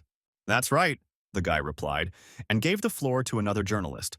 "From the very first match he manages to dominate his opponents and win in the first round. How does he train?" the journalist asked. "He had some tactics from the very beginning and he stuck to them," the cheeky guy replied. "So simple," the journalist was surprised. So simple, the daring fighter rubbed his cheek, not knowing what else to add. The stream of questions did not subside, and they again pounced on him like piranhas. "The guy is holding up well, despite the fact that this is his first conference. He doesn't cross the line and remains confident," the director noted. "He certainly knows how to work the crowd and how to attract attention," the cunning director thought.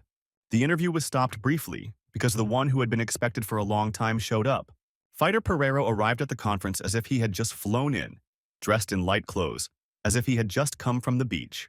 "Sorry for being late," the manager apologized guiltily on his behalf. "This is an outfit," the guy thought. And what was possible like this, he wondered. Hui so, a dark-skinned and bearded fighter, approached him. As if nothing had happened, he was the first to extend his hand to his seated opponent. "Nice to meet you. Good fight," Pereiro's manager translated. The cheeky guy looked askance at this phenomenon, not rushing to react. And yet he decided to extend his hand for a handshake, but his opponent squeezed his hand hard. "Looks like a pretty girl." "Nothing special," Pereiro muttered contemptuously. The translator was stunned, wondering how to translate this and get the message. "Let's give it our all." He smoothed out the rough edges a bit. Pereiro sat down as if he were the main guest here, and only now the real show began. He too was bombarded with a barrage of insignificant and boring questions. The fighter even yawned. He felt so bored that he would have been better off sleeping in a hotel, he thought. "Is anyone really concerned about his removal or other ridiculous rumors?" he asked reporters. Why he agreed to fight a child or what the association offered him, that's what should really concern them, he said. But on the other hand, there is no secret about it. At first he really didn't want to because of the big difference in age and experience. But Director Yang offered conditions that couldn't be refused. The director heard and thought, what a blockhead. For winning this match, he will receive a title shot. The fighter provocatively stated that he was playing his own game. The title fight will be next. What news? The guests were surprised. Please be sure to write about this, but first he will, of course, smear the brat's cute face. The director made a statement to quickly end the conference and save the situation before the madman said too much. Wait a minute. Hui. So didn't agree. Is the fight over already? He asked. He also had something to say. Before discussing the title shot, we first need to discuss this fight, but he intends to win, the guy said. So he is so sure, the journalist asked. Why else would you take part in a fight if you're not sure of its outcome? The athlete answered boldly. The opponent may be thinking about unrealistic dreams. Here's a suitable headline. Pereiro could not get the gold belt. The fighter was insolent. You think there's a chance, brat? Pereiro grabbed the microphone. We'll see when we fight. The old man has plenty of weaknesses and he knows about them, the fighter said insolently. He's just pushing his price, said the fighter in shorts. Everyone here knows it's a bluff. Oh, we need facts. They are here. The cheeky guy grinned slyly. How long can this wedgehead last before he goes back on steroids? Huiso issued a prepared provocation. The stocky and experienced fighter darkened. The impudent guy crossed the line. It seems no one has taught this brat good manners. We'll have to teach him, the dark-skinned athlete replied. The crook will teach manners, Huiso sarcastically said to those who don't know about his passions. Director Yang asked the guy not to be so cheeky and not to criticize his opponent. Nothing like that. Let him let his hair down, the impudent guy asked. Because seeing the old man's face he would die laughing, a bottle of water flew past. Water splashed everywhere, and Huiso looked askance at the enraged old man. I'll rip your filthy tongue out right here, the old dog growled. He himself is almost bald, but he barks like a young man. The impudent guy covered his ear. Repeat, you bastard. While he was still walking under the table, he was already turning people into invalids, shouted Pereiro. Huiso made a statement to everyone regarding his opponent. He always fought like a beginner, but no one lasted longer than the first round. The only thing that distinguishes the opponent is his passion for doping. Will the aging fighter be able to protect the remaining hair on his head from a young opponent? The daring guy concluded his speech. At this point, they ended the press conference. The director turned to him. The impudent athlete. He hadn't left yet. The cunning director was surprised. First, he wanted to make sure that he hadn't ruined anything. The impudent guy scratched the back of his head. If he was so worried he shouldn't have started, the cunning director caught him out. The doping issue could hit the entire organization, Director Yang warned. I'll be more careful in the future, the guy said. But since Pereiro let it slip about the title shot, this match will be a sensation. He did it so that no one would go back on their promises, the director said. Don't worry. The impudent boy threw up his hands. He still won't let the director do it. That's how surprised he was. Because he will win the match, the impudent guy poked himself in the chest. How self-confident. There was only a little time left before the match. The cunning but satisfied director nudged him in the side. Of course, the cheeky guy nodded goodbye. See you later, the director waved to him. Does the boy understand how hard it is to be number one? Does not think for a second about defeat? Looked at the running boy, the director. Events are taking their course. The match looks like it will be very interesting. But the guy is also demonstrating serious willpower. Now that the stone has been thrown, all that remains is to watch until the end. The cunning director grinned. How far this thirst for victory would take him, he wondered. The scale showed 73.2. Great. There's still plenty of time left, Song Hoon said contentedly. Let's continue to follow the diet. This time he had to lose a lot of weight, but the methods were simpler. They used salt baths, not the usual sauna, which deprives you of stamina. Hold on for another day, the bushy-browed trainer supported. Huiso nodded calmly. He had long been accustomed to the loads. There was a falling sound in the hall, and the cheeky guy turned around at the noise. Ti-Yong was lifting Yung Hwan. He simply slipped. The fighter justified himself, getting up with difficulty. The match is close. Be careful, his coach worried and handed him a bottle of water. Yung Hwan has a fight in the league in a week, the bushy-browed master clarified. Preparation takes a toll on the nerves, Huiso noted. He's already 26 and should be making his debut soon. Huiso remembered his friend's hesitation after the last fight. Let's hope he doesn't miss his chance, Song Hoon answered thoughtfully. This guy isn't one to give up easily, his daring friend said confidently. We'll try our best. The daring friend showed his fist to Chung Hwan. He responded in kind, immediately, so that there would be no doubt about his mood. After weighing in, on the day of the match they did a little warm-up. A daring fighter, he dodged all the blows clearly and without unnecessary movements. And he managed to counterattack with precise blows. He was in his best form. Huiso easily avoided a feint to the legs that turned into an uppercut. He responded to a direct lunge with his hand with lightning speed and a kick to the ribs. And then he immediately added a left straight, every movement cutting like a razor. After the hand, I worked the middle kick again, in a combination of low, high, low. Huiso stopped, raising his guard, indicating that the warm-up was over. How exhausting, he exhaled tiredly. Let's take a break, good job, the coach told him. As always relaxed, would he ever see him tense again? Sung Hoon wondered. He looked at his phone to see the latest news headlines. Almost all of them were about Huiseo, and almost no one was talking about the title shot. No matter how well they prepared the guy, Pareto was still #1 in his weight class and very dangerous. The bushy-browed trainer worried. This kind of attention proves how much people rely on Huiseo and expect changes in the rankings. Most athletes can't get that much attention for years, Sung-hoon thought. Every move gets so many reactions, even though he doesn't even strive to become a star, but he is destined to shine. He looked at the relaxed fighter. Judging by the way the preparations are going, the main event match will start soon, Lee Soo said. And Sung-hoon thought that it was time for them to get ready. Get ready, he called to Hui, who had been listening to the music in a relaxed manner the whole time. What's with that indifferent look? The bushy-browed trainer asked him. When someone is under pressure, shouldn't they say something encouraging? Why was the eyebrow guy surprised? They say that every day anyway. It's sad that everyone takes his calmness for granted, the cheeky athlete said. For him, it's a spell for victory. Sun-hoon scratched his chin, thinking about the magic words, just in case. They prepared a lot of things, from jujitsu to wrestling holds, said the bushy-browed trainer. True, it was not easy to endure that pain, the daring fighter agreed. Now he can forget about all this, Sung-hoon said to the surprised boy. With that, he walked out to the ring, demonstrating shadow boxing, sharp blows cutting through the air to the roar of applause. Just a year after his first match, this fighter got the main fight of the evening, which is a record for MMA, the hosts commented. It seems that someone has become an open fan of this athlete, the presenter's colleague teased. Without comment, he replied. And now it's Pereiro's turn to come out. He's walking menacingly with his hands raised up, the presenter said. He's bigger than Hui. So, asked the bespectacled one, right? The second one agreed. According to official data, his weight is 83.8. Will athlete Li Hui be able to cope with the difference of almost 10 kilograms? Pareto has recovered well. Now that they are face-to-face, it is clear that both have strong endurance, and Pareto, as if in a different weight class, is a difficult challenge for Hui So, a typical wrestler's body. Hui So assessed from close-up, short, thin, waist and ankles, but stocky. And this wedge-shaped haircut? He never let his hair down, the cheeky guy noticed. In the corners, the judge in the ring gave the command and they dispersed. Ready, the referee checked. Fight. And with the sound of the gong, the fight began. Pareto extended his fist. Let's start with a greeting, the daring fighter thought. So he does know basic etiquette. The cheeky guy extended his hand in response.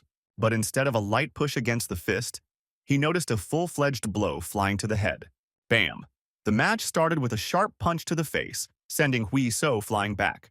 The unexpected blow shook him. His head started buzzing, and he lost coordination for several seconds. What is this? The bespectacled presenter jumped up. Professionals shouldn't use such dirty tricks. After the gong, the fight began, the second one declared. Pareto rushed forward as if from the start, leaving his opponent no chance to recover. Pull yourself together, the bushy-browed trainer shouted at the impudent guy. Pareto fired a right cannon into the glove box. Hui So could only stand his ground and defend like a turtle, the punches bombarding him endlessly. Why is Lee Soo only defending himself? He seemed to have received a stunning blow, and the thick-browed coach was nervous. The daring guy held the block with all his might, but even through it, he felt the full force of his opponent's blows. He was quickly pushed back and cornered by this one-sided pressure. Get out of defense, move to the side, the bushy-browed trainer commanded him. The guy heard and immediately took advantage of his advice, taking a step to the left. But the experienced fighter Pareto pursued him, immediately taking over. With a powerful hook to the defense, he again pinned the impudent guy to the net. After working with straights, he charged under the ribs with an uppercut into an uncovered area of the body. Instead of trying to finish, Pareto plays it safe and wants to land more punches first, Sung-hoon noted. Unlike Mitsubishi, he was calm and in control. Hui So held on steadfastly, but the situation could not be called stable. He was losing strength. With a sharp movement, Pareto performed a takedown and grabbed the impudent guy by the leg. Hui So immediately responded and stopped this attempt. He bent his body, rested his left hand on his leg, and stopped his wedge-headed opponent with his right. After a long defense, Hui So revealed his face and the commentators gasped. He received a slight cut and his face was covered with abrasions. The first time this had happened to the impudent guy. How tenacious, Pareto noted, realizing that he wouldn't be able to throw the guy off. Then he let go of his leg and grabbed his body for a throw. He pressed him against the net, and again hit him several times in the side where there was no protection. The heavy Pareto had the advantage in strength. Hui So was able to move away from the net, but the bully continued to press him with punches. That's how the stupid brat liked to pull the tiger's whiskers, Pareto gloated. After defeating this brat, he takes the belt and becomes the champion. Blood splashes everywhere. He will make a bright comeback, prove to this woman and his son that he is the strongest in the world. The impudent guy felt really bad. He clearly saw all the crushing blows approaching. Pereiro's jab cut through the guards and went straight into the cocky guy's face, his head snapping back. For the first time in his match, the young fighter fell from a blow. Huiso slid down. That's where it all ended. He held on well. Pereiro had already raised his hand for the finishing blow, but Huiso managed to group himself and dive, moving towards his opponent. He deftly slid right under the dark fighter's blow, avoiding it at the last moment. Despite the punches he took, the guy got out and maintained good footwork. Now he was approaching his opponent, who was open after the blow. Huiso clenched his fists tighter. The old brat had made him very angry. What? Pereiro was surprised, belatedly noticing the flying counterstrike. The impudent guy's back relaxed like a steel spring. The uppercut to the head hit its target, connecting tightly with Pereiro's face. This is because of his stupid hairstyle. The impudent fighter threw the brute back. Bastard, Pereiro hissed, bloody juice flowing from his broken nose. The daring boy took off with a knee strike. The wounds he received did not stop him. Defense, Pereiro thought, reacting to the rapid advance. But he did it too late, and the sound of bone hitting bone was heard. Pereiro fell backwards towards the net, unable to stay on his feet. The angry guy stood over him and caught his breath. Since he was beaten so badly, now it's his turn, the boy said furiously. Didn't he say that the old ruin had too many weaknesses? The impudent demon took a step towards his enemy. The daring demon went on the offensive. Raising his defenses, he fearlessly approached the enemy. Hueso swung his left as if preparing a wide hook, and he hit Pereiro with a straight right to the jaw, a clean blow that passed the defense. The old fighter tensed up. He lost the sense of the striking distance. First, he needed to recover, he thought. What an incredible turnaround in the match, the delighted commentators cried. The daring fighter's blows cut through the air. He hit accurately and quickly. Huiso quickly grabbed Pereiro's block, and he removed the defense, throwing his opponent's hand aside. He immediately struck his old opponent in the face with a sharp elbow. Pereiro also suffered a severe cut to his eyebrow and bleeding. With a light and imperceptible movement, Huiso knocked out his supporting leg. As a result, the massive brute lost his balance and fell forward, only to be hit again with heavy blows to the face. Pereiro climbed into the shell, raising the block from his hands closer to his face. Huiso immediately took advantage of this to deliver an uppercut to the exposed stomach. The dark-skinned old man winced from internal pain and suddenly wanted to show everyone his breakfast. 3 punches to the body, Li Hui. So doesn't stop, the commentators roared over the speakers. Pereiro's defenses fell, and he could no longer hold up his hands. And immediately, he received a straight punch to the face. The top-bottom-top combination worked again. Huiso seized the initiative. The ego attacks are incredible. Each one achieves its goal, the presenters admired. Don't get cocky, brat. The old man still had something to say in response. Pereiro went on the offensive. Huiso deftly dodged the wide hook, as if it was what he was waiting for. The right middle kick clanged across exposed ribs instead of a counter. The old brute again writhed in pain as he was beaten in his most sensitive places. But, overcoming the pain, he again struck with a right hook to stop the brat's attack. The impudent mongoose saw all the movements as if in the palm of his hand. Super reflexes helped him escape at the last second with a slight movement of the body. Left leg charged into the liver. No one lasts forever. Huiso counterattacked again. Another counter kick made him double over.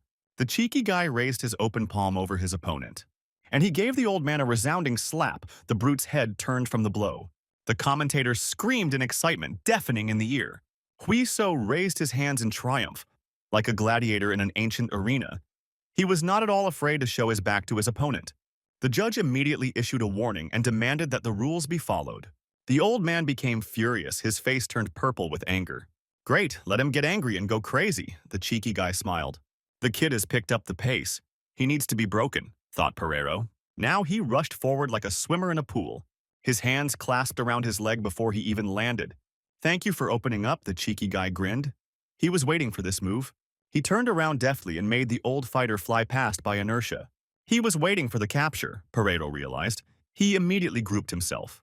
Now the impudent guy was reaching his hands towards his knee. Great, he'll be able to get out quickly. His grappling technique is better than that of the brat, the old fighter thought.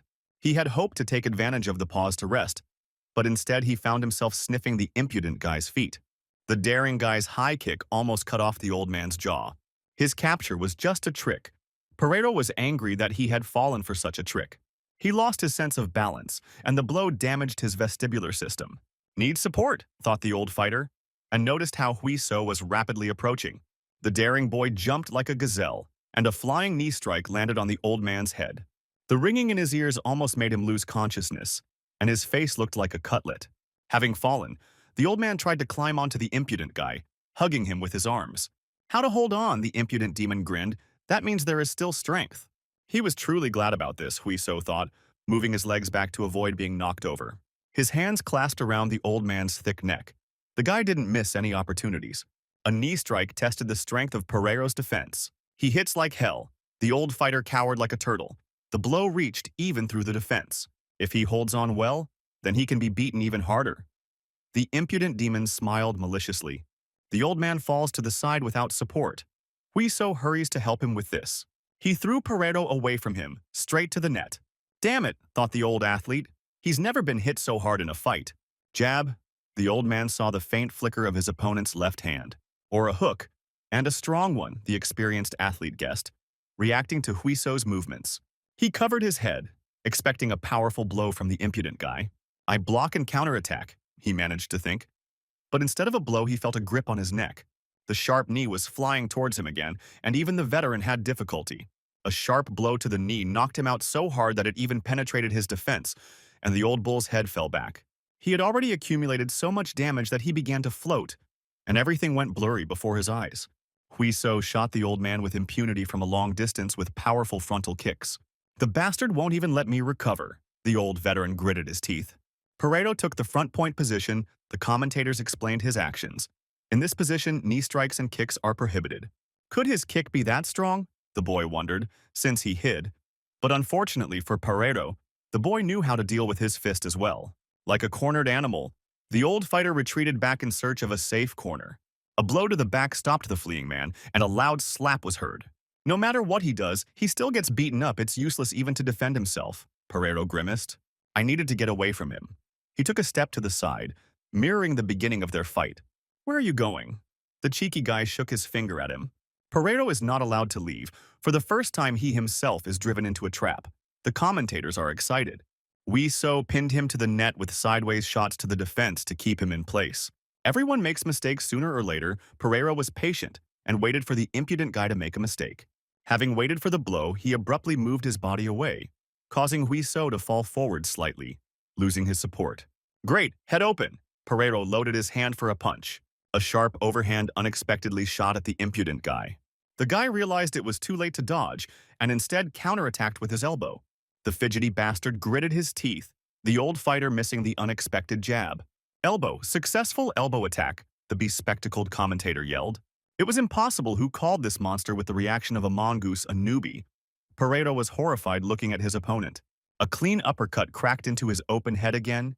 He had long since lost all feeling from the intense pain. This is how he will lose the match that should have brought him closer to the championship, flashed through the veteran's head. Huiso did not stop and beat his old rival.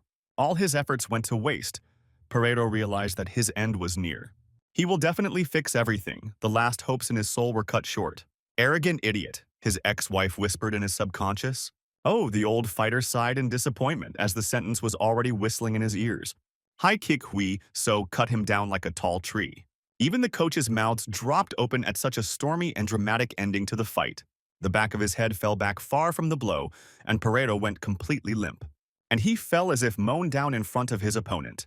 His heavy body fell with a deafening crash onto the ring. The referee covered the defeated fighter and declared the end of the fight via knockout. The veteran, who had won for 6 years in a row, was exhausted and knocked out in the first round. The stands were going crazy, the host shouted. He did it. Beat the old meat properly. The daring fighter boasted to Hong Sun, and he praised the good fight. Today he will do whatever he wants, even if they don't think about stopping him. The winner, Song Hoon, was cheeky, nodded, and promised to cover for him if anything happened. You promise exactly, the daring athlete rejoiced, and the bushy-browed coach immediately regretted his decision. He'll have to clean up all this mess tomorrow, the impudent guy grinned. Journalists immediately approached the winner a couple of minutes after the fight. Congratulations on the victory. It was a spectacular match, the journalist said. First of all, Everyone is interested in the brave counter who changed the course of the fight, how he decided to make such a blow. The situation was not critical. He needed time to recover. And while he was being beaten, he identified his opponent's weak spots. Hui So answered. And when the right moment came, he just struck, the boastful athlete said. It's unbelievable, the journalist said. The odds were 9-1 against Hui. So, they were betting so much against him, the guy was surprised. The journalist confirmed everything correctly, and the guy sighed in disappointment. Does no one really believe in him? What does he want to convey to the match spectators today? The journalist asked him. The cheeky guy answered briefly. I hope everyone who bet against him and lost a ton of money will make the right bet next time. Especially when it comes to his matches, let the scoundrels think about it properly, the impudent athlete shouted. Unbelievable. Let's all support the winner together, the journalist replied. But Hui So raised his hand to say another word. I have something to say to Director Yang, he said to the cunning old man. Just quickly, the cunning director answered sternly, what will he do this time? He was worried. First of all, I apologize. He deprived them of the opportunity to advertise the next match with Pereiro. The guy brazenly apologized. But everything can be fixed if you give him this opportunity, he said. Put out your finger. He will cut off your arm up to the shoulders. The cunning director was horrified by the unbridled impudence. The director thought about his answer as an excited hubbub grew throughout the hall. What is he doing? The meticulous coach was stunned. The excited crowd chanted his name and pressed the director, but he was slow to respond. He is so confident, title shot, a completely different event, will he be able to handle it? Asked the cunning director. Who knows? The cheeky guy answered evasively. But since the director asked, he could answer the question himself. He won all 4 matches in 1 round, the guy said confidently. He changed 2 weight categories and passed all the tests with dignity. And today he completely destroyed the one everyone feared. The daring fighter boasted while Pereiro was coming to his senses. Please think again whether he deserves a title shot. The daring athlete boasted in the rays of glory. Just look at him. Even if he is frolicking, this is not a bluff. The cunning director narrowed his eyes. Mr. Director, everyone here is busy. Maybe he can give an answer. The fighter was already being cheeky without stopping. He is too self-confident. The shadow of the eyebrow muttered. Let's see where this leads, thought Director Young. Now he can't give a precise answer, said the cunning director. Even though he is the main one, the opinion of the champions and veterans should also be taken into account. He should first consult with them. Today was his first time fighting someone of high rank. It's not shameful to ask for a title shot right away. The director asked a tricky question. Will he lose his reputation? And what to do if everyone starts asking for the same thing? The cunning director continued. However, fighter Lee Hui So has his reasons. He is worthy of this fight, the director said firmly. He can't say anything more, but he promised to promote the title match. The crowd exploded upon hearing such amazing news for Hui Seo's fans. Hui So was jubilant. He got what he wanted, the proper attention of the public and promotion of the match. The director also smiled slyly, anticipating future earnings. Taeyeon and the bushy-browed coach clapped their hands in joy because the impudent guy got away with everything. Hui So sat in the half-empty stands and watched the other athletes fight. He was waiting for his best friend's fight today and was relaxing while watching the ring. Could this really be number 1 in X1?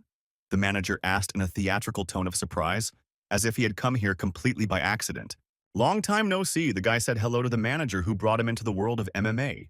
That's right, it was a long time ago, laughed manager Jang Yong-kun. How are the wounds? He asked. Are you waiting for Jung Hwan's match? The manager clarified. Everything is fine, the cheeky guy answered. An amazing fight. To win against Pereiro like that? The manager congratulated. The smug guy was indignant. Was he really the only one who believed in his victory? Some people chewed more than 1 cigarette out of envy that they didn't take the guy to their place, said the manager. It was worth persuading him better, declared the impudent athlete. So if they try hard enough, he will switch to them. The manager became interested. First, look how much better they are, the guy answered evasively. What a bastard. Now he will always remember how the manager roughed up the athlete. How is Jung Hwan? Is he well prepared? The guy answered confidently. Of course, not doubting his friend. It's a pity that he performs so little. He has no luck in the ring, the manager noted. And Hui So was also worried. Jung Hwan had 4 opportunities in a year. He is a promising fighter. It's even a bit of a pity, Hui So thought. Don't worry, he said firmly to the manager next to him. Lee Jong Hwan is one of the few who will do everything to achieve his goal, the daring fighter assured the manager. In the blue corner of the ring, Team Attack fighter Lee Jong Hwan announced the host.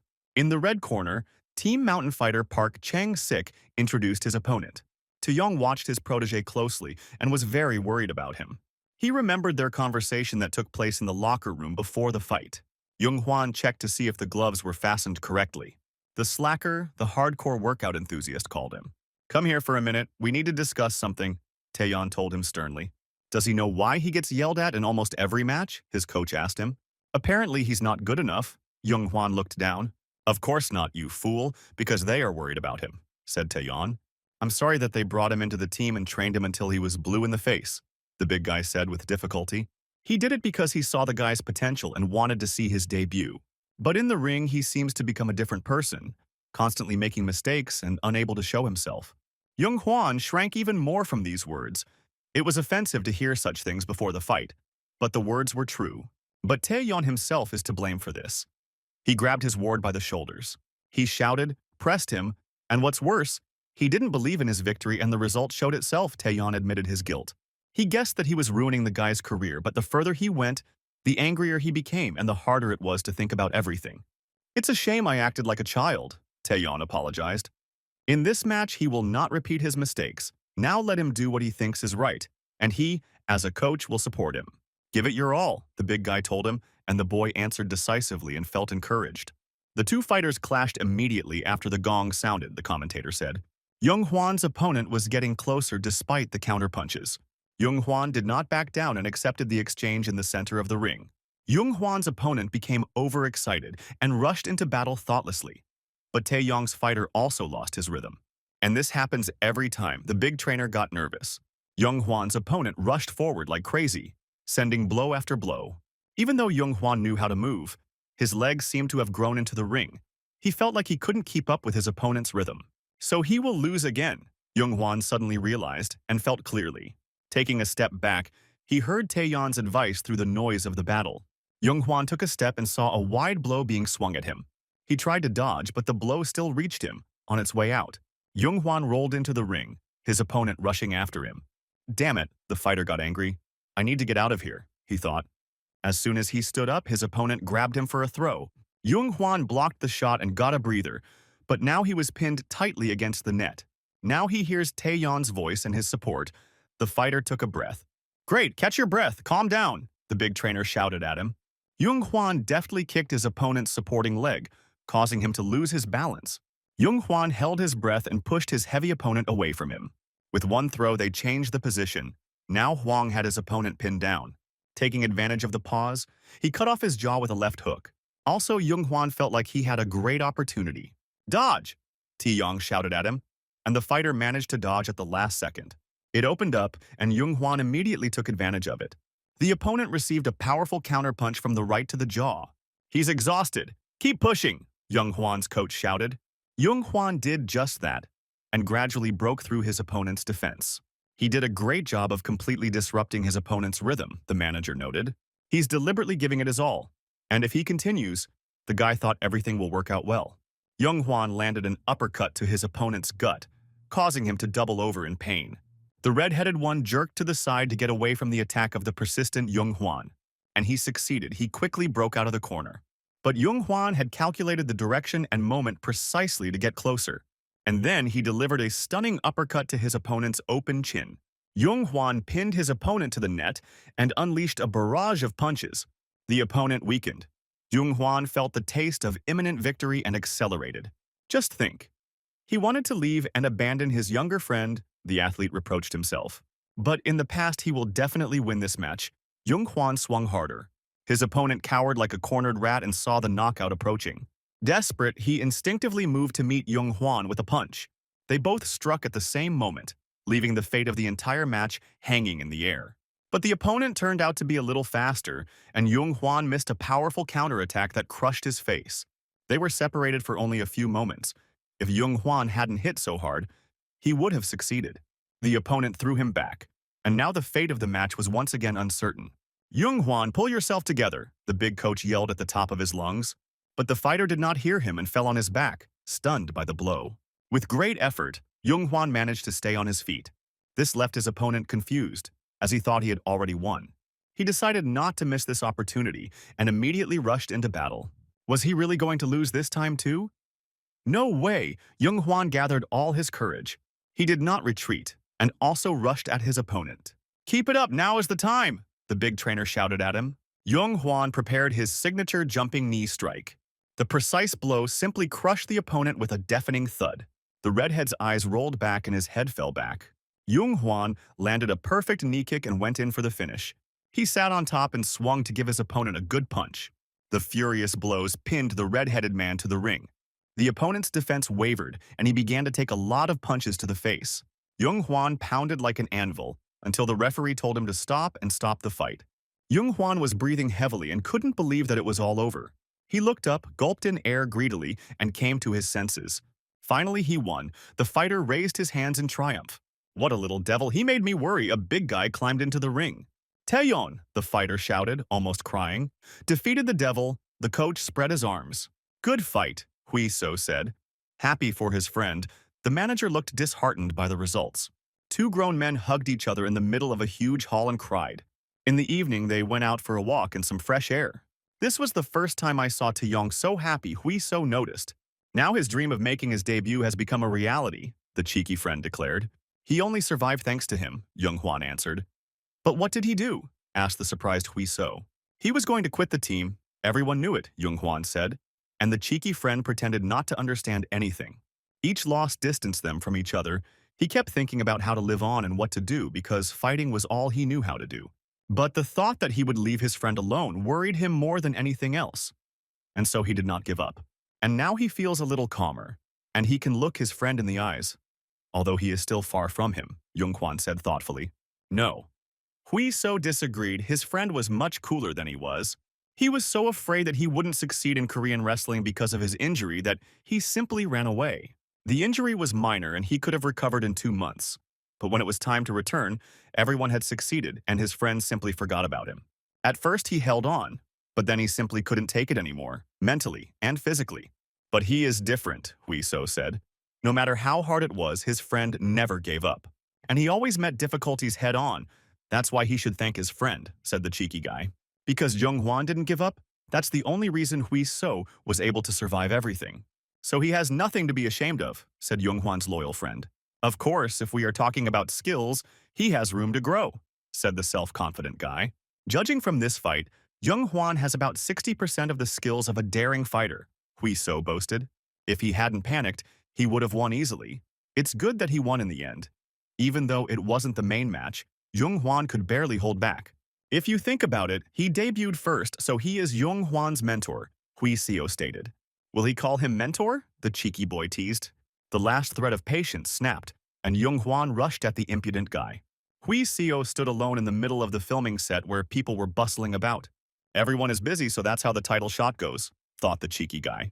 He received sponsorship from the Tasty Chicken, amounting to $4 million a year. He also starred in a reality show where he showed the daily life of MMA fighters. Let Me Die? That's how he looked on the screen. Today, he's here to pose for the cover of Fight Club magazine. He was thinking when someone called out to him from behind. Hui So turned around. The shaggy big guy greeted him as he came closer. The guy got the role and was now constantly busy filming. He's a real star, you have to sign up to meet him, Hui So urged. He's not at that level yet. The modest big guy became embarrassed, but the welterweight star himself poked him in the side with Hui So. After the fight, they started to communicate more. The first impression of the big guy turned out to be correct. He was a good person. He won 2 knockouts and became an action movie star where he gained popularity. A couple of photographers recognized them and offered to take a photo together. I can't refuse, agreed Hui. So, and they had a fun chat with the photographers. And so, all assembled, the cunning director greeted them and they turned around. Nice to meet you, said the cheeky athlete. And there was another person with him. And they began to see each other more often, Director Yang noted. A good fight. Despite Pereiro's dirty tricks, Hui So waved it off. Nonsense, he said. Song Chan. The director turned to his companion. They were seeing each other for the first time. Why didn't he say hello? The director asked. Kim Sung-chan, glad to meet you. The man extended his hand to the journalists. Hui So frowned. It was hard not to recognize this person. The lightweight champion looked much friendlier than expected. Seok Ho also said hello. The atmosphere seemed relaxed. Lee Hui Seo, the cheeky guy, was the first to introduce himself when it was his turn. Song Chan looked straight at Hui So, but did not shake his hand. He looked contemptuously at the outstretched hand, as if the plebeian had allowed himself too much. Kim Sung Chong, he said his name again, to Hui So, who was dumbfounded by such tactlessness. So that's how it is, thought the impudent guy, and reared up like a wild cat. Clearly, he pierced Song Chan with an aggressive gaze, so much so that even he felt threatened. Danger! The photographers suddenly became worried as the two professional fighters glared at each other. The impudent guy didn't even intend to smooth things over and openly challenge the champion. Thank you all for your work. Let them eat meat until they burst. The director gave a toast at the corporate party after filming. Director, the employee asked him. And his stake on this list, of course, the generous boss assured. Except for Mr. Kim, everyone can order a steak, he told the clerk. Everyone present laughed at such a cruel joke. Hui So took advantage of the opportunity to gobble up the fried meat until he was full. He would have eaten a little more, the cheeky guy egged on Song Chan. But he refused. He had a match in 3 weeks, he said. What a pity, Hui So sarcastically. When will he shut up? The champion answered irritably. Perhaps never. The guy shaved it off boldly. Does he really think that anyone would believe in such a coincidence that they are now eating at the same table? I will, the cheeky guy replied. If he will listen, Hui So declared. As he sits there puffed up like a turkey with his arms crossed, it gives the impression that he is a real bastard, the cheeky guy declared to Song Chan. For what reason is he refusing to match with him? Hui So asked, putting his chopsticks aside. He's simply not worthy of it and he's a newbie in the fight, the champion said firmly. Worthy or unworthy? I'm tired of how it relates to qualifications, the cheeky guy grumbled. All ranked fighters fear Pereiro, Hui So reminded. Only he was able to go against him and win the match. In his opinion, he should target those who are lower in rank and forget about the title shot. Isn't that strange? The impudent fighter objected. Pereiro is a seasoned fighter, and he only has 4 wins, so the match should be agreed to. Sung Chan responded skeptically. Does that give you the right to choose your opponent? The cheeky guy replied discontentedly. But Song Chang stood his ground. An unconvincing argument, he said. What strange nonsense? The impudent fighter grumbled contemptuously. There's some special ceremony to becoming a champion, he quipped. And Song Chang grimaced at the words. Even if he had a chance, he would have to wait his turn. Is this really true, and do others follow this principle? Hui So didn't let up. These are misplaced priorities from the very beginning, he continued. To be honest, he's just afraid, the brazen athlete declared. The champion jumped up so abruptly that the drinks flew off the table. They could call him anyone but a coward. Silence reigned. Even the guests at the neighboring tables tensed up. He coddled him like a junior. But this is going beyond all bounds. The champion got angry. Big deal. Nothing special, the impudent guy continued to provoke. Both of them stared at each other with angry looks. Neither of them wanted to back down. An anxious whisper went through the banquet hall. Everyone now looked at the two fighters. Director Yang watched calmly as if it was part of his plan.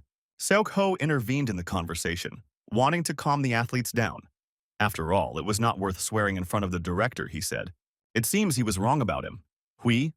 So, he ignored all the big guy's attempts at reconciliation. At first he didn't offer him his hand, but now he looks at him so arrogantly. It's good that he saw it with his own eyes. The guy was being insolent. Does he really think that he can agree to a match just because of a simple squabble? Song Chan got angry. I don't want to fight anymore, so forget it. The impudent fighter waved it off. Now he's sure that it's Song Chan who's avoiding the fight because he's afraid of him, Hui So said indifferently. Song Chan held back as best he could. He really wanted to punch the impudent, ill-mannered newcomer. Excuse me, director? Song Chan suddenly turned to him, having made a decision.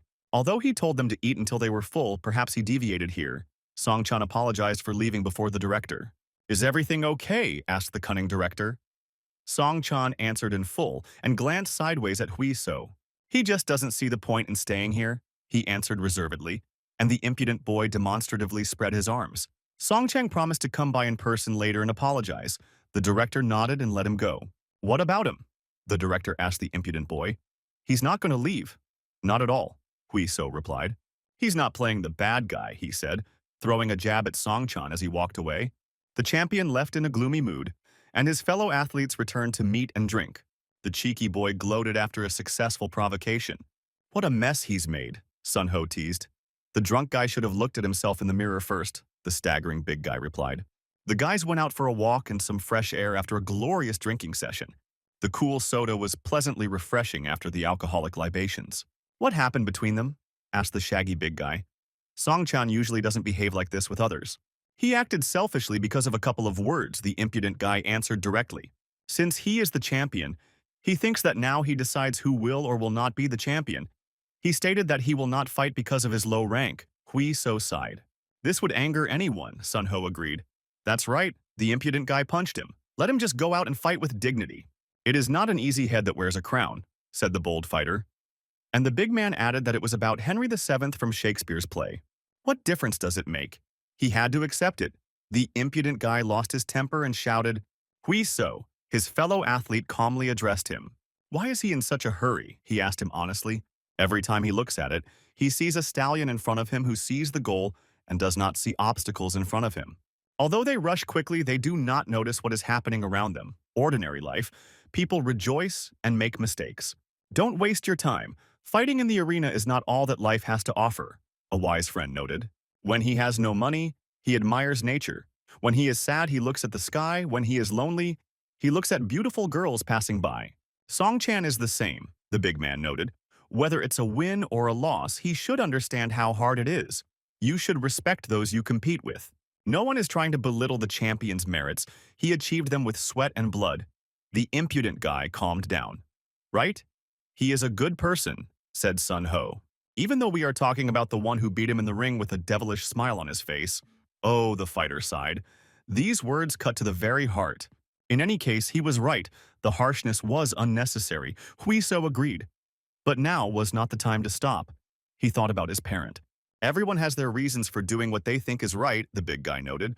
Just don't overdo it, he reminded his friend. It's not just about fame and money, said the cheeky athlete. In 10 years of doing sports, he never received any recognition. But here everything is different. So much attention for every fight. It's especially rewarding to be on a team where everyone supports each other, said Hui So. Young Hwan debuted recently, and they were happy as a team. The cheeky guy laughed. He had gone through 4 matches and was still amazed by the mats as if it were the first time. The big man smiled and thought that people would always like this. Hui So probably didn't realize how happy he looked right now, Sion Ho thought. He remembered the last time he himself looked so happy. Got emotional after drinking, the athlete apologized. The long-haired comrade answered nothing. He likes to listen. Thanks to him, he realized something. Sun Ho smiled. What are you talking about? Asked the cheeky guy, but the big guy stood up and said that it was time for him to go. Since it's time, there's nothing we can do, then we'll see each other later, Hui So replied. Be careful, the impudent guy said goodbye to him and took his leave. So mature. Hui So grinned, looking at the back of his older comrade. Sometimes he is truly irreplaceable. If you think about it, he really was busy, preparing for the match, exams to become a coach, helping with training. He needed to get a good rest before the battle for the title. But what if Song-chan still refuses to fight? The impudent guy froze, realizing the consequences of his pranks. A stupid ringtone started playing in his pocket. Who could it be, the guy thought. Director. He picked up the phone. Are you already home? The cunning director asked him. It looks like he has a lot of free time, the cunning director noted. I just want to pass on the good news that the director said. Song-chan wants to meet in the ring as soon as possible. Why so? The coach's ears perked up.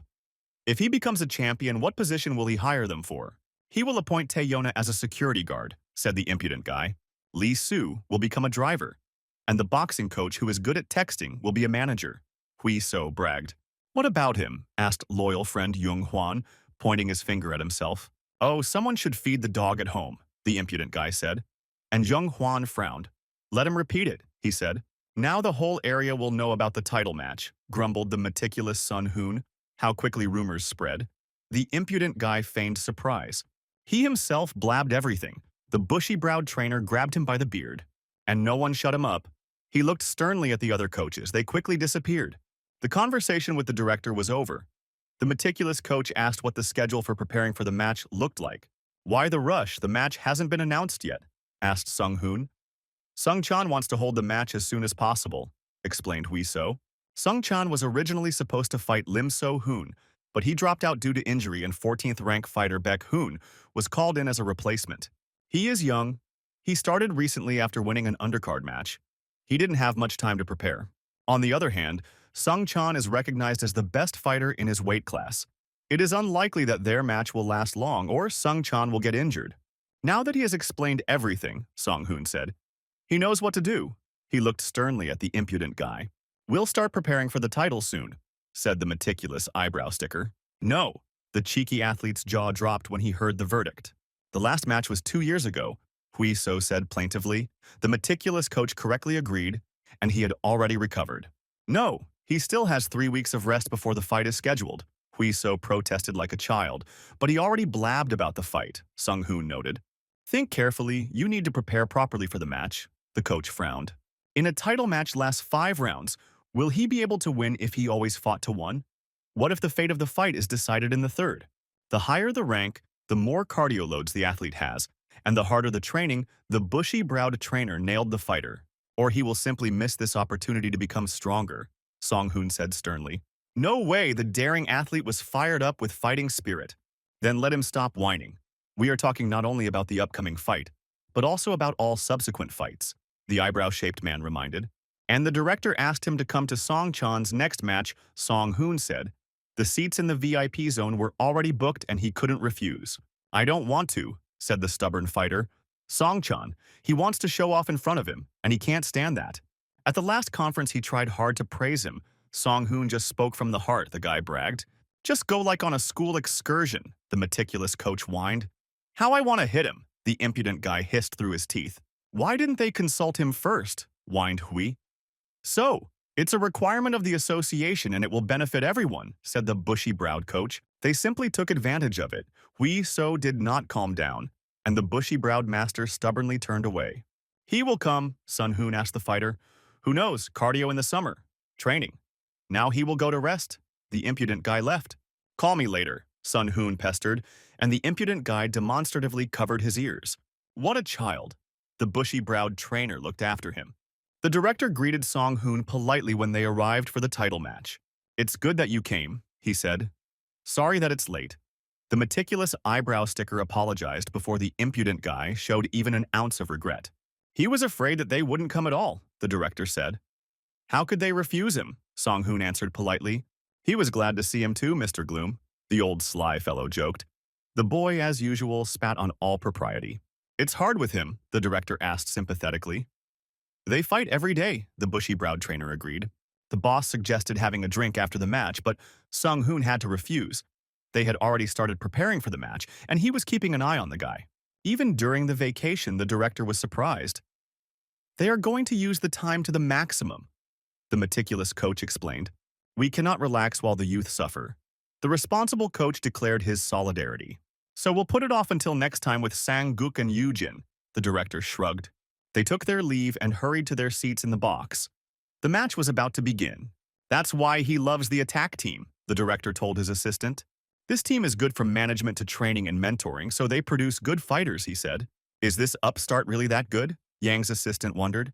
They looked at the athlete and the coach who had just started teaching the guy manners. "Let's just take our seats." The cunning director evaded the answer. "The main event is about to begin." The announcer's voice roared from the stands. In the blue corner was Baek Hun, a 14th-ranked fighter. In the red corner comes the champion, Top Gun, Sung Chan, #1 in his weight class. The crowd of fans exploded into the stands, furiously welcoming their champion. Song Chan waved his hand at his loyal fans. Now he looked calmer than when he was talking to the impudent guy. So he arrived and noticed an impudent boy nearby. He doesn't acknowledge his leadership, but he came to see his skills, the bastard, Song Chang thought. In that case, he will show the difference between them. A fight between a wrestler and a boxer. I wonder what the outcome will be, the commentator said as the fighters glared at each other in the center of the ring. The referee gave the command to fight, the gong sounded, and the fight began. Song Chan started with a confident 2 to the head and got the first points. The combo of strikes sent Baek Hun flying back, even when he was in a defensive stance. Now Song Chan was pressing his opponent in the ring with pure force. They exchanged direct blows at long range, testing each other's defenses. Both watched each other closely and were in no hurry to end the fight. Song Chan started with flickering jabs to confuse his opponent. Instead, he used a low kick to the shin. The trick worked well. After the first, the second flew, painfully piercing the leg. Baek Hun had difficulty moving, and his leg went numb after the blow. He froze in place and immediately received a 2-pointer from the right and left on defense. Following the hands, a high kick flew into the shoulder to beat up the muscles in Baek Hun's arm. Baek Hun flew back towards the net. the blows even breaking through the defense. Song Chan advanced cautiously, pressing his opponent. He is not only strong but also very fast. Analyze the future opponent Hui So. From the very beginning, the spectators knew the outcome of the match, and few people bet on Baek Hoon to win. But the ring is a place where the outcome of a fight can change at any moment. Baek Hoon stood over his defeated opponent and smiled maliciously. Working as the number 2, Baek Hoon moved in a circle, avoiding Sung Chan. A few seconds passed, and Song Chan calculated the distance and performed a jumping hook. The blow went perfectly, crushing Baek Hoon's defense and throwing him back. He staggered and began to fall onto the octagon fence. Song Chan did not miss this opportunity and continued to attack. But he couldn't know that this was all a trap set by Baek Hoon. Their punches flashed across each other, but the opponent was faster and Song Chan received a straight to the tip of the chin. A well-timed blow immediately damaged his vestibular system, and Song Chan lost his balance. He fell into the ring unexpectedly for himself and experienced a strong shock. He tried to get up quickly but still didn't make it. Out of the corner of his eye, he already saw a blow flying at his head from above. Baek Hoon knocked him down with a powerful middle kick, sending him flying again. One clever trick turned the entire course of the match, and Baek Hoon succeeded in it.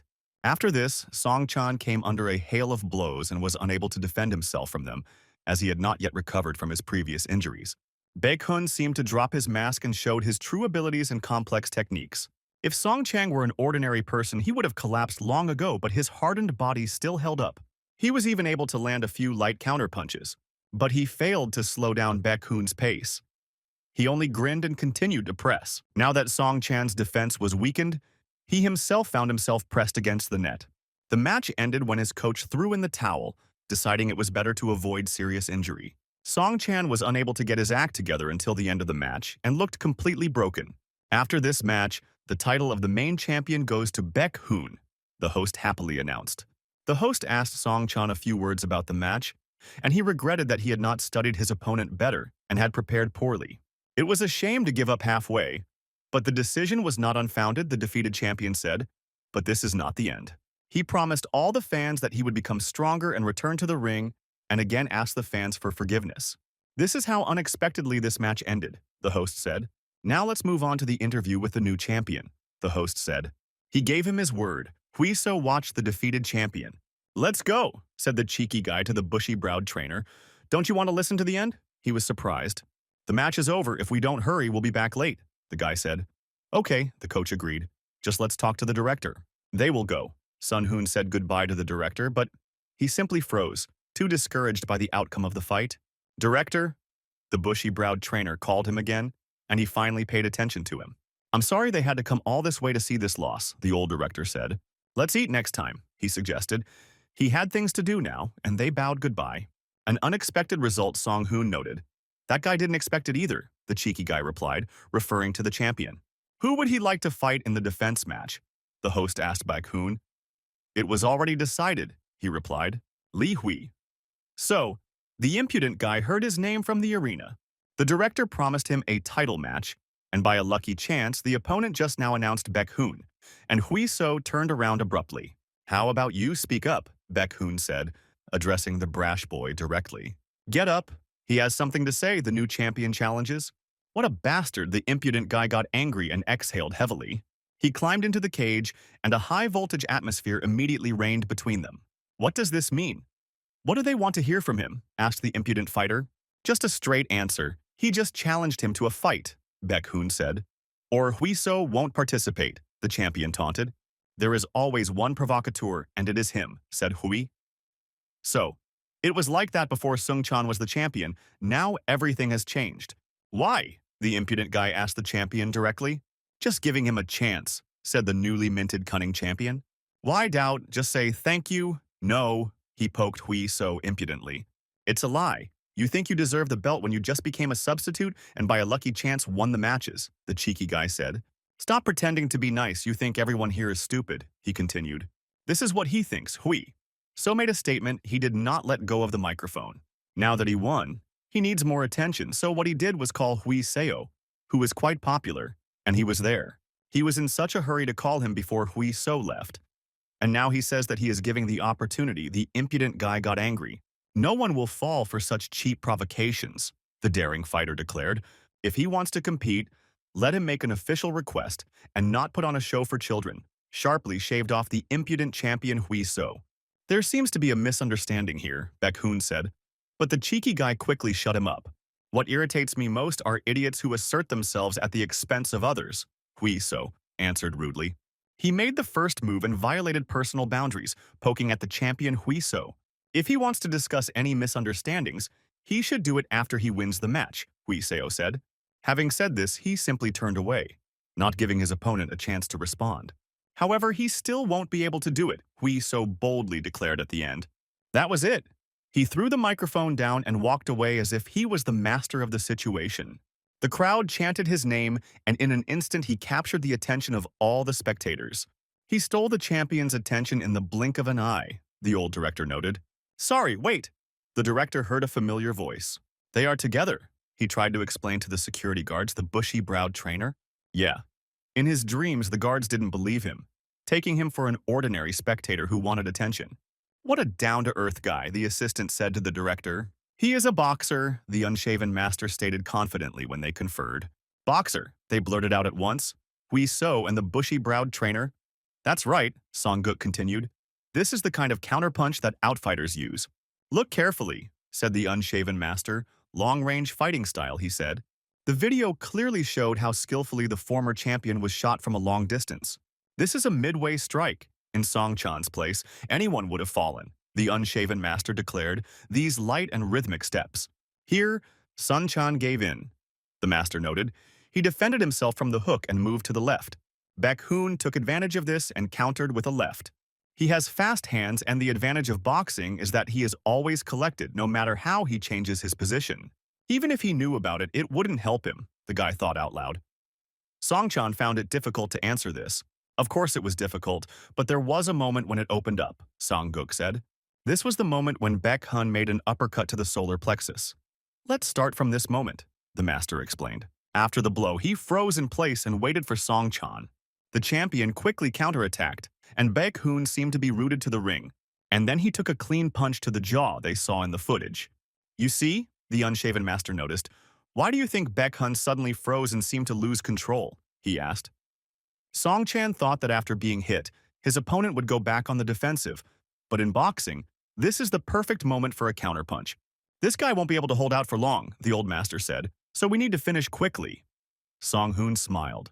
Since he tasted everything, they would need a new trainer, said the master. Who was it? Hui So quickly asked. What do you think after watching the video? Asked the old master, as suddenly a long-haired trainer appeared on stage. That's right, master, it was an outfighters fight. All you need to do is knock down his theme. Hui So heard and was indignant. What was he eavesdropping on? You can imitate, asked the unshaven master. Even if it is one of the many styles in boxing, there should be no problem, the trainer replied. Okay, make a training schedule, then arrange sparring twice a week based on the schedule. Let's start little by little, Song-guk said. Maybe we should test his boxing skills first, the bangs-headed trainer suggested, and the unshaven master gave the go-ahead. As expected, things are going well, Song-hoon noted. I'm always learning something new, he said. Learn faster, you've been working for 20 years, the master grumbled. How much does Tai Chun earn? The master asked. After tax, 220,000, the bushy-browed trainer answered. Add 500,000 while he trains Hui Sun for the hazardous work, the old master grumbled. He's doing well, so it's the least they can do, Song-guk added. But why did they choose Tai Chun? Wouldn't fighting help in this matter better? Asked Song-hoon. No, Sang-guk shook his head. Wrestling did nothing to help Song Chan retain his title, he said. From the video, it doesn't seem like he even tried to start fighting. Veterans like Song Chan don't behave like that without a reason, the old master grumbled. But what is the reason then? Asked the thick-browed one. This is what they should find out first by studying Baek-hun's style, grumbled the unshaven master. So let's go look for all possible options, he said. They were going to spar. Don't beat him to death, asked Tai Chun. Hui So said the same. They fought according to the rules of boxing. 3 rounds of 3 minutes, use light punches, but don't be stingy, so that there is an effect. Don't hit below the belt, the bushy-browed trainer reminded. All the athletes and other coaches perked up and gathered to watch the sparring, wondering who would win, the boxing champion or the tough guy. They touched gloves and began to give the command, Sun Hoon said. Don't kill each other, the meticulous mentor asked. They began, He gave the command, and the fighters stood at attention. Hui So fired a blow as soon as the command was given. Tai Chun dodged Hui So's 1-2 punches by swinging his body. The shots missed by a couple of millimeters. Tai Chun made minimal movements. The speed of the blows corresponds to the weight class. He analyzed Hui So. The impudent guy realized that he needed to close the distance and put pressure on him. Bam! Sparks flew from his eyes as he took a counterpunch. Following this, Tai Chong poured another handful onto the helmet. And he missed a right punch to the side from Tai Chun, even though it was a sparring session and he got a fair amount of punishment. An experienced trainer, he immediately came away with good springy footwork. Fast and light, the damage from the blows was very different, Hui So realized. The punches in MMA are heavy and penetrating, while in boxing they are the sharp, explosive blows of an elephant. So that's how boxers hit, he realized. Something had changed in him and Tai Chun noticed it. Hui So concentrated and kept his keen eyes on his sparring partner. He became calmer after a couple of blows. Not bad, Tai Chun noted. Until he got used to it, he thought. He needs to attack. Unfortunately for him, it will be difficult, thought the experienced boxer, and moved forward with a rhythmic swing of the body like a pendulum. The impudent guy tensed up. He couldn't read his opponent's movements even with his keen eyesight. Tai Chun swayed back and forth, left and right, making it impossible to determine the striking distance. The blows seemed to come from all directions, and Hui So tracked each one of them. After a few such movements, he himself could dodge by swinging his body. Wow! Tai Chun was surprised when the cheeky guy was able to quickly close in on him and counterattacked with a left jab. He dodged and even attacked with a jab, and the spectators were surprised by such a turn of events. Sang-guk also looked surprised. He thought that the boy would not be able to dodge Tai Chun's blows, but he was even able to counterattack. Tai Chun adjusted his helmet, pausing briefly while the cheeky guy stretched his stiff shoulders. Now he's warmed up a bit, said the self-confident guy. If you don't try hard, losing will be humiliating, Tai Chun replied. Baek-hoon sweated as he jumped rope like boxers do. He stopped abruptly when the timer on his phone rang. Don't overload yourself in the morning, it will be hard later, the coach's voice was heard. Why is he so early? He asked his bespectacled coach. He got a call from X1, he replied contentedly. The fight is at the end of January, the coach told him. Not even 3 months have passed, they want to do it quickly, the coach said. As expected, the team that brought the newcomer to the top of the rankings reacted quickly. Baek-hoon became worried. You see, the match was just recently, the coach asked. It doesn't matter, you just need to prepare, the athlete answered. Plus, he remembered their conversation in the arena. The fight was becoming something personal. He was the one who challenged first and he can't back down, he told the coach. Since that's how it is, let's go have breakfast. The bespectacled trainer patted him on the shoulder. The guy looked at the shelf of awards with deep regret. The winner is Hakuna Matata, the sign read in Japanese. The daring fighter lay in the ring, breathing heavily from exhaustion. Okay, asked Tai Chun. Didn't think there was such a difference between them, Hui? So answered disappointedly. He's good. That's why he stopped giving in, the coach answered. Although these are just words that lift the mood. The impudent athlete jumped up. He is really a good guy. He praised Tai Chun. He just hasn't figured out the mechanism of counterattacks yet, the coach noted, to Hui So's surprise. Isn't it a matter of weight transfer and reflexes, the fighter asked. Human reflexes wouldn't allow that, Tai Chun explained. Remember how Baek-hoon got it from Song-chan, said the long-haired coach. Baek-hoon is a counterboxer. He reads his opponent's muscle movements, that's why he reacts so quickly. However, his counterattack has a major weakness, Tai Chun noted. The point is to get the timing perfect. The body reacts unconsciously. This is the main dilemma for the counterboxer.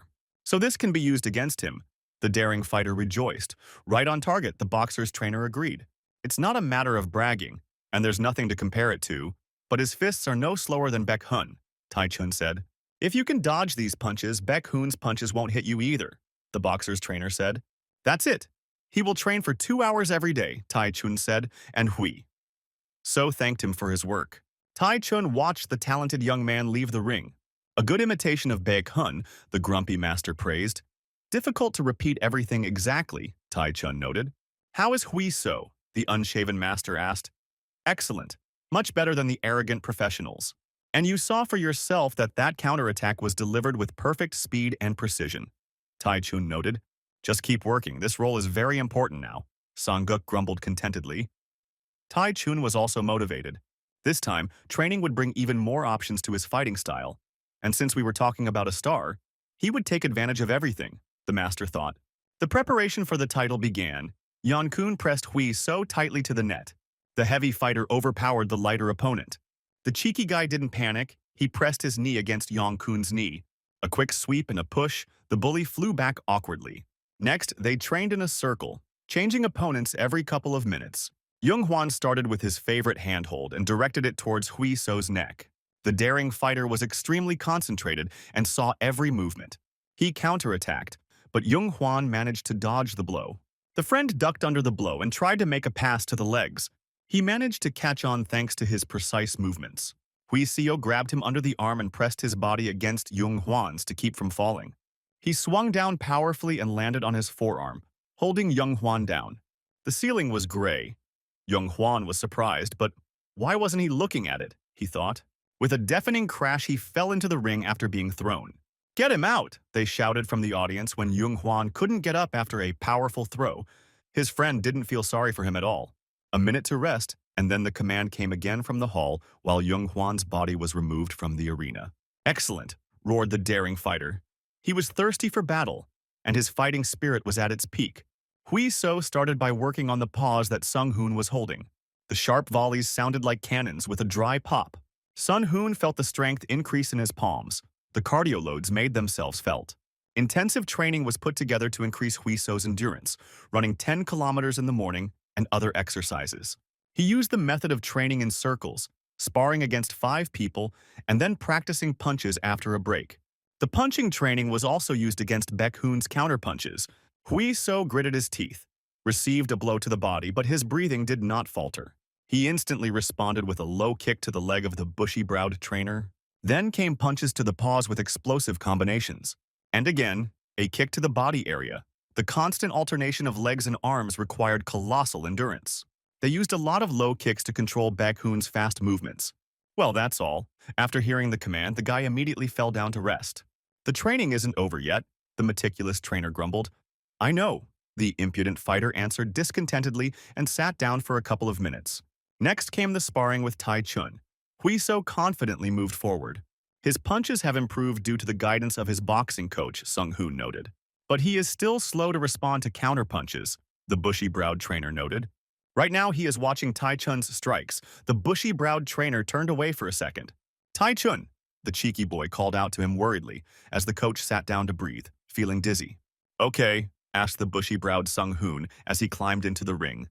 "Run for some water," he asked the impudent athlete. "Be careful," the brow sticker told Tai Chun. "It was irresponsible to let yourself get beaten like that," to which the boxer only laughed. "It's not irresponsibility," he answered confidently to Song Hoon's surprise. "This little devil is a real genius," Tai Chun said admiringly. "He beat him," Tai Chun said, looking at the back of the daring fighter.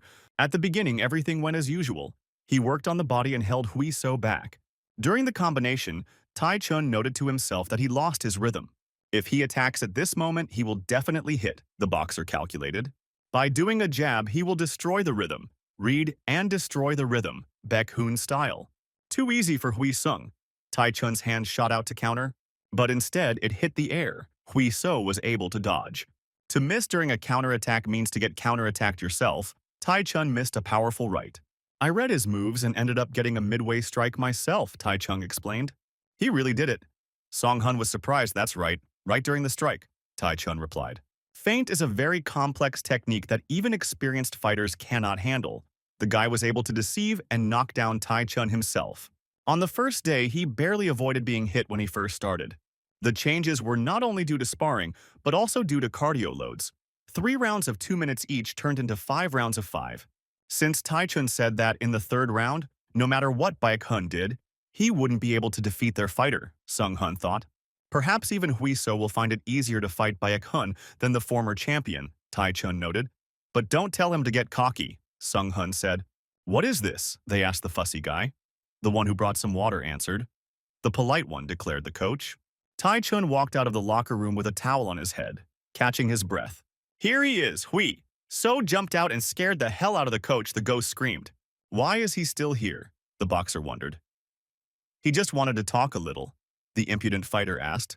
If he's worried about sparring, then everything is fine, Tai Chun answered him. It's something else, Hui. So suggested sitting down. He will soon be 24. Time flies so quickly, Hui So noticed. It seems like his first fight was just recently, and now he is preparing for a title fight, the boxer agreed. What does he do after work, Hui? So asked. Play games, see friends, or stay at home, Tai Chun answered. On weekends he goes on dates with a girl. On holidays he travels. He has a girlfriend, Hui. So was surprised. Prove it, the cheeky boy shouted. This is some kind of joke. Tai Chun took out his phone. Oh my, exclaimed the envious, impudent guy, looking at the photo of the cute couple. How so? She is too beautiful for him. The guy was surprised. Now you are insulting the bastard. Tai Chun grinned. What about him? The boxer asked in return. After the army, he lived like a monk, the impudent guy sadly recalled. Then maybe there is someone in mind, Tai Chun asked.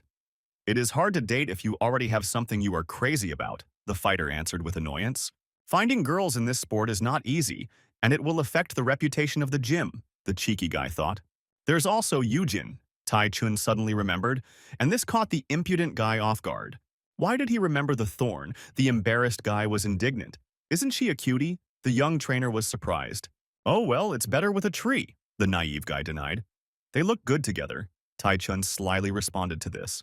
There should be something more exciting and passionate between a girl and a guy, said the blushing athlete. It's impossible to talk to her. She's impudent, prickly, rude, shut up and get lost. Those are the two main words. The boy was indignant. For a second he hesitated, remembering a couple of sweet moments, and gave himself away completely. Now it's clear what he thinks about her, Tai Chun noted with a smile.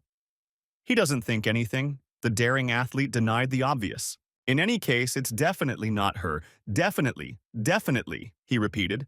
And Tai Chun agreed. But it's a little surprising, the boxing coach said softly. The cheeky guy was usually polite, but he was always so distant and never spoke to anyone alone. I am such a worthless thing. The guy was distressed by these words. So what did he want to talk about? Tai Chun reassured him. One friend reminded him that it is important to look around and stop rushing headlong.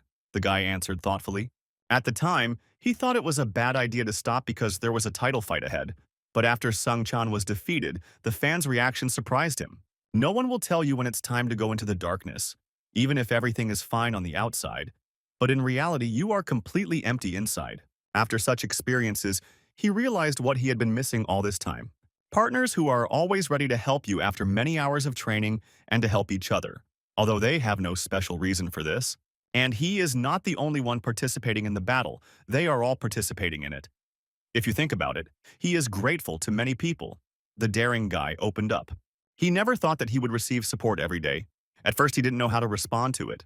After this match, I will try to communicate with the team more openly and this time be the initiator myself, said the cheeky guy. He is counting on his seniors in this match, Hui So said. Just accept defeat.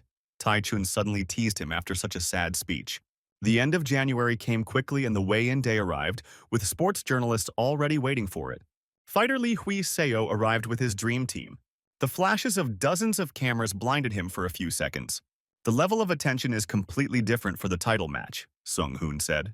That's right, look closely. Korea's most anticipated star, Lee Hui Seo. The cheeky guy has struck a striking pose.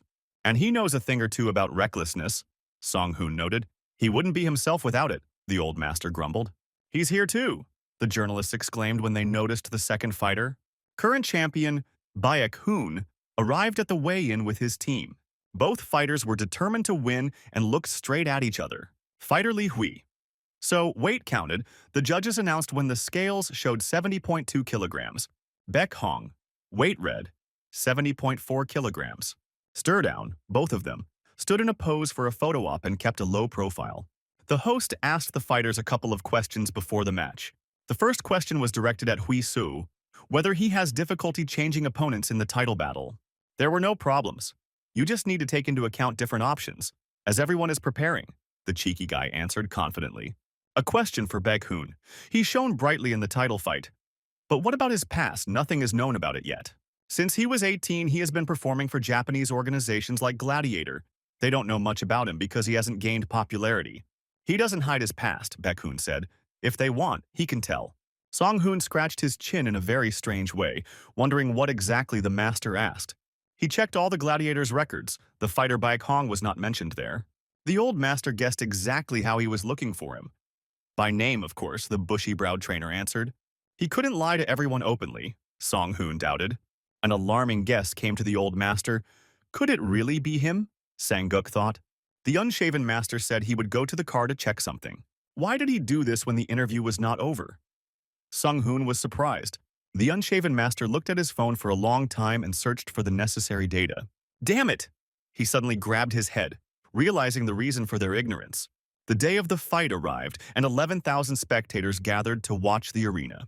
The applause continues like an endless rain, said the bespectacled presenter. Go ahead. Finish with a kick. Hui. So was warming up before the fight with the eyebrow stick. Let's finish here. Sun Hoon praised him after a successful low kick. Excellent positioning. Now all that's left is to sit and wait for the fight, he told the unshaven master. Glad to see they're doing well, the old master grumbled uneasily. Hui So sat down to catch his breath after warming up, looking completely relaxed as always before a fight. Still, he studied the walls thoughtfully, and Song-guk noticed it. Are you really nervous? Asked his old master, aka Li Hui. So, they know this, the guy bragged. He is grateful for the easy title fight he got, the cheeky young man said. That's right. That's what he wanted to hear, said the old master. There is no one calmer than Hui. So on the mast. Just a few words. The old master placed his hand confidentially on the athlete's shoulder. MMA is a sport for all-round fighters. There is no reason why Baek Hoon wouldn't use wrestling, or grappling, or kickboxing, or all of them at once. Because once you step into the ring, forget about strategy and don't be surprised by what your opponent does. Be yourself and fight properly. Stay calm and listen to the coach, the boy instructed in a serious voice. There's no need to worry, the cheeky athlete shouted loudly. Hui So walked out to the arena, raising his hand proudly above himself, and the stands roared with delight. The cheeky guy sent everyone his signature smile. He cupped his hand to his ear, indicating that he still couldn't hear the roar of the stands. The champion emerged from the red corner, raising both hands in triumph. Baek Hoon is a third-generation Korean who came from Japan, where he was known as Hakuna Matata, and has 19 match wins. A Korean from overseas, 19 victories, Sun Hoon asked the old master in dismay. Sang-guk made inquiries. Baek Hoon is a variable fighter, knows jiu-jitsu, wrestling, other styles. It was necessary to tell Hui. So about this, the eyebrow sticker got nervous. For 3 months, they had been developing him exclusively in one direction. If they had given him something new, they would have only confused the guy, the old master grumbled. Then he wouldn't have been able to use our strategy and would have simply burned out. The unshaven master shook his head. Don't worry, this guy has trained hard and his ability to adapt during a fight is incredible. They can believe in him, the master grumbled confidently.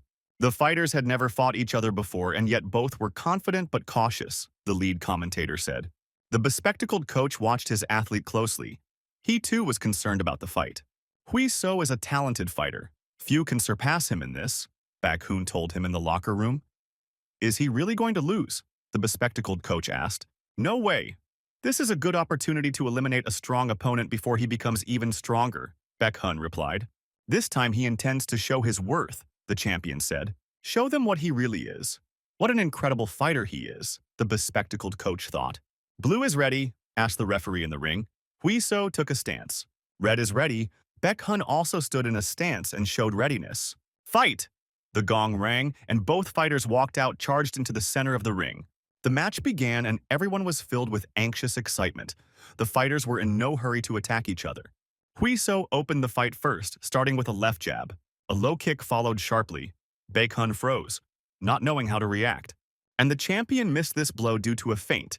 Hui So opened the scoring. Low kick, nothing, Baek Hoon thought. He was used to such blows.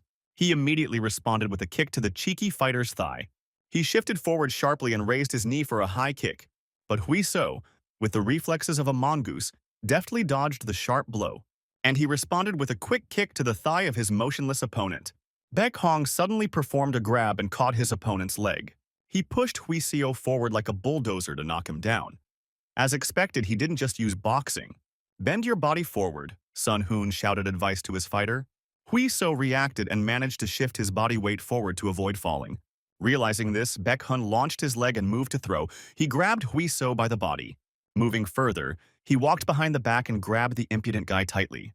Maintaining the momentum of the rotation, the champion tore Huiso away from the ring. The crowd roared, a little more, and the impudent guy would be thrown into the ring. Huiso reacted. He turned his body slightly. The leg passed between the opponent's legs and caught under his knee. Having gained a foothold, he was able to press his elbow into Baekhoon's chest. Having lost his balance, the champion fell into the ring along with his opponent. A second later, both returned to their original positions so that the other would not gain an advantage. How unexpected to see Baekhoon fight, the host commented. He knew everything, the champion thought. Huiso showed great throw defense skills, the host said, and the cheeky guy thought about how well the champion hid his skills. Huiso attacked first again to take the initiative in the fight, his kick clanging off the champion's thigh. Baekhoon counterattacked with a high kick to the head, but was too late. Huiso easily dodged. Another low kick to the shin found its target. Baekhoon's leg began to go numb. He pressed forward and hit the daring guy's defense with a powerful shot. Then came an uppercut to the solar plexus, and the impudent guy doubled over in pain.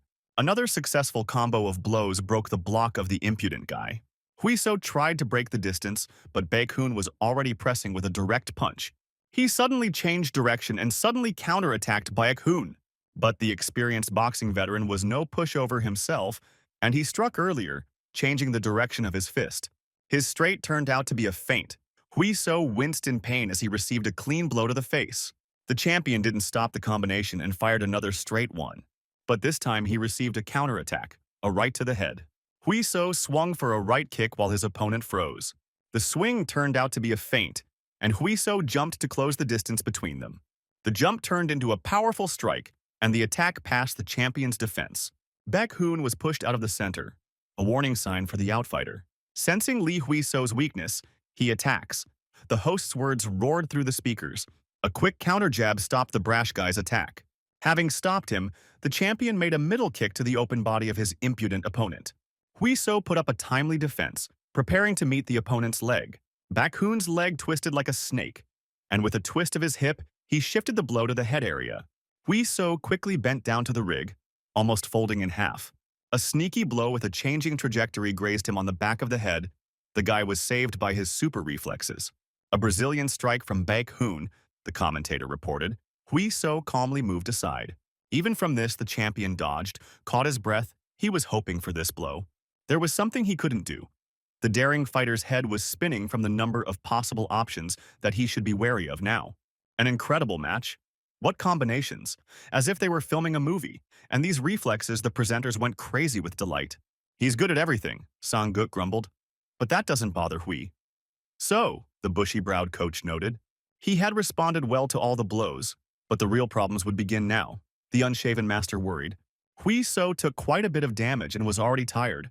It would become harder to bend from all the blows. If things continued like this, he would waste all his strength. Huiso had a hard time avoiding the champion's light but very sharp shots. The cheeky guy lost his momentum and missed a clean shot. The ego can be completely shattered and worn out like that, the daring challenger suddenly realized. He responded with a long left, which the champion expertly dodged. Baekhoon's left hook exploded across the cheekbones of the brash fighter. A combination immediately flew by and Huiso grabbed a straight right.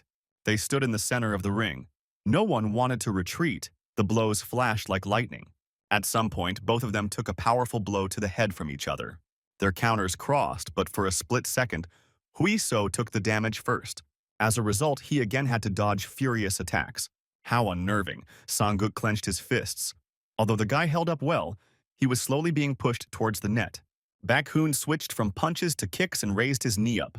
The challenger barely dodged a high kick to the head. Baekhoon no longer held back. He showed incredible skills, and the daring guy had to survive in the ring. He had to say something. The unshaven master was nervous, but the necessary ideas did not come to mind. What is the fighter Li Hui? So trying to do now, the hosts roared, and the unshaven master looked at the ring. Huiso lowered his arms wide and stood frontally towards his opponent. He completely removed his defense. Baekhoon stepped back and analyzed Huiso's actions. Part of a strategy or extreme desperation, commentators wondered. Maybe it was a secret technique, they thought, while the dumbfounded trainers of the impudent guy simply slid down the wall in horror. Baekhoon decided to test whether it was a bluff or not with a direct blow. Without raising his hands, the impudent guy dodged with a slight movement of his head. However, this was not a bluff, the hosts noticed. Hui So read all the champion's attacks and dodged them in advance. The match was becoming unpredictable, the commentator said, and at that very moment the daring guy missed a punch. A hook from a fake jab, Sung-hoon noticed. What a madman this is doing. Why isn't he defending himself? Baek-hun pressed forward and quickly entered the range of direct strikes. He showed a jam, which he quickly turned into a hook, and punched Hui So's jaw, his neck stretching out as if his head might fall off. Baek-hun dominated the match but suddenly stopped his progress. His face expressed serious concern, this boy. He pressed his lips together. At the same time, the rather beaten Hui So smiled cheekily. Could this be, the bespectacled coach realized? Bad news for the champion. The bastard deliberately let himself be beaten, said the unshaven master. How so? The bushy-browed trainer was surprised. He missed the first blow to calculate the distance, the second to figure out the dodge tactics, and received practically no damage from them. Moreover, the unshaven master realized that the opponent's reading did not end there. Now the cheeky guy was teasing in the center of the ring, inviting Baek-hun to attack. But Baek-hun demonstrated the control and endurance of an experienced fighter. Now Hui So moved easily and freely, swaying his body in the manner of Tai Chun. The champion responded in kind, trying to adapt to his opponent's rhythm and impose his own. The excitement in the stands reached its peak. No one could know how it would all end. Baek-hun was the first to make a move, firing a lightning-fast straight punch to the head. He missed and immediately received a response from Hui So. An excellent, perfect counterattack that could not be avoided, the unshaven master rejoiced. But the champion made an incredible body movement and dodged the blow. Impossible, the old master whispered to himself. Even this didn't work against the champion. So he had been expecting a counterattack from the impudent guy from the very beginning, Sang-guk realized. What an experienced guy. He managed to calculate everything. The unshaven master involuntarily admired their opponent. Baek-hun went for the top hook. Hui So was not holding his defense and risked getting knocked down. The fist flew towards Hui So's exposed head. With a sharp rotation of his body, he was able to avoid a dangerous counterattack. He ducked to the side from the blow, Baek-hun's fist cutting his cheek. At the same time, the daring guy hit his opponent with a straight overhand. The devilish counterattack knocked Baek-hun down as if he had run into a barrier. Even experienced craftsmen were stunned by such an explosive outcome. Baek-hun, who looked invincible, found himself in the ring being beaten at his own game. He not only calculated the entire movement, but also the possibilities of Baek-hun's attacks and rhythm while he exposed his face, looking for an opening to strike. Sang-guk admired. The champion was badly knocked down and could not get back to his feet. Like a true gladiator, Hui So performed a theatrical gesture, dedicating this victory to the spectators in the stands. Who can stop this fighter? The stands burst into applause. Now is not the time, Sang-guk grumbled discontentedly. Finish the match, he shouted at the impudent guy. Baek-hun finally got back on his feet. He still hadn't recovered. The champion was breathing heavily but took a defensive stance and did not give up. Damn, of course he expected difficulties, but he was confident in his counterpunch. The champion reevaluated the daring guy. He trained in grappling, but he got beat. He was better at boxing, and he worked harder than others, but it all went to waste. Hit the fall. It happened with every opponent before. With diligence and discipline, he continued to defeat his opponents. Gradually, it became difficult for the team to survive. No one stood still. After moving to X1, Baek-hun hoped that he finally got a chance to become the first. But even after winning the title fight, people would quickly forget about him. Someone very popular was needed. And that fighter was Lee Hui-sung, whom everyone knew well from his past victories. If he won, people would definitely recognize him. Baek-hun was sure of it. As expected, the opponent accepted the challenge and the fight was scheduled very quickly. He has more experience, more skills, the champion breathed heavily. But he had only made one big mistake, and this is how he felt now. This is what it means to stand opposite a star fighter, the champion thought. From the very beginning, he brought this misfortune upon himself, Baek-hun realized. Hui So raised his guard, preparing for the final act of the fight. Both moved towards their opponent with the best they had. There was a loud crash of impact. The daring guy was faster. His fist pierced his opponent's skull. He instantly lost consciousness, having suffered a worthy defeat in battle. The defeated champion collapsed into the ring, just like his predecessor. The fight is over. The referee stops the match by standing between the athletes. A wave of joy washed over Hui So, along with everyone else in the stands. He bowed to them in respect, and the crowd roared with delight. A new record victory in the first round at 4 minutes and 2 seconds. Huiso confidently sat on the champion's throne and raised his hands in triumph. Huiso allowed themselves to rejoice with everyone else. The coach looked at the unshaven master and the eyebrows. This is a victory, a victory. A new champion has run up to the old master. Now he is number one, the old master. He hugs the impudent guy tightly. He did a good job. The hug dragged on for a bit, and Huiso turned to the unshaven master with embarrassment. Great match, he said, clapping the brash champion on the shoulder. Even the grumpy master was moved, the impudent fighter noted. Brostic rubbed his face with his finger in embarrassment. He, too, was incredibly happy about the victory. What kind of antics did the unshaven master exclaim when the guy made a pass at his legs? This unshaven man made him a champion. His name is Sanguk, the impudent boy shouted. He is over 40, and today he looks pretty good. Sanguk has been in the sights of many TV cameras. He's a master at blowing up any mood, Song-hoon noted. The new champion, Huiso, put on the belt and stood in the arena for an interview. The bespectacled host asked for a few words after the fight. Throughout all the fights, the presenter said he knew that one day he would interview the champion. Let them get used to interviewing only him, the guy said. In this match, he was hanging by a thread from defeat. How did he feel at that moment, the journalist asked. Baek-hoon used skills he had never shown before. It took time to learn, but he eventually recognized his fighting style, Huiso said. Every move he made was amazing. Baek-hoon really turned out to be a difficult opponent. Of course, he wasn't stronger than him, the cheeky guy said. So, what will he say now as a champion? The journalist asked him. Just a year ago, he was an ordinary salesman at a convenience store, Huiso said. He wastes his precious time without even thinking that he will succeed. But then he joined Team Attack, met Master Sanguk, and other guys who accepted him as an equal. At that time, he paid little attention to them, as he concentrated exclusively on the results. Taking this opportunity, he would like to thank his team, to thank them for the dream that they gave him. And lastly, he raised his finger to the sky. He will accept the challenge of anyone without prejudice if they want to fight, in a battle for the title. The hall exploded into thunderous applause again for Huiso, lightweight champion Li Hui. So ended the interview on a good note, the journalist said. Late in the evening, he went out to get some fresh air and meet with Chae-bum. Drinking alone is a bad sign, he greeted his friend. Life is like that. It's not his fault. The classmate weakly justified himself. He wrote to Huiso right after the battle, when they had barely reached their area. The usually meticulous Sun-hoon offered the champion a glass. What else, drink with old people? The cheeky guy said boredly. He has plans for today. He has a poor tolerance. He's already drunk to the gills, said Kavi. So to his friend, 1 can of beer, he said. A catastrophe won't happen. So what's the matter? Asked Hui. So, opening a drink for himself, it was still worth celebrating the match. He quit his job, Chae-bum said sadly. This news surprised the impudent friend. How long has it been? Asked Hui.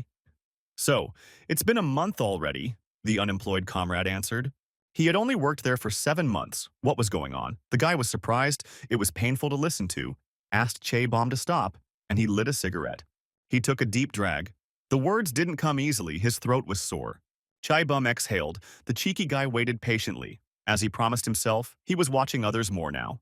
Huiso, a classmate asked, deciding to speak out. In high school, they dreamed of driving a Ferrari, Chae-bum recalled, and Huiso nodded as well. When you're young, you think you'll live a luxurious life, said your classmates dreamily. After taxes, he earned only 2 million won, the friend said. At first, with such a salary, it seemed that he had settled in comfortably at 23. Girls, clothes. But after 3 months, the scam ended, and he was barely making ends meet. Even if he gave up everything and worked for 10 years, it would hardly be enough for the down payment on the mortgage. But does he really need to think about housing? He grew up in a wealthy family. The impudent friend was surprised, and Chae-bum laughed and denied everything. His family couldn't cope with the crisis and got into debt. They only have 5 years to pay it off, the friend said. His father also lost his job, and now he has 2. It's strange to live in a world where even a graduate of Seoul University can't earn money. Huiso apologized sympathetically. He didn't know that his friend was in such a dire situation. He patted him on the shoulder. He himself had recently realized this. In any case, he thought about what could be done and found it. Wow, the impudent guy was surprised and asked what it was about. Barber, the classmate said meaningfully, naming the unexpected profession. How unexpected? Said the cheeky guy. Who would talk? He himself recently became a fighter, declared Chaebum. Everything will be fine. It's not like he doesn't have any other options, the classmate said. Recently, he was wandering aimlessly through the streets of Seoul. Through the window of one of the establishments, he noticed a girl his age who worked as a hairdresser. It was obvious that she was a newbie and was nervous, and so was her client. Watching her, he involuntarily plunged into his own thoughts about how he would do this work, and stood like that for several hours. So, after poking around on the internet a bit, he suddenly became very interested in this profession. Maybe this is his last chance, Chaebum sighed. Come on, said the cheeky friend. They are only 23, and what to do at 33, thought Huiso.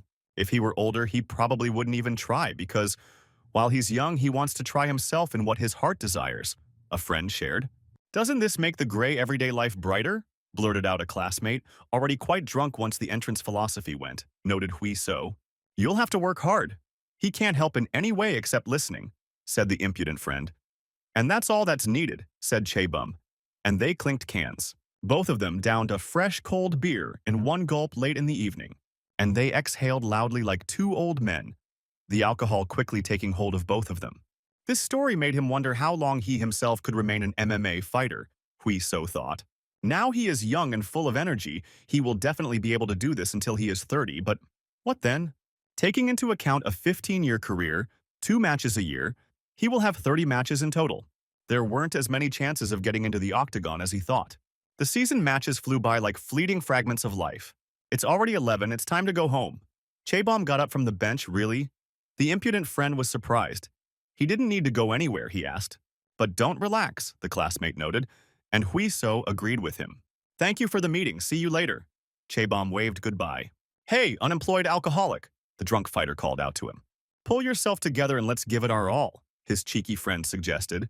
What an impudent bastard, thought Chaebum, but said something else out loud. Relaxing properly is the first step to hard work, he shouted across the block. His parents looked at him sternly, and it was clearly not because he had returned from the fight a little drunk the day before. The problem was that the timid son could not withstand their stern gaze. He knelt down and looked down but still did not understand his guilt. Why? The timid son asked his parents. And he still doesn't understand? His father answered mercilessly. He simply transferred some money to his mother, that's the problem, the woman shouted, showing her savings book. She asked for a little pocket money, and he sent 100 million. Where did he get such a lot of money? The mother asked without a knife. Huiso tried to justify himself, but his father didn't let him do it and put his hand on his shoulder. He can trust them. They will accept everything as it is. Even if he committed a crime, his father said. Spit it out, his mother screamed. Let them listen first, said the discouraged son, who understood what was going on. He calmly told them everything until his mother returned the money to the government. He earned 60 million in his last match, more than he earned in his previous 4 matches combined. The association sold a lot of broadcasts, and for this the director gave him a generous bonus. In addition, he received another sponsorship contract from Abibus. Now he has 4 sponsors, plus a contract with the hall. In total, he receives 12 million a month. He saved 120 million in his account, and he sent the 100 he earned from the matches to his mother. The mother sighed with relief since her son was not a criminal. She no longer had any worries. But the same could not be said about my father. He did not utter a word. Now they can live without worries, although they had to wait. Their investment has paid off, said the joyfully loving son. They will be able to pay off their debts, move to a better house, and leave all the difficulties to him, the naive boy continued. Isn't that wonderful? Exclaimed the joyfully loving son. Aren't they happy? He asked after a long pause. Of course, yes, the mother answered reservedly. Our son did a good job, the father added just as reservedly. Oui. So still didn't understand their reactions, and simply remained silent with a forced smile from ear to ear, expecting wild joy. It seems clear that they are embarrassed to accept money from him, but he hopes that they will accept it. The loving son lowered his gaze. It is because of him that their family is in debt, and he must help them get out of it, the guy stated decisively. Huiso, the father said. It wasn't his fault, he reminded his son. But the cheeky boy wouldn't agree to be the only one who wasn't responsible for anything. We need to be pragmatic in this matter. If there is money, there is no reason to avoid payments, debts. This will also make him feel calmer, the loving son said. He understands what they want to tell him. It's just that now his father is ashamed, said the responsible father and closed his eyes. Let me think it over first. Father got up to go out and get some air. It became very stuffy. Father took out his down jacket and was about to leave. Hui So wanted to stop him. It's cold outside, the loving son worried. But it won't last long, the father answered excitedly. What's wrong with his father? The simple-minded son exclaimed. He just needs to think everything is fine, his mother reassured him. He is not a child anymore, the loving son firmly stated. He also wants to help the family. The mother gently ran her hand, rough from years of work, over Hui So's cheek. They know, said the not young but still beautiful woman, and is proud of him. But the father needs a little time. It won't last long, okay? She patted the boy on the cheek. He fell silent. A lump rose in his throat, and the guy could hardly hold back the tears that welled up from the excess of feelings. The tired father turned his face to the cold wind and chewed a cigarette with his lips. The old man is crazy, it's so cold here. You'll catch a cold, grumbled the faithful wife. If it's cold, why did you go out yourself? Her husband asked. I just want to clear my head too. She wrapped herself deeper in the blanket, and it was worth starting to smoke. After he quit, he became a bad actor, his wife grumbled. And it's so clear what he's thinking about. After they've exchanged a quarter of a century, she can tell by looking at the back of his head. He was his son, and sooner or later this day would have come anyway, she noted. But the responsible husband was not so quick to become indignant. Now he can't do anything anymore, the upset father added. What a thing to worry about, the old fool, thought the loving wife. Father Hui. So she addressed him confidently. Stop messing around. She took his arm tighter. He would always be his father, and only he could bring the impudent guy down to earth if anything. And this beauty will always be with him. The loving wife calmed the wounded pride of the responsible husband. He should be incredibly happy about that, she added, and Hui So's father smiled. He laughed loudly. And really, what was there to worry about with such a wise wife by his side? She really is a real miracle in his life, the old husband thought. Since they are in such a good mood, maybe they should have a second child, the impudent husband suggested. Well, no, his grumpy wife quickly turned him down. What did the old eccentric think of? Hui So sat quietly on the steps that led to the roof and listened to their bickering. Now he understood why his father reacted that way, the impudent boy thought. Again, he thinks only about himself, the guy sighed heavily. They really need time for him to understand his father better, and for his father to be able to acknowledge him. The cheeky son smiled. On this, you can go down. He left two parents on the roof. Let's get the meeting started, said SFC Los Angeles branch manager Douglas Mack. He asked his subordinates how many matches they would prepare in the first half of the year. There are 4 in total. 3 have already been appointed. 1 is in preparation, the employee reported. The team roster, the general manager asked, is missing the main card, another employee noted. Found someone, continued Mac Douglas. Most of the famous fighters have already received contracts. The employee justified himself. Enough, shouted the head manager. What pathetic excuses. If they know the essence of the problem, they should already have a solution. SFC is the largest association in the United States. Attracting an average of 60 matches a year, the most popular chapter is awarded from headquarters. The City of Angels branch was given a harsh reprimand after a series of failures. They fell on hard times. One employee had an idea and raised his hand. He made a complete list of everyone they could hire, the blonde guy said. New faces have emerged in small and medium-sized organizations around the world, he reported. Mac Douglas decided to take a closer look and asked for a list. The young assistant laid out his laptop in front of the boss. The first fighter from the Japanese Gladiator and is associated with Underwood. He included the presentation. But this champion did not arouse much interest from the head of the branch. Ho, he exclaimed. So there is such a fighter in Asia. His eyes widened. True, he just became champion in X1. But there is one problem with him. They had already turned down the offer from headquarters. It was about money, the aide said, as Mac Douglas always did. He got $60,000 for the fight. If they want to bring him, the bet must be no less than 50, and that's at the start. And he is well informed, the chief manager said contentedly. I thought the boss would be interested, said the blonde guy. This is how you should always work, Mac Douglas nodded contentedly.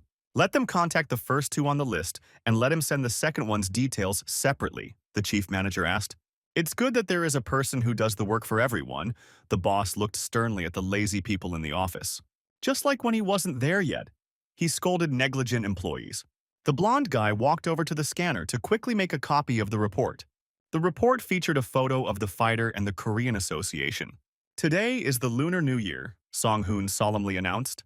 From tomorrow the gym is closed if you want to rest or if you want to train, said the meticulous trainer, and the gym shouted in unison, rejoicing at the vacation.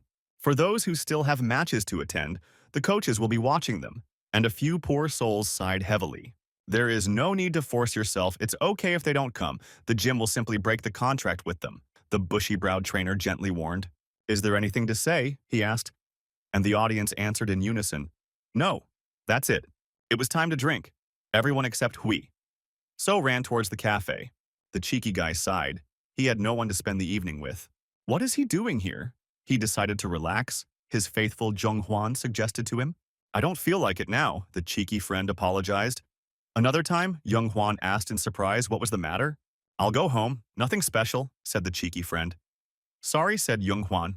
There is nothing to worry about. Let him catch up with his elders and entertain them. Let's relax next time, Young Huan said to him as he left. The cheeky guy looked after his loyal friend. He deserved a rest. Hui So came to his station to go home. On the way, he thought about all sorts of things. Where is he? He felt his pockets and could not find his wallet. His wallet was gone and his phone was gone too, and he was overcome with confusion. It's good to be young and in love, the bus driver egged him on. In the end, he had to stay at the bus stop, and the cheeky guy got frustrated. What a nasty thing, thought the cheeky guy a few minutes later. Closed. He read on the doors of the hall when he decided to go back there and look for his wallet and phone. It was disgusting again, he thought. Now he couldn't even call, leave, or wait in the hall without money or communication. Oh, you idiotic case, he shouted at the whole street in a rage. Too loud, he went completely crazy. He heard the familiar voice of the Thorn. What kind of phenomenon is this? She was watching him. The impudent guy was surprised. She was looking for him. The sweet girl answered directly. I picked it up earlier on the floor in the hall, and the cheeky guy immediately changed his anger to mercy, wagging his tail like a puppy. Thank you, noble maiden, he said, and reached for his things, but the Thorn Yujin pulled her hand away. Just thank you. The girl doubted the usefulness of such an exchange. He was just about to treat her to something at a restaurant. The guy agreed. That's not necessary, the Thorn answered sharply, as the impudent guy was so surprised. I want a drink, the sweet prickly one suggested, raising the phone to her face. Huisio froze like a statue, not understanding what to do when a girl asks him out on a date. They went in to have some tea and were silent for a while, not knowing what to talk about. Huiso was the first to speak, asking what was with the sudden urge to drink tea. I just wanted to, the girl answered calmly, pouring the aromatic drink into her cup. Then she should have gone with Young Huan, the cheeky guy said. Too noisy, she simply replied. Here she handed the teapot to the stupid monk who had never had a girlfriend. Let's just relax so he can drop the formalities, the sweet girl said casually. Wait, the cheeky guy took the cup from her. If that's what she wants, she needs to do it right. A girl should not pour herself a drink, he recalled the ancient superstition. Now we will drink correctly. He handed her a cup of tea. The Thorn smiled slightly. They drank the strong green tea in one gulp.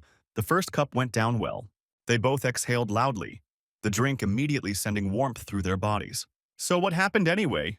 The cheeky guy asked the usually unsociable Thorn directly. Nothing, she denied, but the daring fighter still stood his ground. They have no reason to drink, and today is the Lunar New Year. Wasn't she going to visit her parents? The naive guy went straight ahead. There was no one to visit. The stupid guy was stunned when he heard the truth. There is no mother. The father has been living with another woman for a long time, the prickly girl answered easily. She hadn't heard from him for a long time, and the impudent boy broke out in a sweat, realizing how tactless his question was. Sorry, he quickly apologized. Don't worry, the girl replied. It happened a long time ago. Even though Thorn said so, the impudent guy still couldn't get those words out of his head. Talking so calmly about family must not be easy. What kind of life did she live before this? Hui So wondered. The girl caught his gaze and frowned, realizing what he was thinking about her. Just don't tell me that he was going to feel sorry for her, the Thorn said sternly. But Hui So started talking nonsense. Yours, don't understand. This was completely tactless, the cheeky guy said. She should have just shifted the blame onto him. So instead of thinking about her, he could now answer that he was going to relax at home after all the star events. I'm saying this for the future. The guy was fooling around. It was her fault. So he wasn't going to take responsibility for it. The girl could barely contain her laughter. Does he understand? He slammed his fist on the table. What a fool, the sweet girl laughed at. So this is what he is like when he can't restrain himself. He chatters incessantly to hide his embarrassment. The sweet Thorn laughed. It doesn't bother her at all. But when someone hears about it for the first time, it's not surprising that they react like that. Hui So heard. What a piercing gaze. The Thorn recoiled from such attention. He saw her happy for the first time. The cheeky guy blurted out, slightly embarrassed. This is so wonderful. He involuntarily admired the girl, and she flushed from such directness. He said it out loud and it reached the impudent guy, but it was too late. I just wanted to tell her that she has a beautiful smile. But not in that sense, that is, in that, but not in that. He was completely confused in his testimony.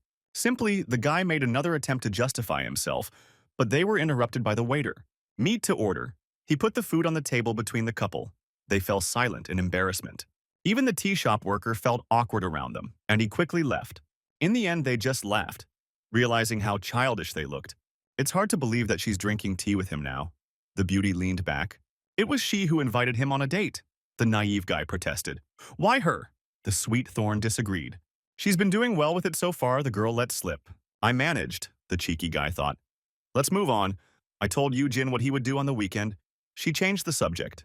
Playing games on a console or something like that, the cheeky guy answered. The console, the Thorn was surprised, played in the world of sword and magic, she asked. She knows this game, Hui so exclaimed. It's a very difficult game after all, and yet she passed it. It's crazy, the guy said. Then they started chatting about different games, and the conversation took a lighter turn. Thorn was constantly smiling, and they talked carefree about all sorts of trinkets. Jin was so tired from drinking tea that she had to be carried on my back. Whether it was because of the tea or not, the city at night looked especially attractive, thought the daring athlete. Hui so. The Thorn called him sleepily in a gentle voice. She smelled of chocolate and cherries. Thank you for today, the beauty said languidly in her gentle voice. What is she doing? The guy waved it off. She fidgeted with her legs. You'll fall, he shouted to her. Hui so, after tea, the cute Thorn was drawn to conversation. What was he thinking when he came to her house? The blushing cutie asked him. I just wanted to take care of her because there was no one else, the guy answered. And she asked demandingly.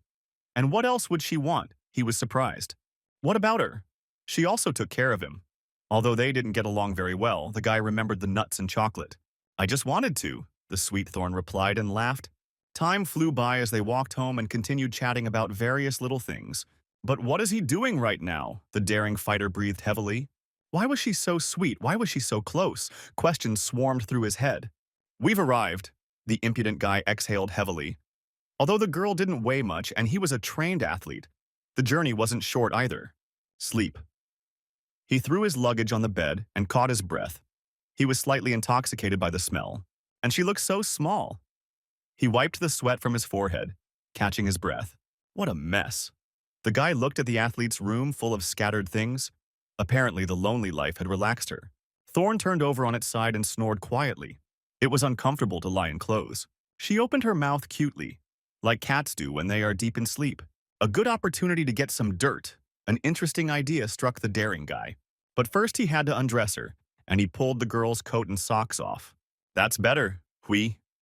So laid the Thorn on the pillow, her silky hair spreading around it. It became a bit hot, either from the tea I drank or from the aroma of cherries and chocolate. Taking care of a sleeping girl is not easy, Hui.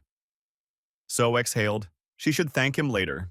But why put off the reward for later? Suddenly the devil inside has awakened. He sleeps so peacefully you can barely hear his breathing, the guy thought, and moved closer. Completely open and defenseless, and so relaxed. He watched her face. Maybe he could really take a photo. The little devil didn't calm down and demanded a prank. Thorn suddenly turned to face him, so close that he felt her breath on his cheek. And she has long eyelashes. Beautiful, the cheeky guy noticed. The moonlight came through the window and softly touched the sleeping girl's face. For some reason, his trained heart lost its rhythm when he looked at her. Silky, soft hair tickled his hands. The guy's mind went blank. Why was she so beautiful now, he thought. He was inexorably drawn forward to solve this mystery. The girl beneath him stirred in her sleep and let out a quiet moan. What an obsession. The impudent guy recoiled as if scalded. Everything was swimming before his eyes from excitement. He was thrown into hot and cold.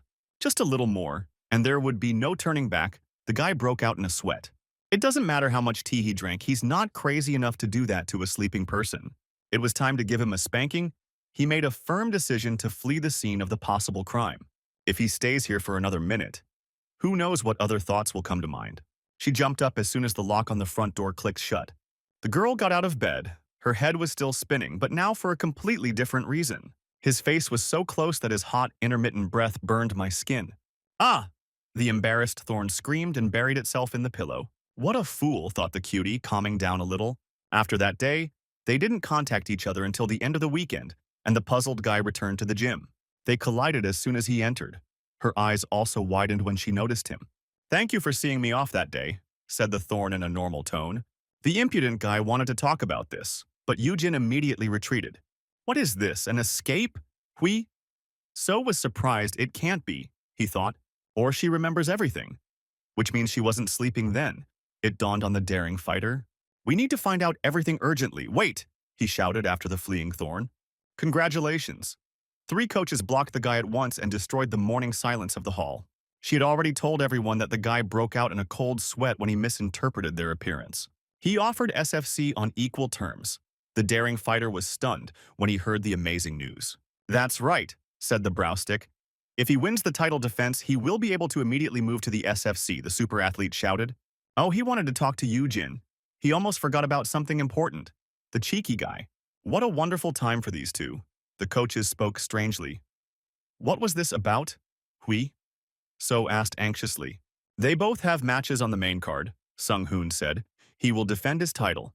She will fight for the belt," Lee Su explained. "They are both participating in the same event, and they are also the same age.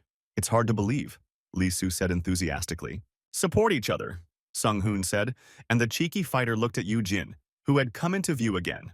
Instead of looking at him with her usual disdain, the Thorn looked away. So this is how they will reunite. The guy rubbed his cheek, wondering if everything will be okay. Director Young leafed through papers containing reports on the association's affairs. The biggest sales come from fighters who haven't even become champions. He looked at the reports. The number of new fans has quadrupled since Hui Seo joined them last year. If this trend continues, they will be able to form a new profit model, the cunning director thought. Just a minute, his chief assistant entered the office. "There is a report on Pereiro. It is obvious that he did not inject anything into his veins," he said. The director was suddenly surprised. Instead, he uses drugs that increase the production of blood cells. A booster, the director realized. Gaseous xenon. The assistant named the active substance. Excess blood cells saturate the body with oxygen, and as a result, increase endurance. The introduction of an artificial hormone is detected by tests, but xenon is not noticeable to them since it affects the endocrine system indirectly. This bastard will take doping until he dies. The director sighed heavily. "Just find out if there are any legal problems with this. If not, just ignore it," he ordered. "My head is already hurting from this," the old director complained. "And something about Hui So," the assistant said, and the director immediately pricked up his ears. "The team says that after the next match they will leave the association," the manager said. "This is expected," the director replied. "Are they just going to let the goose with the golden eggs go?" The assistant was surprised. "If they don't do this, it will only get worse," the director noted. "There are too many variables that if he doesn't come back," the assistant worried. "Such are the investments. High risk, high reward," the cunning director replied, "even without the talented Hui. So, they won't die, just take care of the other matches," he ordered his assistant. There was something else that needed to be checked. The assistant came closer and handed over the documents. Hui So has chosen his opponent for the next defense match. The impudent guy sighed and still couldn't get himself together for work. "Don't overwork yourself," Sun Hoon warned him. "Now is the time to rest. I'm doing what I can," the athlete replied. "Chief Song called," said the eyebrow. "Can I choose?" asked the fighter. "Of course he can. As a champion, all the matches are already scheduled for May. Let him choose a date later." "The best time would be mid-July," suggested Song Hoon. "Less than 4 months is harmful. More will reduce his motivation." "Okay, let's do it," the daring athlete agreed with his arguments. "Do you regret your choice?" the bushy-browed trainer asked. "There are many light fighters," Song Hoon noted. "Then everyone will think that he just ran away," the daring fighter replied. "That's true," Song Hoon agreed. "But the risk is high. He won't be able to leave if he loses the fight, I know," Hui So replied. "But he needs to keep his promise." "Okay, just don't relax too much," the bushy-browed trainer called after him. A familiar silhouette flashed on the right. "Ah," said the sweet Thorn, not knowing where to start the conversation. Since that night, he himself could not calmly talk to her. But it was necessary to dot all the I's, the straightforward guy decided. But how to do this, he thought tensely, and an awkward silence hung. "First you need to say hello," the guy understood, but the barb stopped him. "First she will ask." The girl seized the initiative. "He didn't do anything. The cute Thorn just attacked him. Of course she was asleep. How could he take advantage of that? The impudent guy assured her, although he pretended not to remember anything. She doesn't remember anything, the naive guy asked her. She wouldn't ask, the girl answered. So he wanted to say, she changed the subject, that their matches are at the same time, it suits her. The naive guy came up with the question. 4 months? She has free time, the girl thought. That's all he wanted to say, she asked, and she caught him off guard with this question. Oui. So hesitated for a second. Then we'll see each other, the Thorn said to him in farewell in a normal tone. It's good that she doesn't remember anything after such a tea party, and only he knows about that mistake, the impudent guy thought. Thank heavens, he sighed with relief. Thank heavens that he was so naive. The sweet girl relaxed. Song Chan swung the bat properly and they agreed to meet on the court. And he missed, the ball brazenly bounced off the net behind him. He's a slob. Even baseball doesn't suit him, the cheeky champion taunted. Or maybe he's not good for one sport. Hui So grinned. Then show me what you can do, you blockhead, the former champion responded sharply. Let's see, said the daring fighter. 10 out of 10, he said when he hit all the balls. Why is he so good? Asked Song Chan, discouraged. He's just a genius, a brash guy, and he was still in elementary school. Are you going to SFC? Song Chan asked, changing the subject. Only if I win the defensive match, nothing can be said for sure, the champion replied. But why did he choose him for the match? Song Chan asked in surprise. Because the eldest is the one most likely to be beaten. Baekhyun has already been there, we'll skip him. The third rank is sick, we'll skip him. The fourth lost to Baekhyun. Especially since Pereira has been suspended, he listed all the contenders. You can go even lower, suggested Song Chan. Then everyone will think he's a coward, the impudent champion laughed. But if it's the elder, they have a legitimate reason to fight, the cheeky guy grinned. It looks like it, the adult athlete modestly agreed. How their circumstances have changed, the former champion wondered. He doesn't expect any special thanks, the proud Song Chan asked warily. Just an opportunity for someone who deserves it, the impudent guy reassured him. It was worth avoiding him, Song Chan said seriously. Or he was dreaming of being beaten. That's how the guy froze, having received a direct challenge. For a second, the mood between them became hostile. He's not running away from anyone, the cheeky guy replied, accepting the challenge. Then don't complain. There is no shame in choosing someone else, noted the serious Song Chan. I doubt it. The fighter simply replied that he had become arrogant. Asked Song Chan, also no, Hui. So shook his head. If he did that, would the warrior inside Song Chan put up with it? The bold fighter said. Indeed, it hurts one's pride, the former champion quickly agreed. But what about leaving? SFC is a completely different arena. Everyone who plays there was a champion at home. So what? Asked the cheeky guy. It would just be better to postpone leaving for a while, worried the adult athlete. Now he is the most promising fighter. Sooner or later he will move on anyway. But if he leaves now and loses there, he will lose everything he has earned with great difficulty. Risk is a noble cause, and the pay is excellent, the cheeky guy noted. And these are the words of a champion, Song Chan said doubtfully. If only he knew how many buns they poured out for him, he said to Song Chan. 50,000 Baku for the fight, plus the same for a win, plus 5 extra for the next fight. 5 days of hotel accommodation, including the ticket, he transferred. So get ready to be beaten, the cheeky guy grinned. We'll see who goes to the sanatorium, Song Chan responded in kind. Don't blame him later for the fact that his career will end with this fight, added the former champion. It's time for him to retire. The cheeky guy returned the taunt. Both of them could barely contain their childish laughter and looked askance at each other. And in the end, they couldn't stand it any longer, bursting into laughter. That's a good start, isn't it? Asked the cheeky guy through tears. True, the match will be great, the former champion agreed. Don't expect leniency, the cheeky guy urged, getting carried away. Their match in July, prepare well. Senior, so as not to lose quickly, the boy was cheeky, these are his words, the former champion said. It's time to take my leave, I need to train to win, the daring fighter boasted. Just learn to take punches properly, the former champion advised. Thanks for the coffee, the cheeky athlete grinned. With this cheerful mood, they each went to their own hall. The team watched Sung Chan's fights. Despite his past failure, he is still a formidable fighter. He has a main strategy, the old master said. Heavy, reckless blows, wrestling, and beating on the ground. He is developing very quickly. This is evident in the last 2 or 3 matches. The master continued.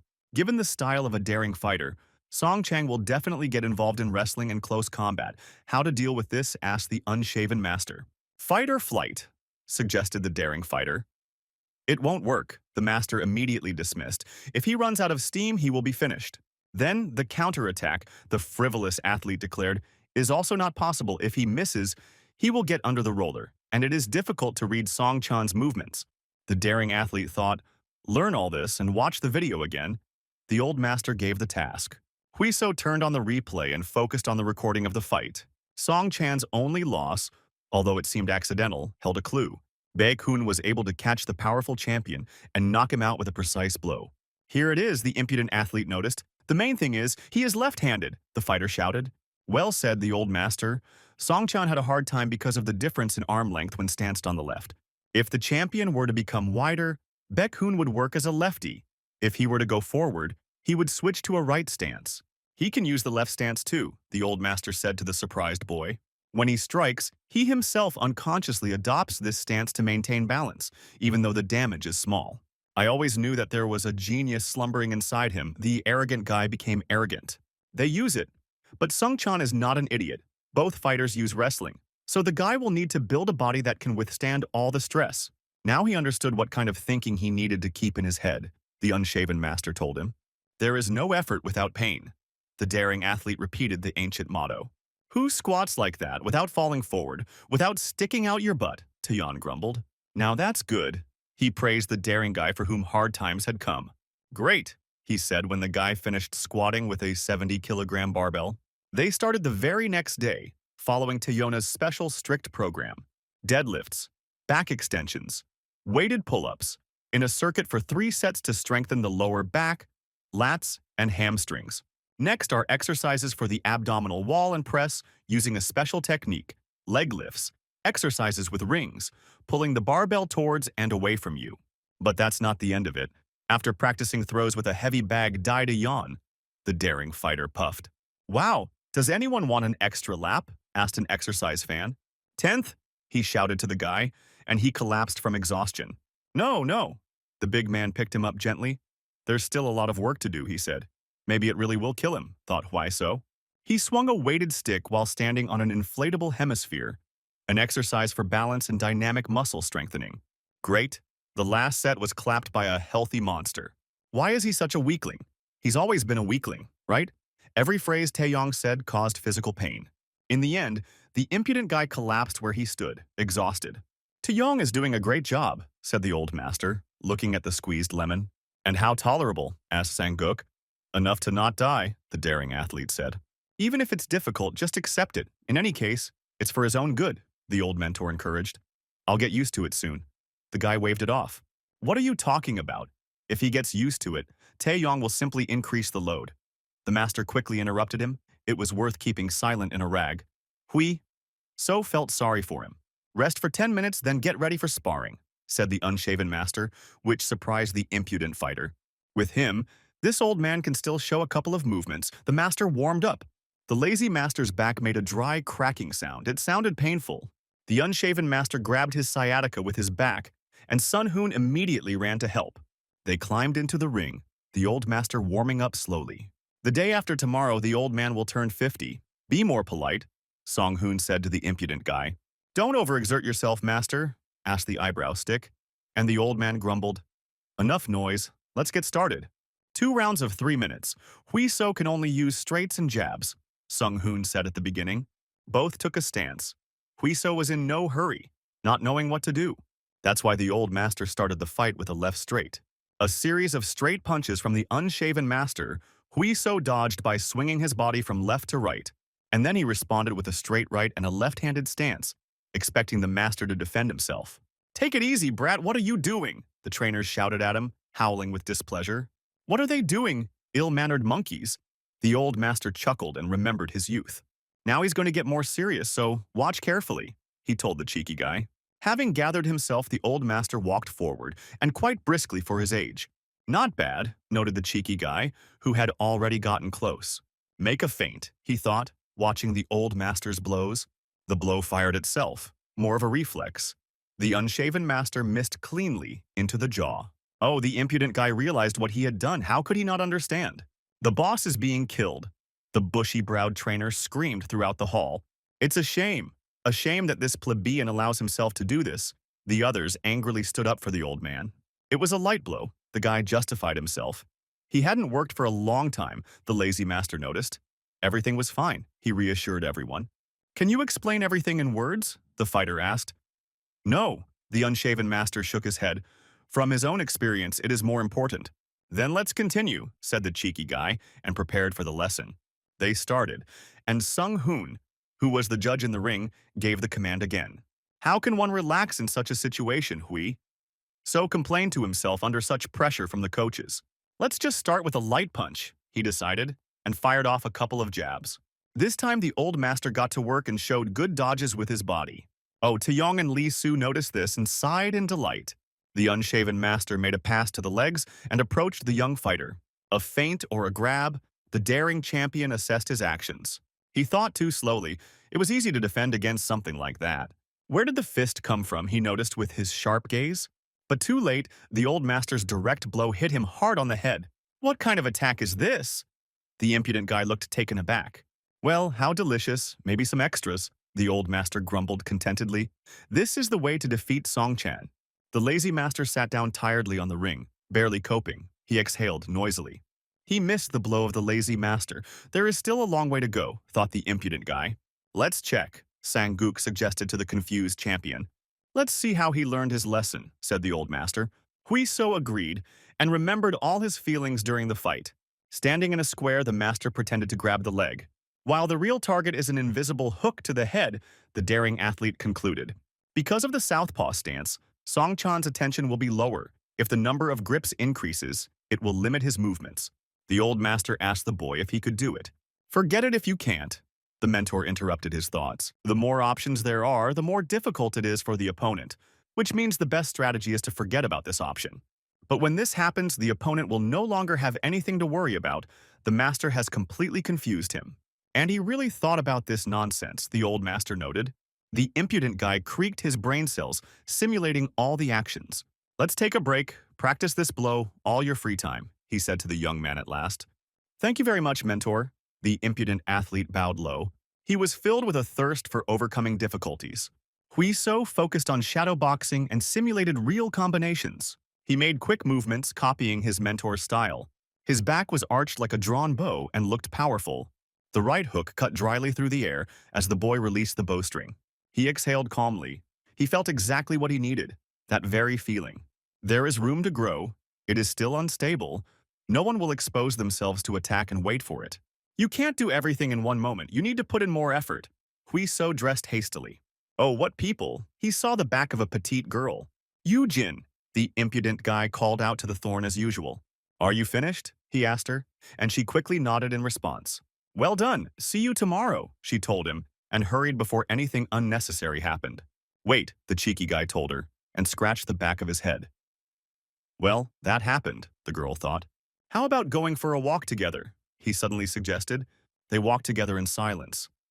Lately it had become difficult to talk to her. The guy hesitated, even though he himself suggested it. In reality, they live in different directions. Now, he didn't know what to do. Why did you go silent? You wanted to talk? The Thorn asked first. You just wanted to know how she was preparing for the match, the daring champion answered. As usual, it hurts and it's sickening, she answered reservedly. But what about that feeling after training from a job well done? And this is joy from pain and cramps throughout the body, she asked. Never had this before, the girl answered the discouraged fighter. Those who experience pleasure from pain, she said, are only perverts. But what about the feeling of reward and satisfaction, the guy asked. Only after winning the match, while I was getting ready. It was breaking so much that it became difficult to breathe. The girl shuddered. Then her spirit begins to waver. She asks herself if it is worth the money and fame and thinks about giving up everything, shared Thorn.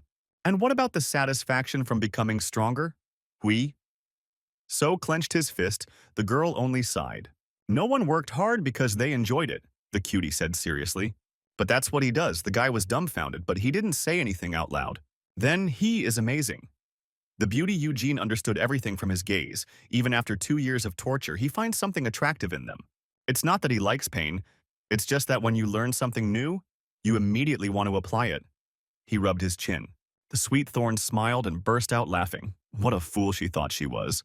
He really is different, the beautiful athlete muttered. She was so chattering that she didn't notice the melting ice. Her sense of balance failed her. Hui so carefully and quickly caught the falling Thorn, only to slip along with her. They both flew onto the wet asphalt. The impudent guy did not forget to grab the young lady tightly. The Thorn admitted her mistake and asked for forgiveness. "It's okay. He's strong," said Hui. So like any guy in his place, not showing that he had cracked his tailbone. Her face was too close, and he again felt the pleasant smell of shower gel. They both performed the quickest stand-up they could muster, faster than they could think. "It's already late. We had a good time. We'll part here," she said excitedly without showing her face. The girl turned around to see if he had turned around. A weirdo who was into training and pain was walking home. He suddenly gave out a clean 1-2 shadow boxing, like a real boy for whom everything is a game. "How funny," smiled the sweet girl looking at his back. Yujin quickly looked around to see if there was anyone nearby, and she herself did a quick 2-2 shadow boxing. "This ant is doing strange things," the kid who came out of the store with his mother said loudly. Yujin blushed. "And she's fast," the boy said, as the embarrassed girl disappeared from her low start. "It's all this fool's fault. Because of him, she's also becoming strange," the athlete thought. And she burst out laughing merrily without slowing down. Her soul suddenly felt light and free. It was not clear why. Time passed quickly, and Yujin read the questions that she might be asked at the press conference. "Just read from a piece of paper," the bushy-browed trainer grumbled. "This is a complete failure," the unbearable champion argued. On the other side sat Song Chan, the women's lightweight champion. The first question was asked to Yujin. She is very popular among male fans, but they say that in order to be popular, she is only given weak opponents. Before that, she fought with the 3rd and 4th place and won ahead of schedule, the athlete parried. "Saying they are weak is insulting them," she added, and the sports commentators moved on to other issues. The question was to No Song, the champion, whether it was true what she said about Yu Jin that she should go into show business. "Money is good," said the champion, "but fights need to come first," repeated her previous words. No Song. Yu Jin looked sharply at her opponent. What he said hurt her. "Everything is not like that. And this was already discussed at last year's tournament," the beauty calmly answered. "So gorgeous." Hui. So thought fleetingly as he looked at the girl next to him. And always smile when he is around. He remembered pleasant moments. "It's time to ask questions of the main battle participants," announced Director Young. The first question went to Hui. "So it is known that he received an offer from SFC. What he intends to do this time. There is no contract yet, and most likely there won't be one if he loses the match," the cheeky champion replied. "So he won't get there?" the journalist asked. "Of course not," the cheeky guy said. "Song Chan won't be able to beat him." "What do you say, senior?" he asked the applicant. "Maybe yes, maybe no," Song Chang answered evasively. "On the other hand, he is better at technique," he said. And they exchanged light jabs several more times to the bewilderment of the journalists. "It seems like their fight was just a rumor," Hui. So asked, "But it's true, he really can't stand that old man," the guy said. "This is pretense. In 3 weeks he will make a cutlet out of him." He clenched his fist vigorously. "What can he say about the opponent's fighting skills?" asked Song Chan. The challenger answered evasively. He could not immediately assess them. "He just hasn't seen the guy fight properly yet. But he poses a lot. It would be interesting to see," returned Song Chan's sarcasm. "He will definitely show a funny pose," the challenger said. "So be sure to watch the fight," he told reporters. "Their relationship is too good to be true, but it's even better for sales." The old director grinned with his mustache. The match would be a hit, and he was already anticipating fabulous profits. He wanted to end the conference, but the last hand was raised. The unsightly journalist stood up from his seat, and the director gave him the floor. Hui So became a champion in 5 fights, and now after the defense he may move to the World Association, the journalist began. "It's somehow too simple," the unsightly journalist asked sarcastically. Hui So bristled at what this dog was thinking but waited patiently. All his matches and statements were full of contradictions and double statements. The journalist criticized the champion. The accusation was so harsh that deathly silence quickly fell in the room. "We'll finish here. The schedule will be later," the director said worriedly. But Hui So didn't let him finish. "Let him finish his question first," the champion asked calmly. "This is a provocation." The director leaned towards him. "If you don't answer now, the fans will definitely get to the bottom of it later," Hui So explained.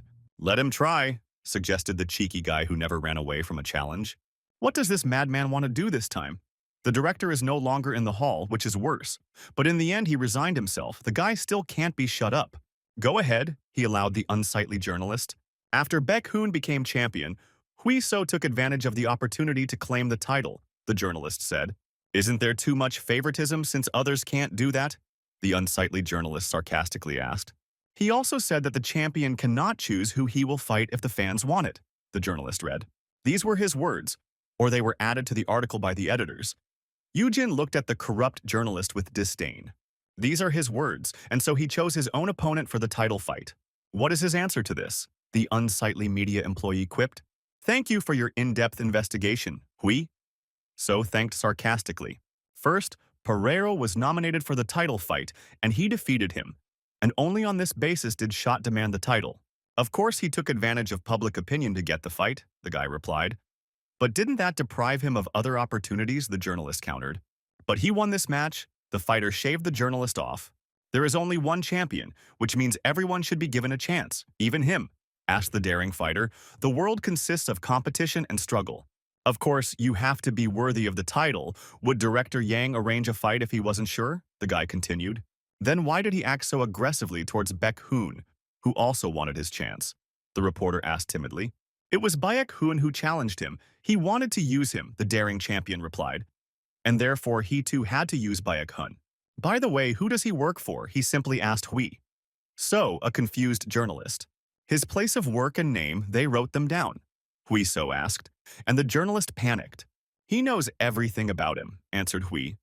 So why not find out everything about the journalist? Or is it double standards? The champion returned the pin. Now it's clear what kind of character he has. The daring fighter shut up the journalist. No matter who he chose, he would still be criticized, the brazen champion declared. Baek Hoon has already been defeated, and only Sung Chan can replace him. However, he probably already knew all the circumstances, scolded the journalist Hui. So it turns out that this is just nitpicking. Next time, let him not hide but speak straight to the eyes, the champion sternly declared to all critics at once. The director looked pleased overall, but still felt a little sorry when he said goodbye to them. The journalist who raised the noise was blacklisted from sports events. It would be possible to simply break his fingers so that he wouldn't say anything, Taeyeon suggested cheerfully. It would have been better if he had helped stop the rascal, the meticulous little eyebrow grumbled. And it was necessary to ask the guy to keep quiet after all the insults. Taeyeon was indignant. Just for the sake of his future, one wrong step could ruin everything. There was no need to answer that. Song-hoon continued to grumble. I won't do that again, the impudent boy promised. The eldest is simply from the boomer generation. The big guy Taeyeon was indignant. Well done. Thorn sent him a cute smiley. But she doesn't show it, so that's what the impudent guy thought. And he also sent her a message. The girl felt the phone. They exchanged emoticons in secret from everyone, conducting their conversation. Funny, thought the beauty and smiled sincerely. They were chatting pleasantly in the chat room, while the two older ones were grumbling about who was right and who was wrong in the front seats. The video from the conference spread across the internet and even abroad. The rights to broadcast the fight were sold out abroad, and all 15,000 seats were sold out, much to the delight of the greedy director. The crowd shook the arena as if a terrible thunderstorm had broken out. Hui So worked on the lamps for twos to warm up. Let's end it here, the unshaven master told the champion. The cheeky guy plopped down on the bench.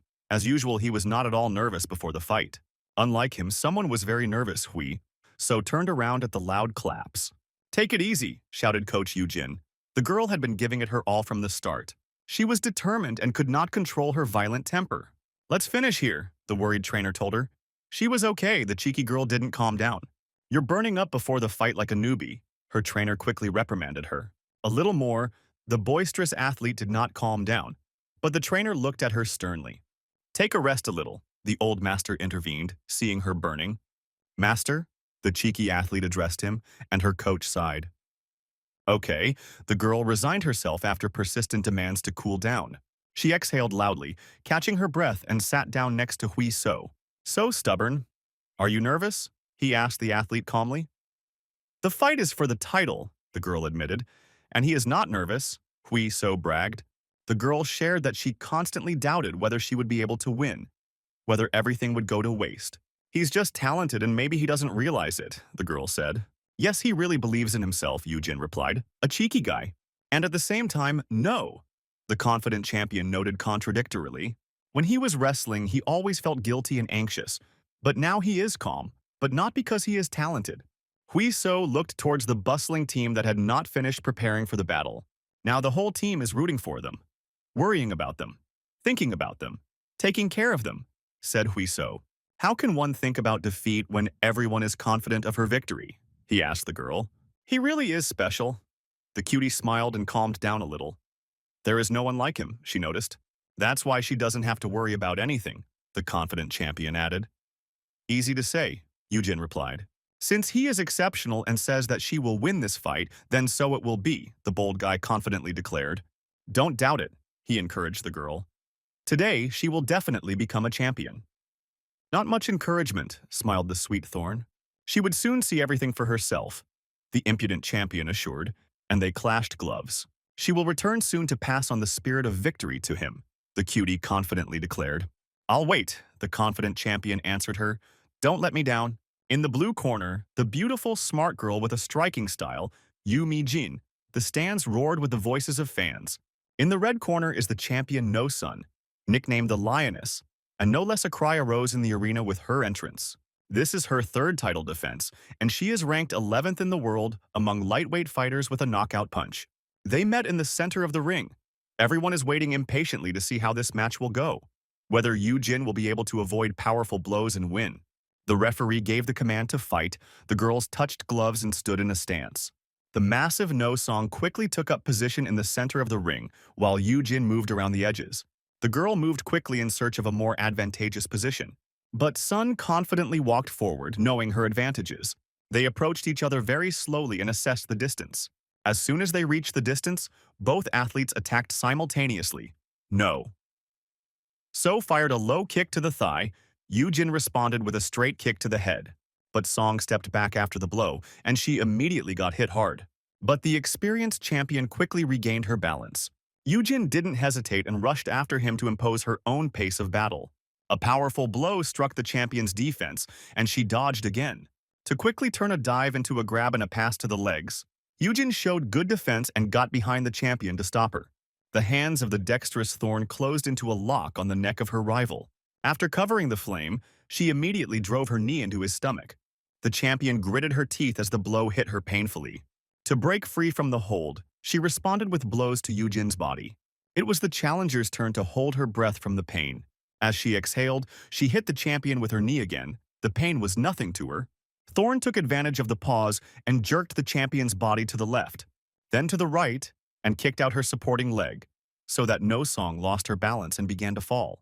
The opponent fell to her knee, and Yujin was able to take a top position and put pressure on her neck. When the champion tried to get up, she received another knee to the body. Gritting her teeth, she shifted to the right, changing the angle of her grip on Yujin, and pressed her opponent with her entire body. With brute force, No-song was able to break Yujin's grip and push her away from her. Now that they had separated, it became clear that the champion had taken quite a beating. The daring Thorn seized the initiative from the very beginning of the battle. To regain the lost momentum, the champion again went forward with a combination, step punch, but her opponent kept her distance and dodged. Noticing a gap in Yujin's defense, she counterattacked with a middle kick to the ribs. But Song responded with a sharp chopping blow with her elbow to Yujin's jaw. The challenger pulled herself together and returned the remark with a straight punch to the champion's stomach. Having lost in the strike, No-song decided to continue their conversation with wrestling techniques. One sweep and Yujin was pinned to the net as if bulldozed. The trapped challenger could not escape, and the champion hit her thigh with her knee to reduce her opponent's mobility. The champion decided to use her knee aggressively again. But Yujin began to get out. She pressed herself closer to her powerful opponent. Grabbing her arm and using her leg as a lever, the challenger went for a throw. For No-song, the floor and ceiling switched places when she was abandoned. The champion was thrown into the ring with her whole body, and a loud echo spread throughout the hall. She gritted her teeth, even though it was painful, but the athlete held on. The situation became even more threatening when her opponent jumped on top of her to finish her off. But Song dodged at the last second and rolled to the side. As nimbly as a wild animal, she stood up on all fours. But she didn't take into account that her opponent had an advantage in speed. A reactive direct blow knocked her off her feet again. The stocky champion was sent flying towards the net after a powerful hit. Yujin's Thorn was in full swing, pursuing its target as if it were hunting. But she was too hasty. Both opponents ran into counterattacks and exchanged blows. The girls recoiled, but no one wanted to retreat now and lose momentum. But Sun landed a spinning elbow strike on the dangerous challenger's guard. She responded with a sharp uppercut to the jaw, which the champion barely dodged. A powerful return blow from the champion entered Yujin's defense. Thorn got hot and couldn't stop. She responded with a knee to the body. Both held their ground and exchanged high-level combinations on equal terms until the ringing of the gong stopped the opponents. The referee announced the end of the first round and the girls froze in place, catching their breath. Despite expectations of a one-sided fight, Yujin was able to withstand the powerful champion with dignity. But will he be able to maintain his advantage in the second round? Commentators wondered. The challenger caught her breath in the short break between rounds. Well done. You scored more points. In the second round, the champion will move forward. Stick to the same tactics, hit and run, the unshaven master told her. Okay, the athlete nodded. Don't agree. Do it. Then. No song will become impatient and make mistakes, Sang-guk reminded her. Remember these two things, and test her endurance. The match is difficult, but this is exactly what they were preparing for, the old master instructed. Yujin nodded silently and focused on the fight. The gong called them into the ring, and the athletes met again in the center. But Sun lost points in the first round. The presenters discussed the positions. The champion really started with an aggressive attack. A powerful jab whistled past Yujin's cheek, and she was able to avoid it with a twist of her body. Quickly moving out of the line of attack, the challenger forced No Song to follow the momentum of the blow. Yujin took advantage of this and attacked at the right moment, into the gap in the defense. A low kick to the thigh prevented the champion from returning punches and broke her tempo. It was bad. The champion felt her hip go numb and her mobility decrease. She barely moved her right leg, as if before a blow. A kick, Yujin noticed and quickly stepped back. The blow turned out to be a fake. The champion jumped forward quickly, closing the distance. Superman's punch hit the challenger hard in the face. Yujin was unable to defend against this and took a clean hit. Now she was under a barrage of blows from the champion, and could only put up a tough defense, taking the blows with her body. But even so, Yujin did not lose her composure and looked for an opening. After a false hold, the champion rushed for a hold. She grabbed her opponent around the waist and pressed her with her entire body to push her into the ring. Thorn responded with a lightning-fast knee to the champion's exposed stomach. But her huge male hands closed around Yujin's front leg. The contender lost her balance, lost her support, and began to fall backwards. The bulldozer pushed her against the net and pressed her tightly into it, the hard wire mesh pulling at her skin. The champion hoped to resolve everything with pure force, but deft hands went behind her neck. Hands gathered into a lock. Yujin completed the hold, showing that she is good not only at striking. She pushed herself off the ring and jumped towards the champion. The challenger hung on top. She went into a chokehold and gathered her legs into a triangle. It was dangerous, the champion realized. She was quickly losing strength. Sliding her hand under the grip, the champion eased the pressure on her neck and slammed Yujin back into the net. The choke didn't reach the correct angle, but Yujin was still in a better position, with the champion having to support her weight. Thorn slowly wore down her opponent, not allowing her to release her grip. Time and options were running out even for a very strong champion. The fight lasted until the fifth round. Both opponents were unable to break each other in this tough match. Everything will be decided in this round, the host said. Yujin is leading by points, but the gap with No Song is minimal. The champion pressed forward as if they were still fighting in the first round. No signs of slowing down, although she was already pretty exhausted. Even dozens of missed blows didn't help. Could their endurance really be that different? Yujin thought. But Sun went for the takeover. Even in the fifth round, she stubbornly pursued her goal of knocking down the agile striker. The pass to the legs turned out to be a feint, and the champion replaced it with a left hook. She had seen this scheme before. We were just waiting for the right moment to counterattack, Yujin thought. But her stamina was already pretty much exhausted, which affected the speed of her movements, and the athlete missed a blow. Is that all? The old master became worried. Pull yourself together, he shouted to the girl. The champion approached Yujin with a finishing blow, who lost her balance. And again, hit in the head, the situation became critical in the blink of an eye. The tired challenger was knocked off her feet and collapsed into the ring. And now the champion was rushing towards her for the finishing blow.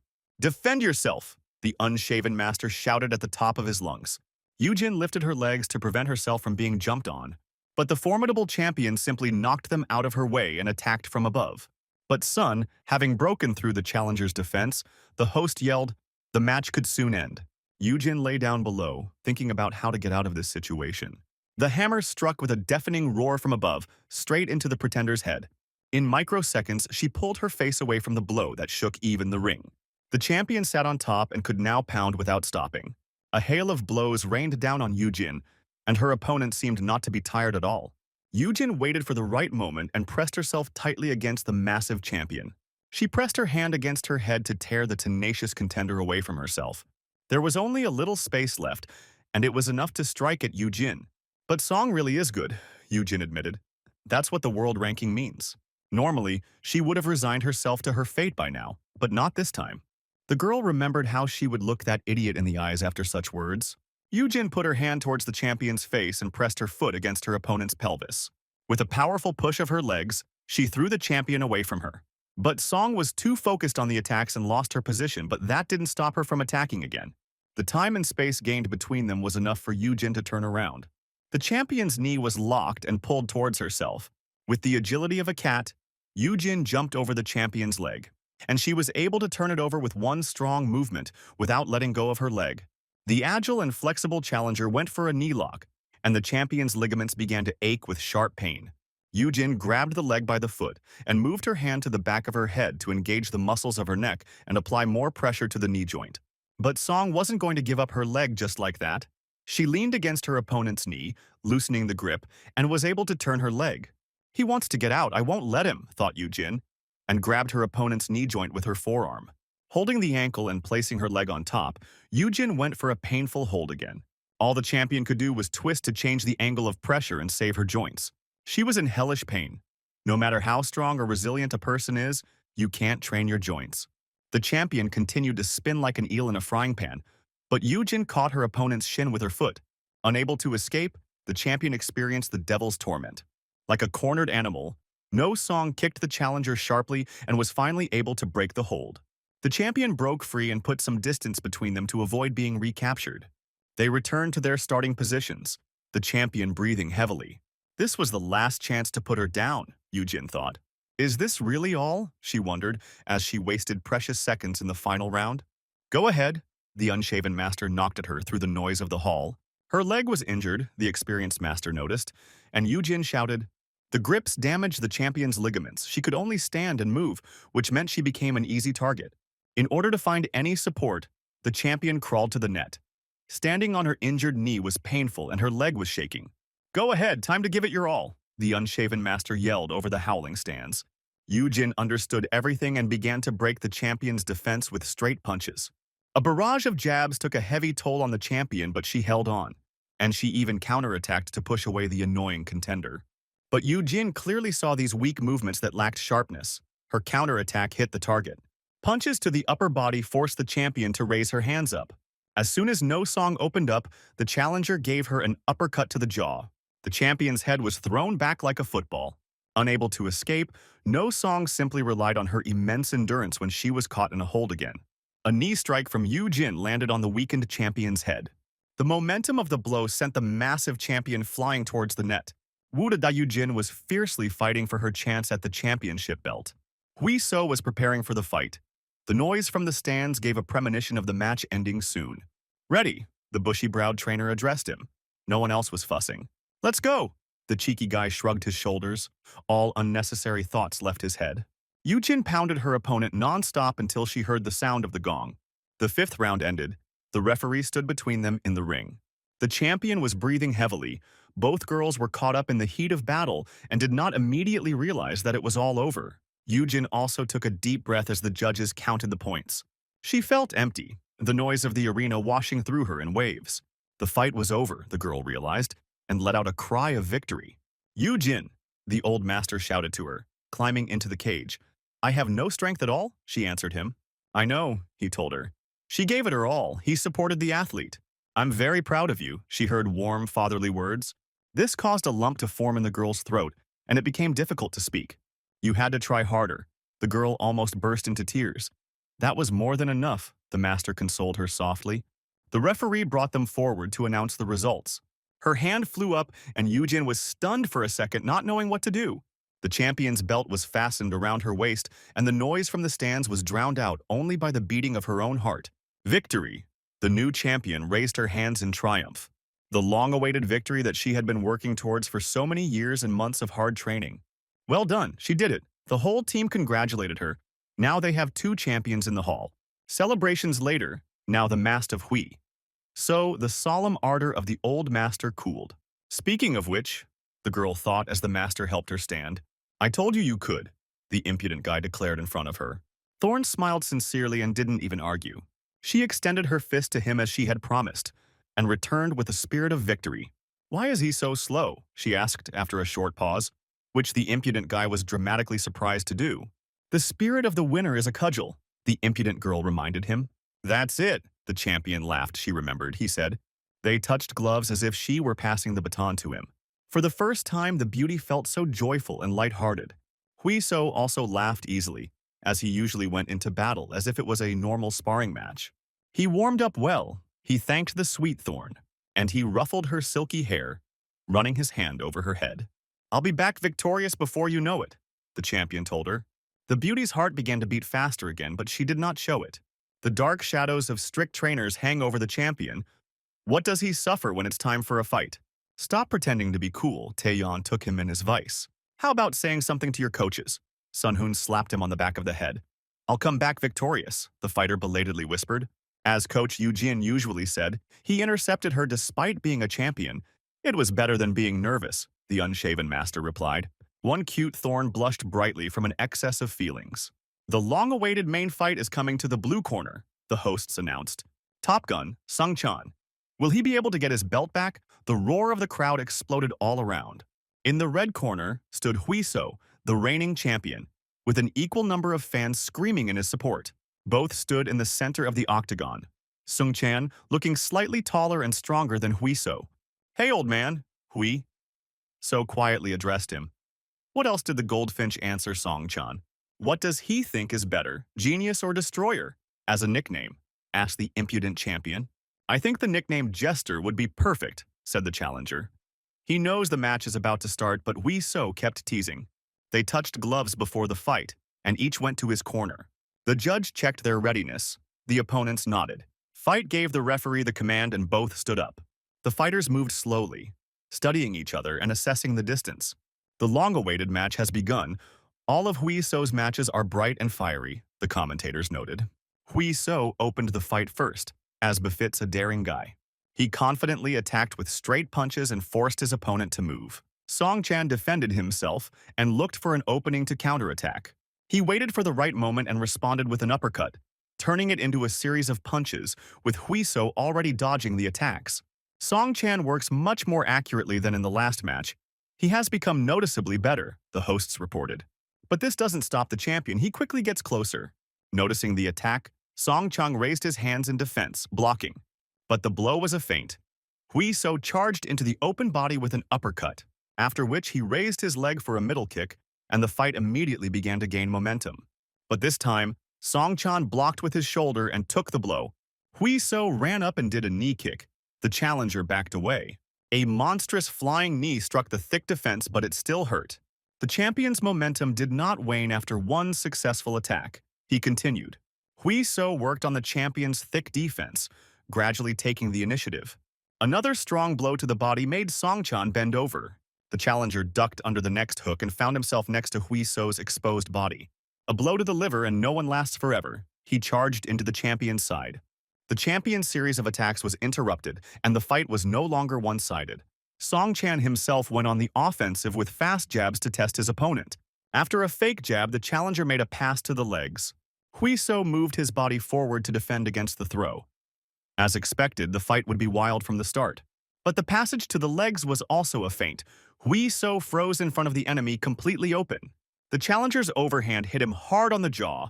The daring champion remembered the very blow that the old master had performed on him. He was attacked with a feint for which he had carefully prepared. The opposing team also had experience. Huiso swayed and quickly retreated to avoid being rolled over. The challenger did not let go and moved after him, pressing the protection to his body. A strong left hook broke the brash champion's defense. After him, they fired a wide swing, but the champion saw everything with his keen eyesight. He ducked under the blow and passed past Song-chan in one smooth motion, after which he delivered a chopping elbow strike from a spinning motion to Song-chan's open head. The challenger was dizzy from the powerful and brutal attack, his defense wavering. Huiso took advantage of this and landed a spinning kick, the heel hitting the challenger's liver. Song Chan was thrown back to the net, and the crowd roared with the intensity of the match. The challenger kicks like a horse with a hoof, gritting his teeth in pain. He narrowly avoided Huiso's flying knee, which crashed into the net. For a second they stood in front of each other, assessing their next moves. The daring champion dramatically stretched his neck, as if the entire fight had been a light warm-up. "But his punches are weak," Huiso said to the challenger, scratching the back of his head. "At least he knows how to hit," Song Chan responded in kind and grinned. They started again in the center of the ring, as if two knights were fighting. They exchanged blows, but Huiso's attack was half a second faster and reached its target earlier. Huiso suddenly swung his right leg forward for a kick. Song Chan also reacted quickly and prepared to defend himself. The champion's middle kick changed trajectory and flew towards the head. The Brazilian's punch landed on the challenger's head, causing him to double over. "What a turn, what a technique!" the bespectacled presenter shouted. This is the same strike that Baek-hoon used against the current champion. And now he combined it with a back kick. Huiso again kicked like a horse with a hoof. This came as an unpleasant surprise to Song Chan, as the daring guy had never shown such blows in the past. How far could this go? Excited commentators wondered. Huiso delivered a quick jab as his opponent was pinned to the ring by the previous punch. The daring champion did not let up his pressure and pounded on Song Chan's defense. But the veteran of the cage was not so easily broken. He successfully defended himself. The challenger ducked under a sweeping hook from Huiso, and he counterattacked with his hook in defense of the champion's glove. They punched and dodged at the same time with inhuman speed in the center of the ring. Seizing the moment, Song Chan landed a middle kick into the champion's thigh with a loud clang. Huiso quickly regrouped and caught up with the challenger with his back kick on the return. He then wanted to finish him off with a straight kick, but the octagon veteran intercepted it. He quickly hooked his forearm under Huiso's knee and pinned his leg to himself to prevent the champion from breaking free. Afterwards, Song Chan pressed his entire body forward to knock down the impudent fighter. Huiso found himself in a difficult situation. Having lost his support, he quickly lost his balance. The cheeky guy jumped into the ring, turned around as he fell and landed on his hands. Song Chan immediately prepared to attack his opponent's open back. He found himself on the side and punished carelessness with powerful blows to the head, from top to bottom. Having stunned the daring fighter, he took him into a chokehold with his elbow. Huiso barely had time to slip his hand under his opponent's elbow, and Song Chan had already jumped on him and was clinging to him with his monkey legs. Naturally, he pulled the champion along with him to the ring. The fight went to the ground. Huiso gave up his back and was at a disadvantage. He was being put into a choke. But Song Chan's hands had not yet entered the lock. The daring champion slipped his hands into the hold and gained some space. Huiso stood up with his legs supporting him. Making a bridge, Song Chan's legs could no longer cling to him. With his back against his opponent, Huiso pulled his arm down, freeing himself from the grip. Then, deftly turning his body, the daring champion was able to catch the challenger in a hold. Song Chan's grappling is not something that can be easily defended against, and yet he did it. How dangerous. I thought the same about my opponent Huiso. He looks like he's not afraid of any holds, Song Chan analyzed. Despite his advantage in physical strength, he was inferior in the speed of his strikes. There are also not many chances for successful grappling, which means there is only one strategy left. He rushed towards the champion again. Whoever wants the title must attack. Huiso prepared to defend himself. The challenger moved boldly but not recklessly. Song Chan fired his left as soon as he got within range, but the daring champion dodged. Huiso also missed a wide right punch, bending his flexible back. The champion's right hand cut through the air near Song Chan's head, but he had already moved to the side. He planned to dodge to get into a good position to grab him. Once he knocked the cocky guy down, his stamina would run out. But the plan didn't work. A sharp jab to the head interrupted the entire combination. Where, Sun Chan was surprised, did the blow come when it was least expected? The distance was too great for the right. How could he hit so quickly? The challenger asked himself. I'll just do it again. I wrote it all off as chance and bad luck for Song Chan. Why is the fist so close? He noticed the opponent's right jab flying towards his head.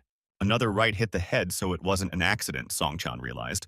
His sense of distance was failing him. In the heat of battle, he was unable to notice what was clearly visible to everyone from the side. That's it, shouted the bespectacled presenter, having figured out the champion's strategy.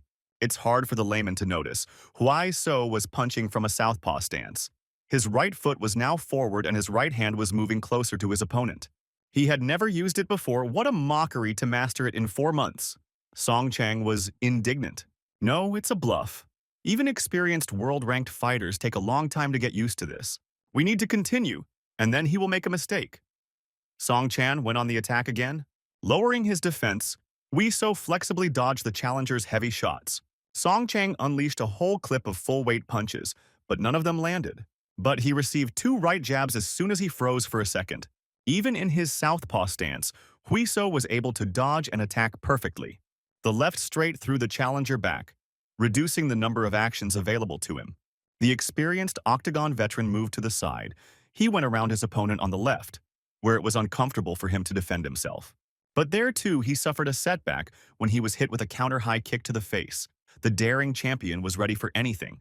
Quickly changing his stance, Wei So created a trap for the veteran, luring him to the side. So he really is a genius, Song Chan analyzed his opponent again. Another high kick to the head from the champion almost knocked down the strong veteran. But he stood firm and held on tightly to his opponent's supporting leg.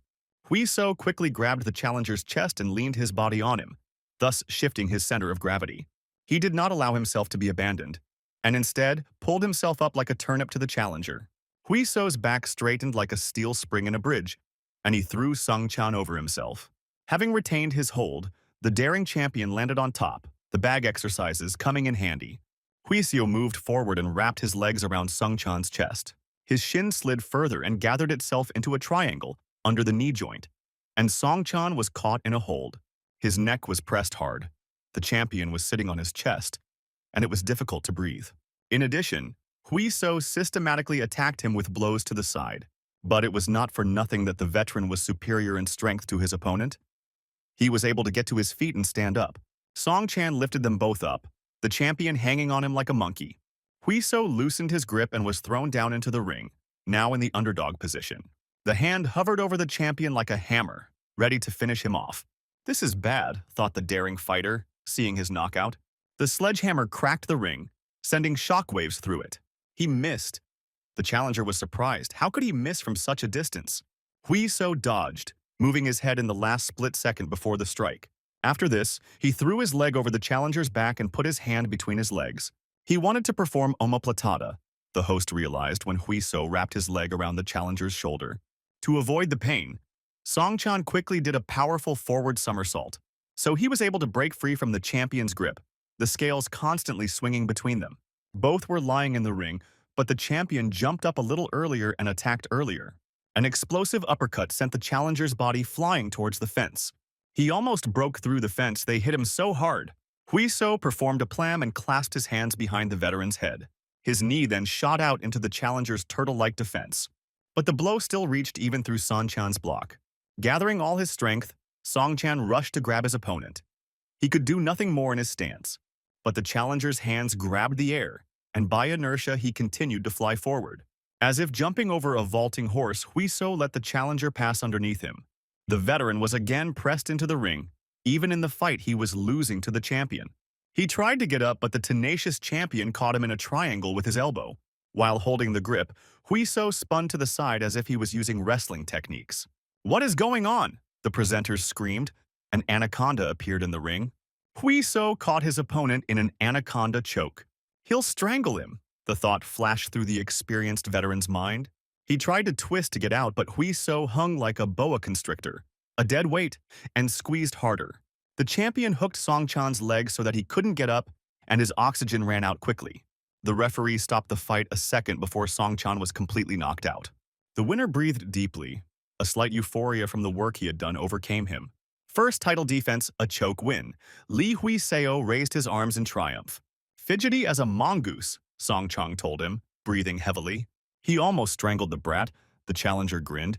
Even though he lost, he was satisfied with the fight. "It's all speculation. In life, he wouldn't hurt a fly. The champion, a terrible brat, justified himself," said Song Chan. "Great fight."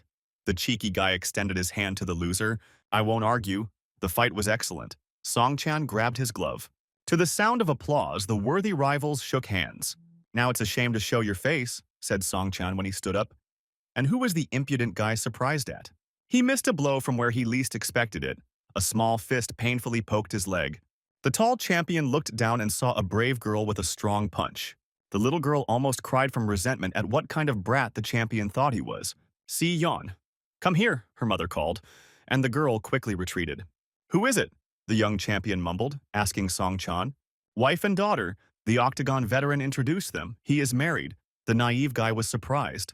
He just made a cutlet out of their hero. The impudent guy was horrified. Sorry, I tried my best and lost. Song Chan justified himself to his beautiful wife. He was magnificent. She patted him tenderly on his bruised cheek. Congratulations, she conveyed her congratulations to the daring champion with a sincere smile. Everything worked out, she said. I'm very sorry. Hui? So bowed low, not knowing how else to express his feelings. Why did the bead get so big? The mother asked her daughter. Dad and uncle were just playing, she said. Who upset the princess so much? The veteran patted his daughter on the head. Because of Uncle Hui. So, then he needs to be punished, the veteran said in a high voice, like one speaks to children. Yeah, he quickly pushed the champion, and he began to fall dramatically. Victory! Sung Chan shouted, raising his hand, and Hui So played along. You see, Dad took revenge, but he didn't finish the sentence. The little girl ran to finish off her fallen opponent. The former champion's daughter jumped from above into mount, and she mercilessly swung for the finishing blow. What an overwhelming aura the reigning champion was horrified by. A small fist hit the cheeky guy hard on the cheekbone. The little pest is growing up like his dad, thought Hui. So, even the photographer was surprised by such a turn of events. The little girl didn't hesitate to finish off with her foot the bad guy who beat up her father. Let's drink to two champions, the team said in unison and clinked their tea mugs. They made noise throughout the establishment, celebrating their hall's double victory. Hui So laughed. Sung Chan thanked him for the good fight and the money. They both received bonuses from views. They won the Fight of the Night award, so Sung Chan earned enough money to buy diapers for his daughter. What's funny is that the impudent brat took the bushy-browed trainer in a strangling elbow. He really scared them, Song Hoon frowned. But it's him. The guy smiled smugly. How could he have acted differently? After the fight, there was an interview that ended with an ambiguous answer. He tried for a long time to say what he was told, but he simply gave up on it. In the end, it didn't suit him at all, the cheeky champion declared. He's going to make even more money, he shouted to the cheering crowd. Everything is fine as long as the results are good, the cheeky guy laughed. He will definitely finish them off, Song Hoon grumbled. He will drink a penalty glass of tea for his impudence, said the bushy-browed coach. The tired Thorn nervously looked at the phone screen. She sat alone and did not celebrate at all. The team had fun until they dropped. After hard work, everyone wanted to rest. Song Hoon even fell ill where he was sitting after drinking strong tea. It was time to go home. The tired guy stretched. The adrenaline had long since worn off, and he was feeling very sleepy. What is she doing alone? He wondered, looking at the upset Thorn. She reached for the glass of juice and drank it in one gulp, and so several times until the girl's hands began to tremble. She stood up abruptly to go out and get some air, as if she had returned to her previous state. The girl kept herself completely closed. Hui So only managed to notice how her loose, silky hair flashed. The sharp-eyed champion noticed briefly that he saw tears. This can't be left alone. He followed where the upset Thorn went. Throwing on his coat, the impudent guy ran out after Yu Jin, who, like an athlete, also walked quickly. 5 minutes later, he finally found the girl. She was sitting quietly on a bench. The cheeky guy approached quietly without even saying anything. The sweet Thorn quickly turned around at the sound of footsteps, and tears glistened in the rays of the lanterns. Do you mind if I sit down? The champion said calmly. They sat in silence for several minutes, the cheeky guy waiting patiently. Why don't you ask? The champion looked at him with eyes red from tears. If you want to talk, then talk. No, then no, Hui. So answered her softly. Remember talking about your parents, Thorn began, collecting her thoughts. Today that man contacted me, heard the impudent guy. I wrote congratulations. You did a great job, baby, the girl shared.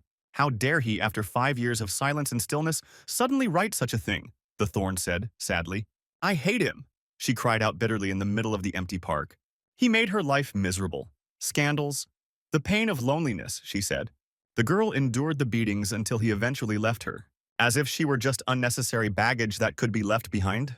How can a person who knows about her unhappy life suddenly write such things? The Thorn was angry. But what's most infuriating is that tears began to drip onto the strong girl's clenched fist. She remembered all those happy school years that would never return, where they were happy together. And despite everything, she still misses those times. The Thorn has shrunk, as if she was no longer a champion in mixed martial arts, but just a girl. A pitiful truth, she asked through tears of her only witness. And why is she such a fool? The sweet Thorn sobbed. The guy just listened and did not know how to console the girl. Parents are parents, no matter how much you resent them now. In the past, her father definitely loved her with all his heart. But this is what is stopping her.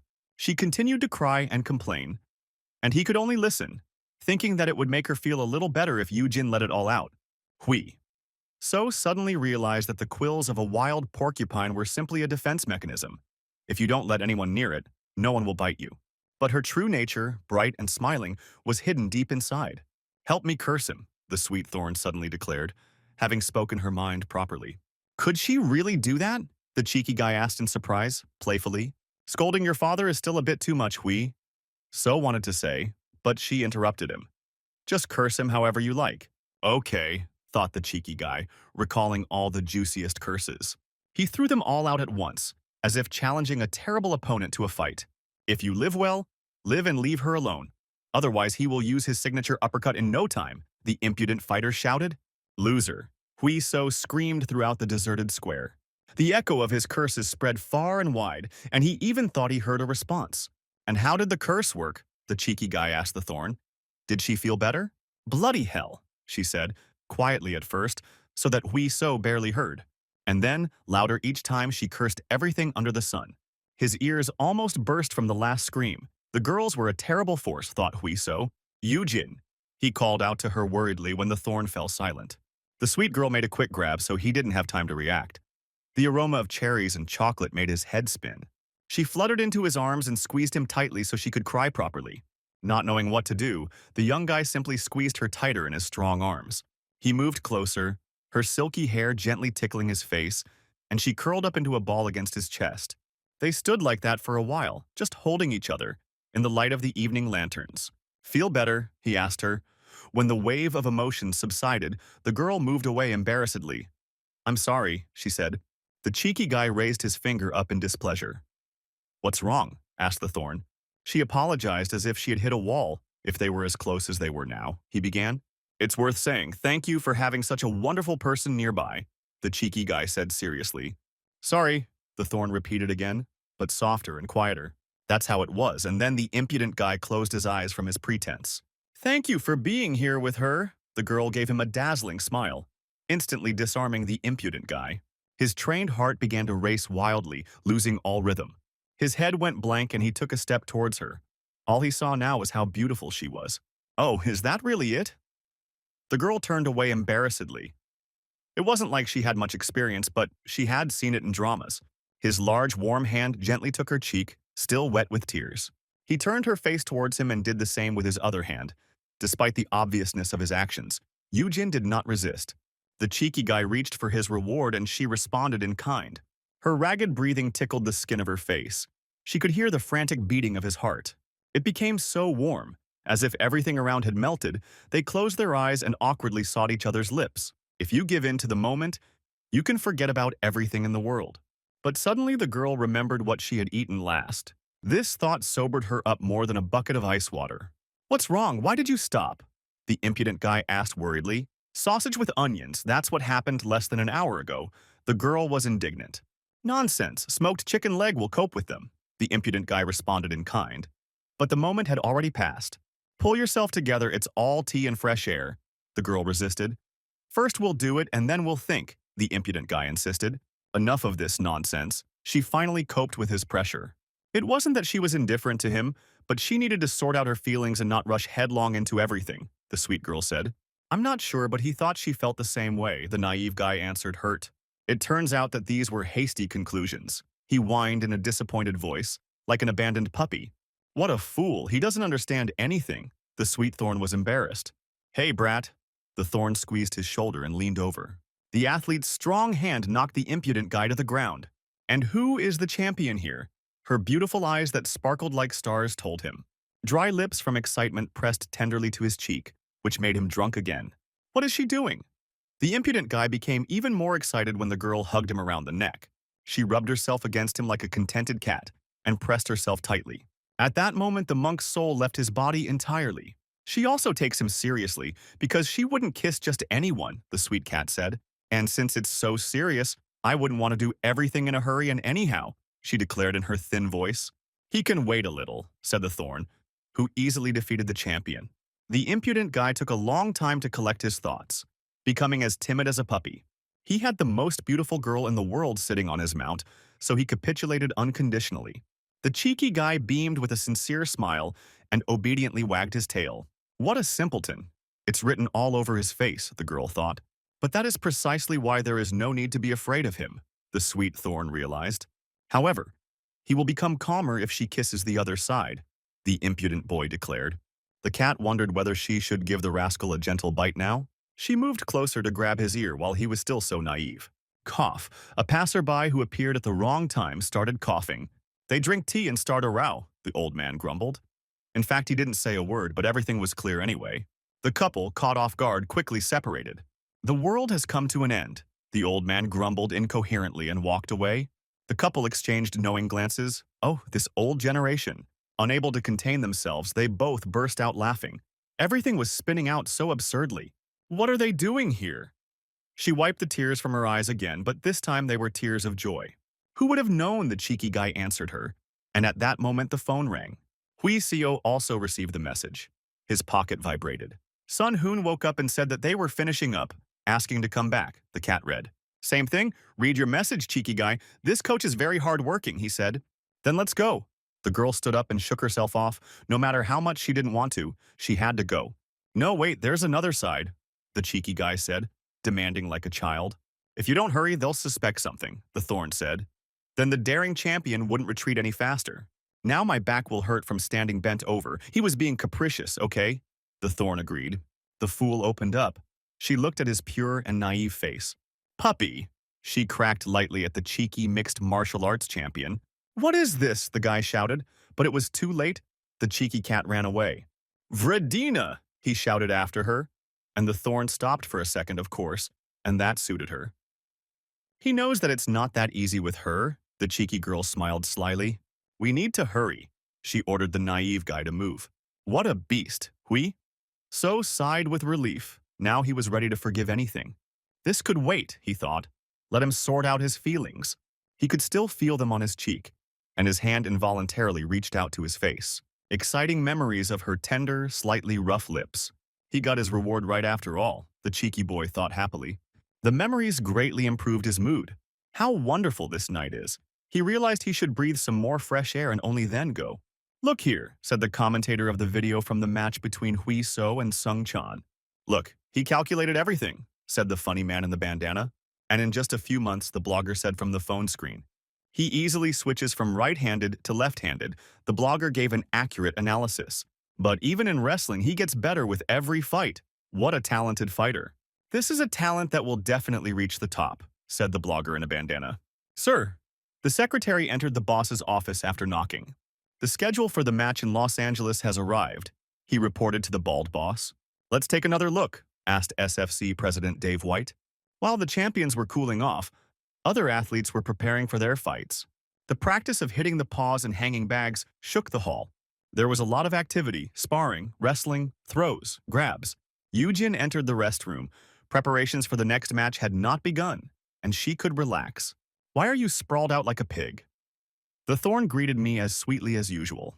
The main bushy-browed grumbler of this room is waiting for him in the office, the girl called him. Money. She rubbed her fingers contentedly. The girl had already received her salary. How cool. A cheeky guy put on the face of a ladies' man. It's okay, he's a star, Hui. So thought about himself. How scary, thought the Thorn. How much tea would you have to drink to kiss someone like that? The Thorn remembered. I'll go, said the cheeky guy. Be sure to rest a little, he stroked her head. The cat's fur stood on end, but the cheeky guy didn't notice. How good he was, thought Hui So.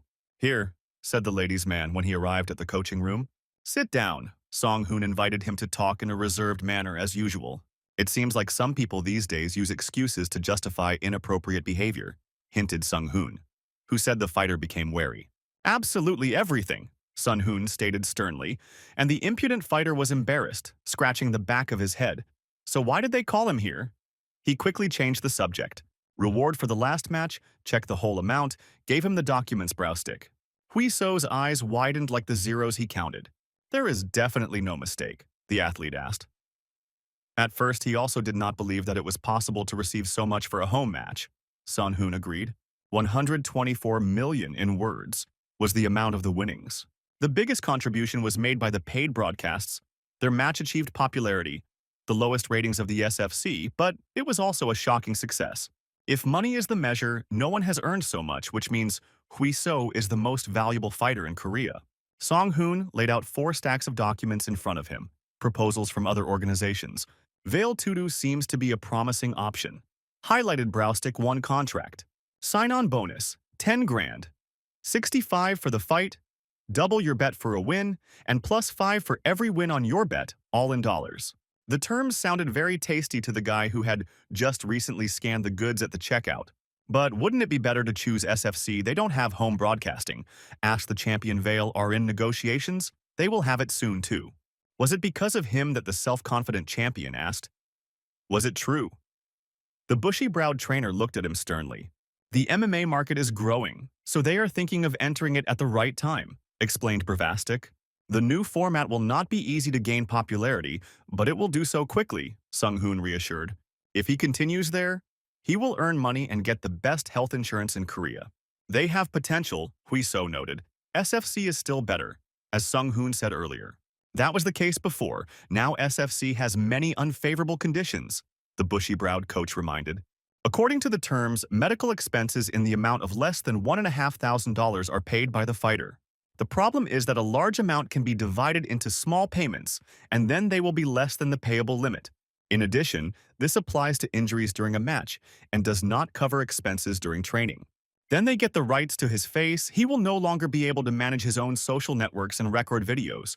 Also, for sponsorship, the consent of the association is required. During the main matches, it is necessary to dress Rita, their main sponsor. Anything else? Asked the upset champion. 3 more conditions were noted by Song Hoon. Veil respects his personal rights, has flexible sponsorship and good insurance. Sun Hoon listed their advantages again. So what will he choose? Asked the bushy-browed man. Tired of waiting for the impudent accountant to decide?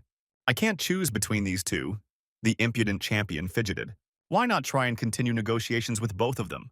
Hui So asked. On what terms? Song Hoon asked. How about 80,000 a fight? Said the cheeky financier. He wants to put forward these conditions to both organizations. The bushy-browed coach asked in surprise. In X1, you can only get that kind of money if you win, so is there any point in moving then? Hui So thought. Does he really think it's that easy to win and consolidate this? The meticulous coach became worried. If this is a dead end, both options are bad, the fighter said. But on the other hand, Song Hoon thought, this might work. He scratched his chin. Bro Vastic decided to immediately contact the people from the agency and resolve everything. Okay, I'll try, said the voice on the phone when he realized that he was being asked for it. 85, Douglas Mack read the sum and calculated the winnings and losses. They just announced it now, he asked his assistant, and asked to keep the 100% bonus for the win, he added. And what do you say to this? The head of the branch asked for advice. Such investments make sense, the blonde answered. Half of the paid views of Lee Hui So's fight were in the United States. The assistant confirmed his beliefs. Almost $200,000, he said, and Mac Douglas's eyes widened at the amount. The lowest SFC events had sales of $250,000, the blonde guy said for reference. They made the same offer to Veil, and there is a high probability that they will choose it, he added. What should we do? Asked the assistant, and the boss thought about it. Continue negotiations. Try to make the best offer and win, the boss ordered. And don't forget to show them where their places are so that they don't act arrogantly from the very beginning, he said. To sum it up, James Caan said he was working as their agent when they met in the cafe. The coach and the champion listened to him attentively, their heads spinning from all the intricacies of the matter. Veil drop out, SFC accept revised terms. Nothing changed significantly, but they agreed to raise the prize for the fight to $75,000. If Hui So loses in the first match, the bet will drop to $55,000. Less money, the fighter was indignant. A common tactic. They pretend to agree, but on their own terms, the agent explained. What sly ones, thought the impudent guy, and pressed himself against the table. But this gives them the opportunity to set their own conditions, Agent Can said. If Huiso wins, the bet will increase to 100,000, and the bonus will remain +5 for each subsequent win. Also, Abebas' sponsorship, which he inherited from X1, is being extended. If he wins the first fight, he will receive additional bonuses from sponsors. And SFC accepted this proposal, the athletes asked doubtfully. Agent Can nodded contentedly. The almighty god of negotiations, his skills were admired by both the trainer and the fighter. There are also unspoken additional conditions that are not directly specified in the contract. The fight is in mid-October. They want to quickly introduce Hui So into the game while he is popular, the agent said. The meticulous Song-hoon estimated it too early. The contract does not specify a date, so it could be moved to the end of October, Can added. Can they find out who the opponent is? The meticulous coach asked, and Khan reached into his bag of papers. There are only 3 potential opponents for him to choose from, the agent said. First up is Anthony Bryan, winner of the SFC Tufts reality show, a rising star who recently entered the rankings. The second Drake had a 7-game winning streak in the small organization before joining SFC, and after 3 wins he quickly rose to 14th place in the association. And finally, Heinrich Schiltz, nicknamed the Stubborn King, 9th place, a tough nut, listed all the contenders for Khan. Before this, he had only heard about them on TV or on the internet, but now he can fight with them. The daring guy was stunned. It looks like SFC is really what we need, he grinned, anticipating some interesting battles. Although the coach knows better, he would recommend Drake. No obvious weaknesses, but lacking determination, suggested Agent Khan. First of all, a fight with him could potentially give him a place in the rankings, the agent added. A decision needs to be made now, Sung-hoon asked him. First, we need to decide on the contract. Do you want to sign it? The agent replied. What do you think? Asked the guy with the eyebrows. If there are no objections from the elder, he wants to sign the contract, the resolutely impudent guy answered. Then everything was decided. The meticulous Song-hoon threw up his hands. There are still some things that need to be clarified before the contract is signed, Agent Khan said. Are they aware of the unfavorable provisions of the SFC, advertising rights, health insurance, the agent asked, and received an affirmative answer. Then you can put crosses in the contract opposite the name. All the other details could be sorted out later, they concluded, and the athletes thanked the skilled agent. They will have a copy for safekeeping. The second will be sent to the SFC, Agent Can warned. It is also undesirable to delay the choice. The opposing team must also prepare, the agent reminded. They are already ready to make a choice, said Huiso. He would like to meet this opponent for a long time, said the daring fighter. If the elder does not mind. He looked at Song-hoon and he nodded. Can a coach really go against a fighter who wants to fight and choose his own opponent? Agreed Sung-hoon, then who asked Agent Kang. This is the guy he wants to beat up, the impudent guy pointed at the document. It was very noisy in one of the Los Angeles gyms. A crowd of sweaty athletes puffed and practiced punches, combinations, and wrestling. Finally, a rest, the athlete declared and collapsed on the floor. His partner had tired him out a lot. What kind of concessions, he was surprised, looking at Brian, who was staring at his phone. Wow, he was glad that he had free ears that he could use. Tony, said blonde Brian. He has to see this. That critic and that fighter, the athlete began, and his partner urgently asked to take a leak. Just look, he shouted after his fleeing comrade, but he didn't listen. Well, no one understands him, Brian sighed heavily. He looked around the room in search of a new victim, and everyone anxiously hid their eyes. How long can people be tortured with this? His trainer asked and immediately regretted it. He definitely has to watch this awesome video, the blonde insisted. He has a fight soon, the coach said, but they didn't listen to him. Watch this video first, then everything else, Brian insisted. He's the only one who likes this. What a weirdo, said the bearded coach. What do you think? Anthony asked him. Amazing, isn't it? He added when the video ended.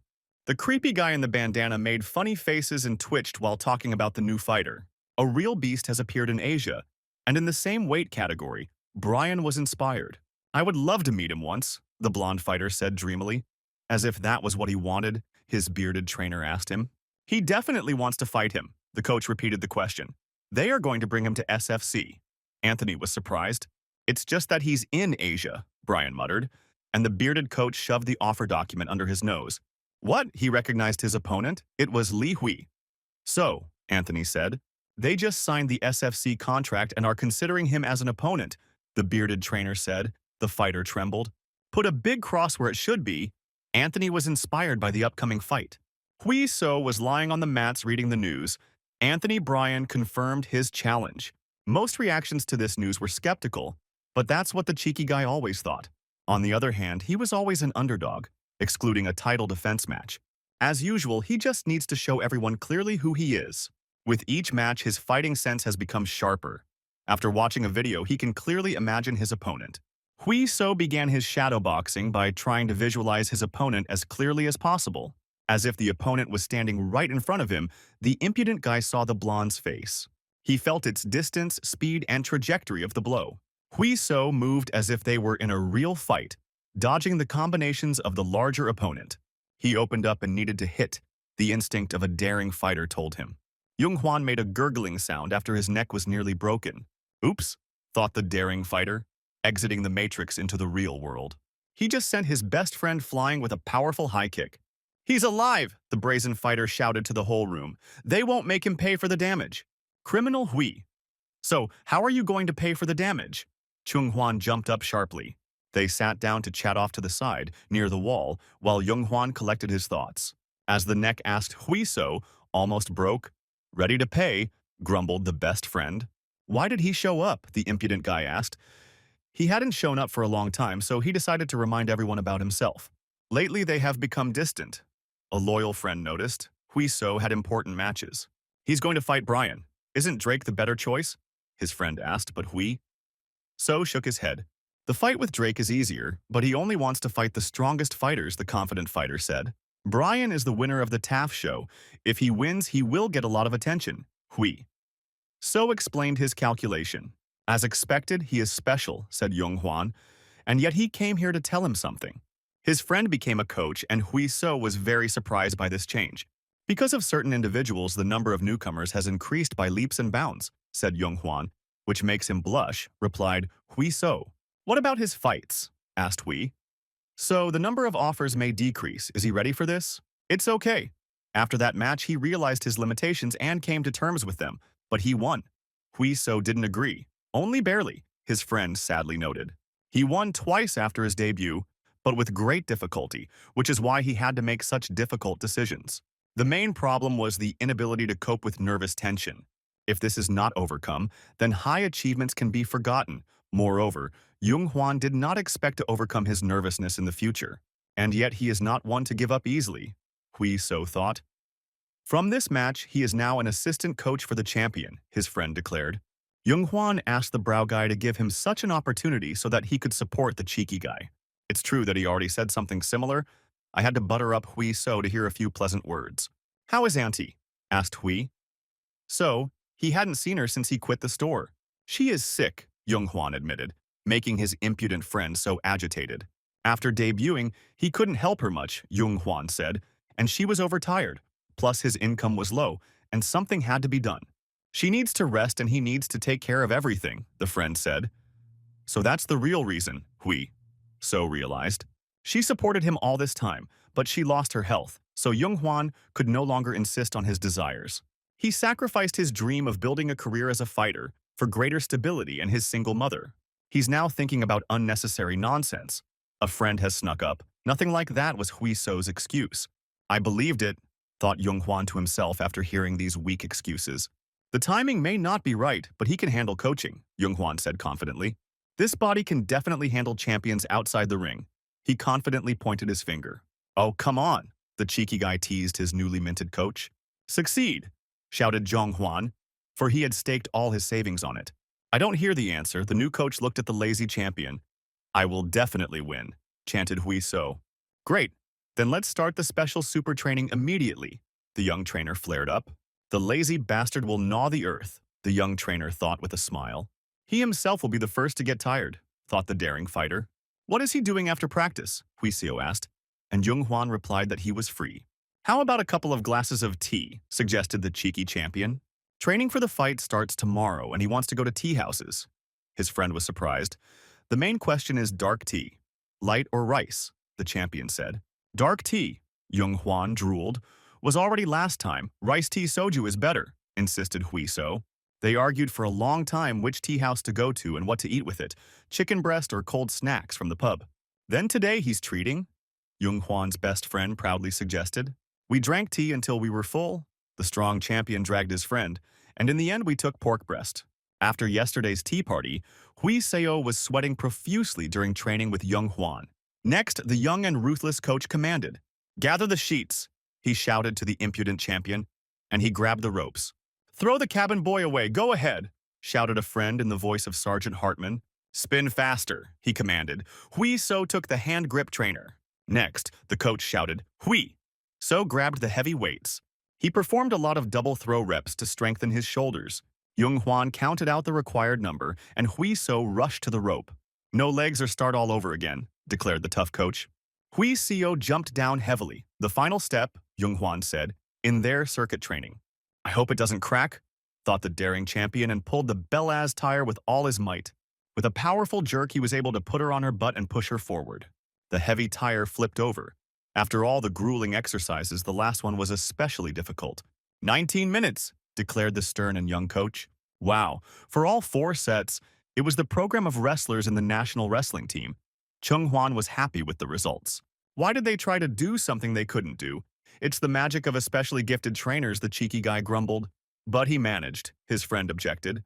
He can consider himself to be in very good shape since he was able to do this, Jung Hwan encouraged. Then that's good, the fighter sighed heavily.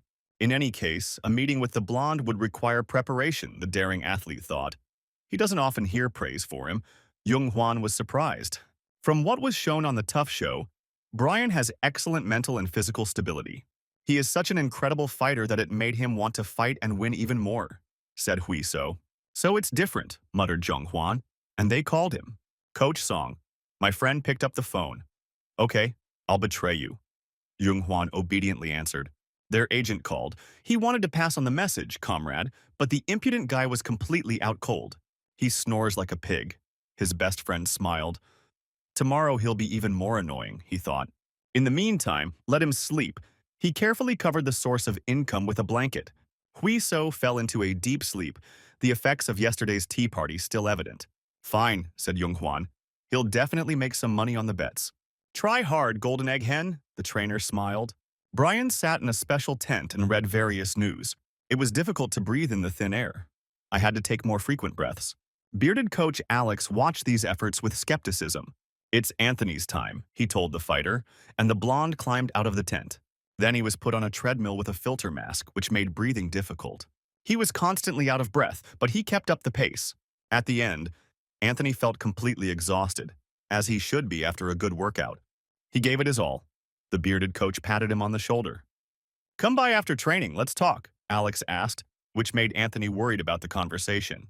You'll find out later, Alex answered evasively, and the blonde boy looked at him suspiciously. Everyone's gone, Alex asked him when Anthony entered his office. There's no one in the locker room or the toilet either, the disgruntled athlete replied. Let's hope that's true, Alex replied and reached into the desk drawer. He took out a small inhaler, the kind usually given to asthmatics. This is really necessary, the fighter was angry. As if it was the first time we were doing this. Alex dismissed his objections. He regularly trained in a hypoxic tent. So why would he need such extremes? The athlete denied. The effect of the tent lasts a couple of hours. There are 2 weeks before the fight. Twice a week he sits in the tent. But this will not greatly affect the match, Alex explained. Gaseous xenon can be used because it is not detectable by doping tests. He understood everything. The obstinate athlete was pressured by his coach. The day before the weigh-in, right before the match, the coach reminded him to hide until then. Anthony clenched his fists. Don't use it beforehand, Alex said, and the athlete snapped back. And it was so clear, he barked. Anthony! The vile trainer shouted after the quickly departing fighter. Acting like a fairy of innocence, the vile trainer mocked the fighter. As Anthony left the room, the shutter of an old camera clicked several times in a dark corner. The shadow in the corner of the house chuckled quietly. The pictures turned out great. The day of their departure to America came, and the grumpy master gave everyone instructions. Lee Su, don't you dare slack off, the unshaven master grumbled. What could happen in a week, he replied. There will be more work than he thinks, said the lazy master. Since Taeyong and Taejun are there will be no problems, Lee Su denied. Where are Haye Biom and Yujin? The cheeky fighter asked discontentedly. They have a new shoot, the coach answered him. Again, the fighter was upset. Nothing could be done. They asked me to tell him that they were sorry and wished him victory. Lee Su smiled. Yujin said so, the naive guy beamed, not hiding his emotions at all. No, Hibium. The blonde coach cut off his dreams. It's time, the old master grumbled as boarding was announced for their flight. Be careful. Said goodbye to the champion Li Su. I will return with victory, he promised. Let's go. The daring guy led a team of 2 boomers and 1 young coach. 14 hours later, they arrived in New York, at the hotel that had been prepared for them. Tired after the flight, their agent Khan asked, Everything is so fast, the impudent champion whined. I didn't expect there to be so much press, said Hui. So, all because of the sold broadcasts and promotion on YouTube, explained Agent King. There were about 10 reporters. The rest were fans and sports photographers. They prepared the car so that while no one was looking, they could use it. A guide would be visiting them soon. No other events were planned, just a medical check, Agent Khan informed them. The main events are open training and press conferences, he added. It is also better to avoid unnecessary interviews other than those certified by SFC. There is one persistent investigator of corruption and scandals, SFC. Before matches, there are always a lot of people here, said Agent Khan. They themselves understand what this means, asked their agent. Just cooperate with SFC, thought the impudent guy.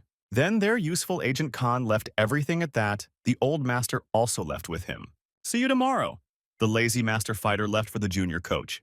The boys were left completely without the supervision of grumpy coaches. They immediately created a stir, rejoicing like children at the adventure. An expensive hotel, a comfortable room, the noise of New York. And how did you like the trip to New York? Young Hwan imitated the journalist's microphone. I think the whole city should know what kind of star is visiting them, the cheeky guy declared. What an impudent fellow. His friend and trainer slapped the champion on the back. How dare he hit the champion's precious body? Hui So was fooling around. They fell onto the soft beds, and after the long flight and all the emotions, they quickly fell asleep. Thank you, said Young Hwan to his friend.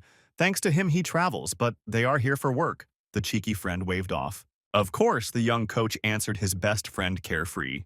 Are you nervous before the fight? Young Hwan asked the champion. But he just laughed. It was him, Hui So, who was sure he would defeat his opponent. But he is very worried, especially about what might happen in the future, the young coach said. The world stage is an ocean full of whales, a lot of attention, someone will love. Someone will hate, be careful, Young Hwan wished. You're worrying for nothing. Hui So waved off his friend's concerns. If someone doesn't like him, shouldn't he think about it? The cheeky guy said confidently. All that is needed is to win and rise higher, the fighter confidently stated. What a carefree idiot, thought Young Hwan, and looked at his friend. Excitement makes him want to fight faster, the bold champion said. That's just him, the young coach grinned. Problems did arise, Agent Khan told them the next day. That's not true. Brian denied the accusations on the front pages of sports magazines and social networks. This is true, the old master asked. Who knows, answered Khan. But if they arrange an inspection, the fight can be cancelled altogether. And what about the fee for the fight? The unshaven master grumbled, and Agent Khan shook his head. How bad? Sang-guk grumbled discontentedly. Did the impudent guy doubt it? How much can one trust this article? Kana asked Hui So. Elvani doesn't go far without proof, so it's most likely true, Khan replied. There will be an emergency conference now. The SFC will not sit idly by and will try to justify itself, Hui So realized. If the fight is cancelled, everyone will suffer losses, Kang said. And if not, he will fight a guy who takes doping, Hui So replied. In such a situation, the Korean organizations will confiscate all the fees from the fighter who broke the rules, the old master grumbled. A press conference had already been scheduled, Agent Khan informed them. Then we must try, the impudent champion suddenly said. He didn't intend to ruin SFC's reputation, Kang clarified worriedly. But he didn't just want to find out the truth, Hui So replied. The consequences could be dire, Khan warned. But they still needed to take advantage of the situation, the cheeky guy replied. He agrees, the agent asked like a grumpy master, and he nodded. The will of the fighter decides, the unshaven master agreed with the impudent guy. Well, what can you do with these athletes? Sighed Agent Khan. Thank you for understanding, the impudent guy decided. The conference attracted a crowd of journalists, fans, and other onlookers. Why so? Anthony Bryan presented the conference presenters. They walked out into the hall and looked at each other with inquisitive glances. Bryan looked confident, as if the scandal had not affected him in any way. Let's begin the press conference, said Douglas Mack from the podium. Each journalist has his own number, so you can start in order, he said, and the first question went to Bryan. Is he taking illegal drugs? The journalist asked. No, he is not taking illegal drugs, Anthony replied.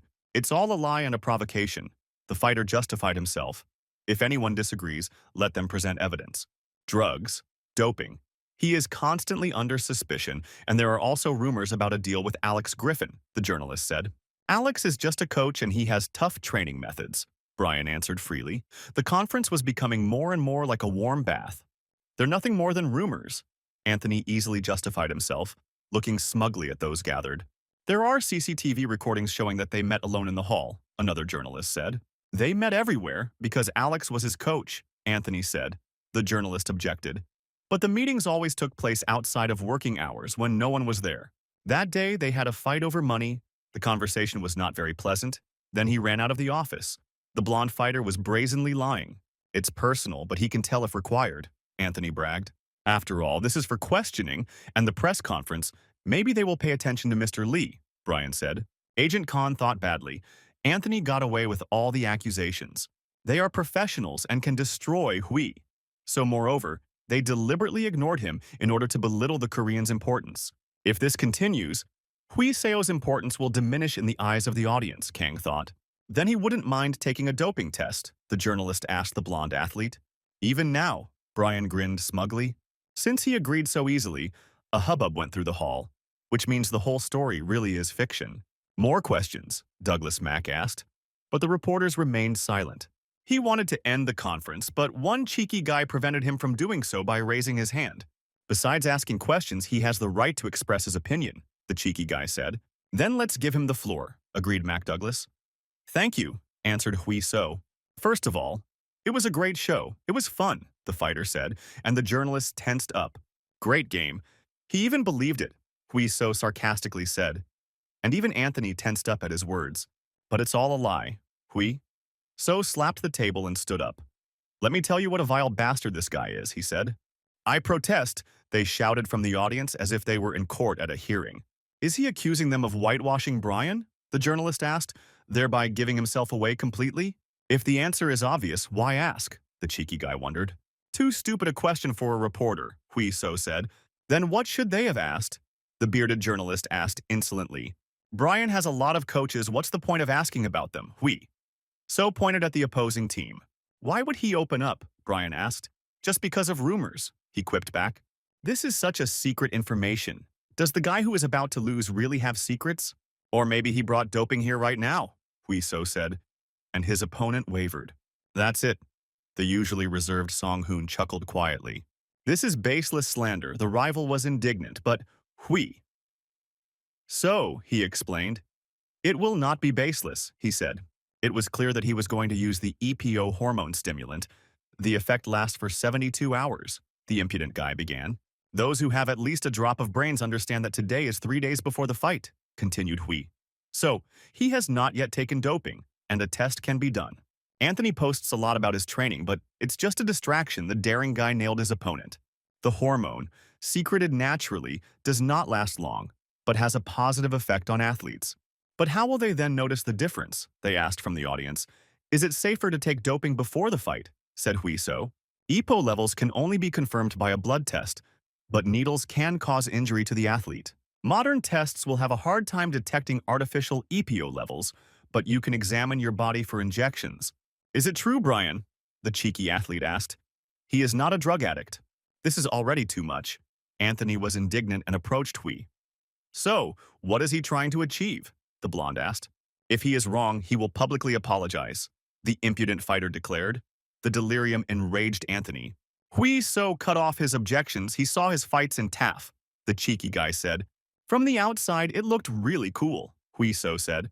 I thought I would finally meet a tough fighter, the impudent fighter said with disappointment. He remained silent to give Brian a chance to tell everything honestly. With his mouth the whole truth, the fighters stood close to each other.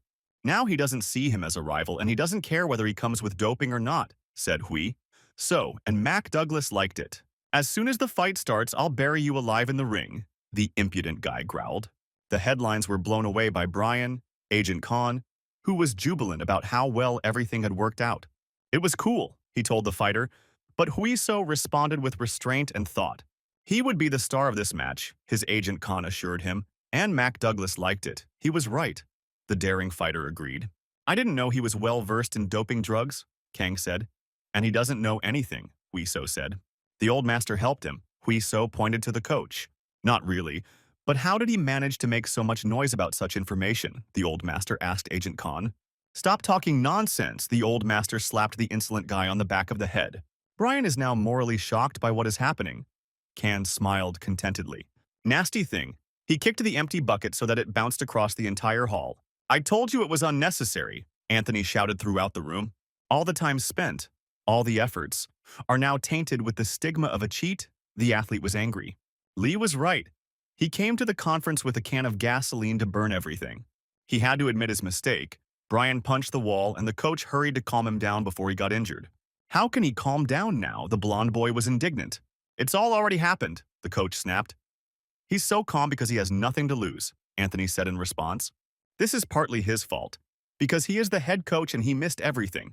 But now we need to make the right decisions with a cool head, the coach said. In the end, no one knows anything now except that Brian did not take doping, the coach said, but Anthony did not calm down.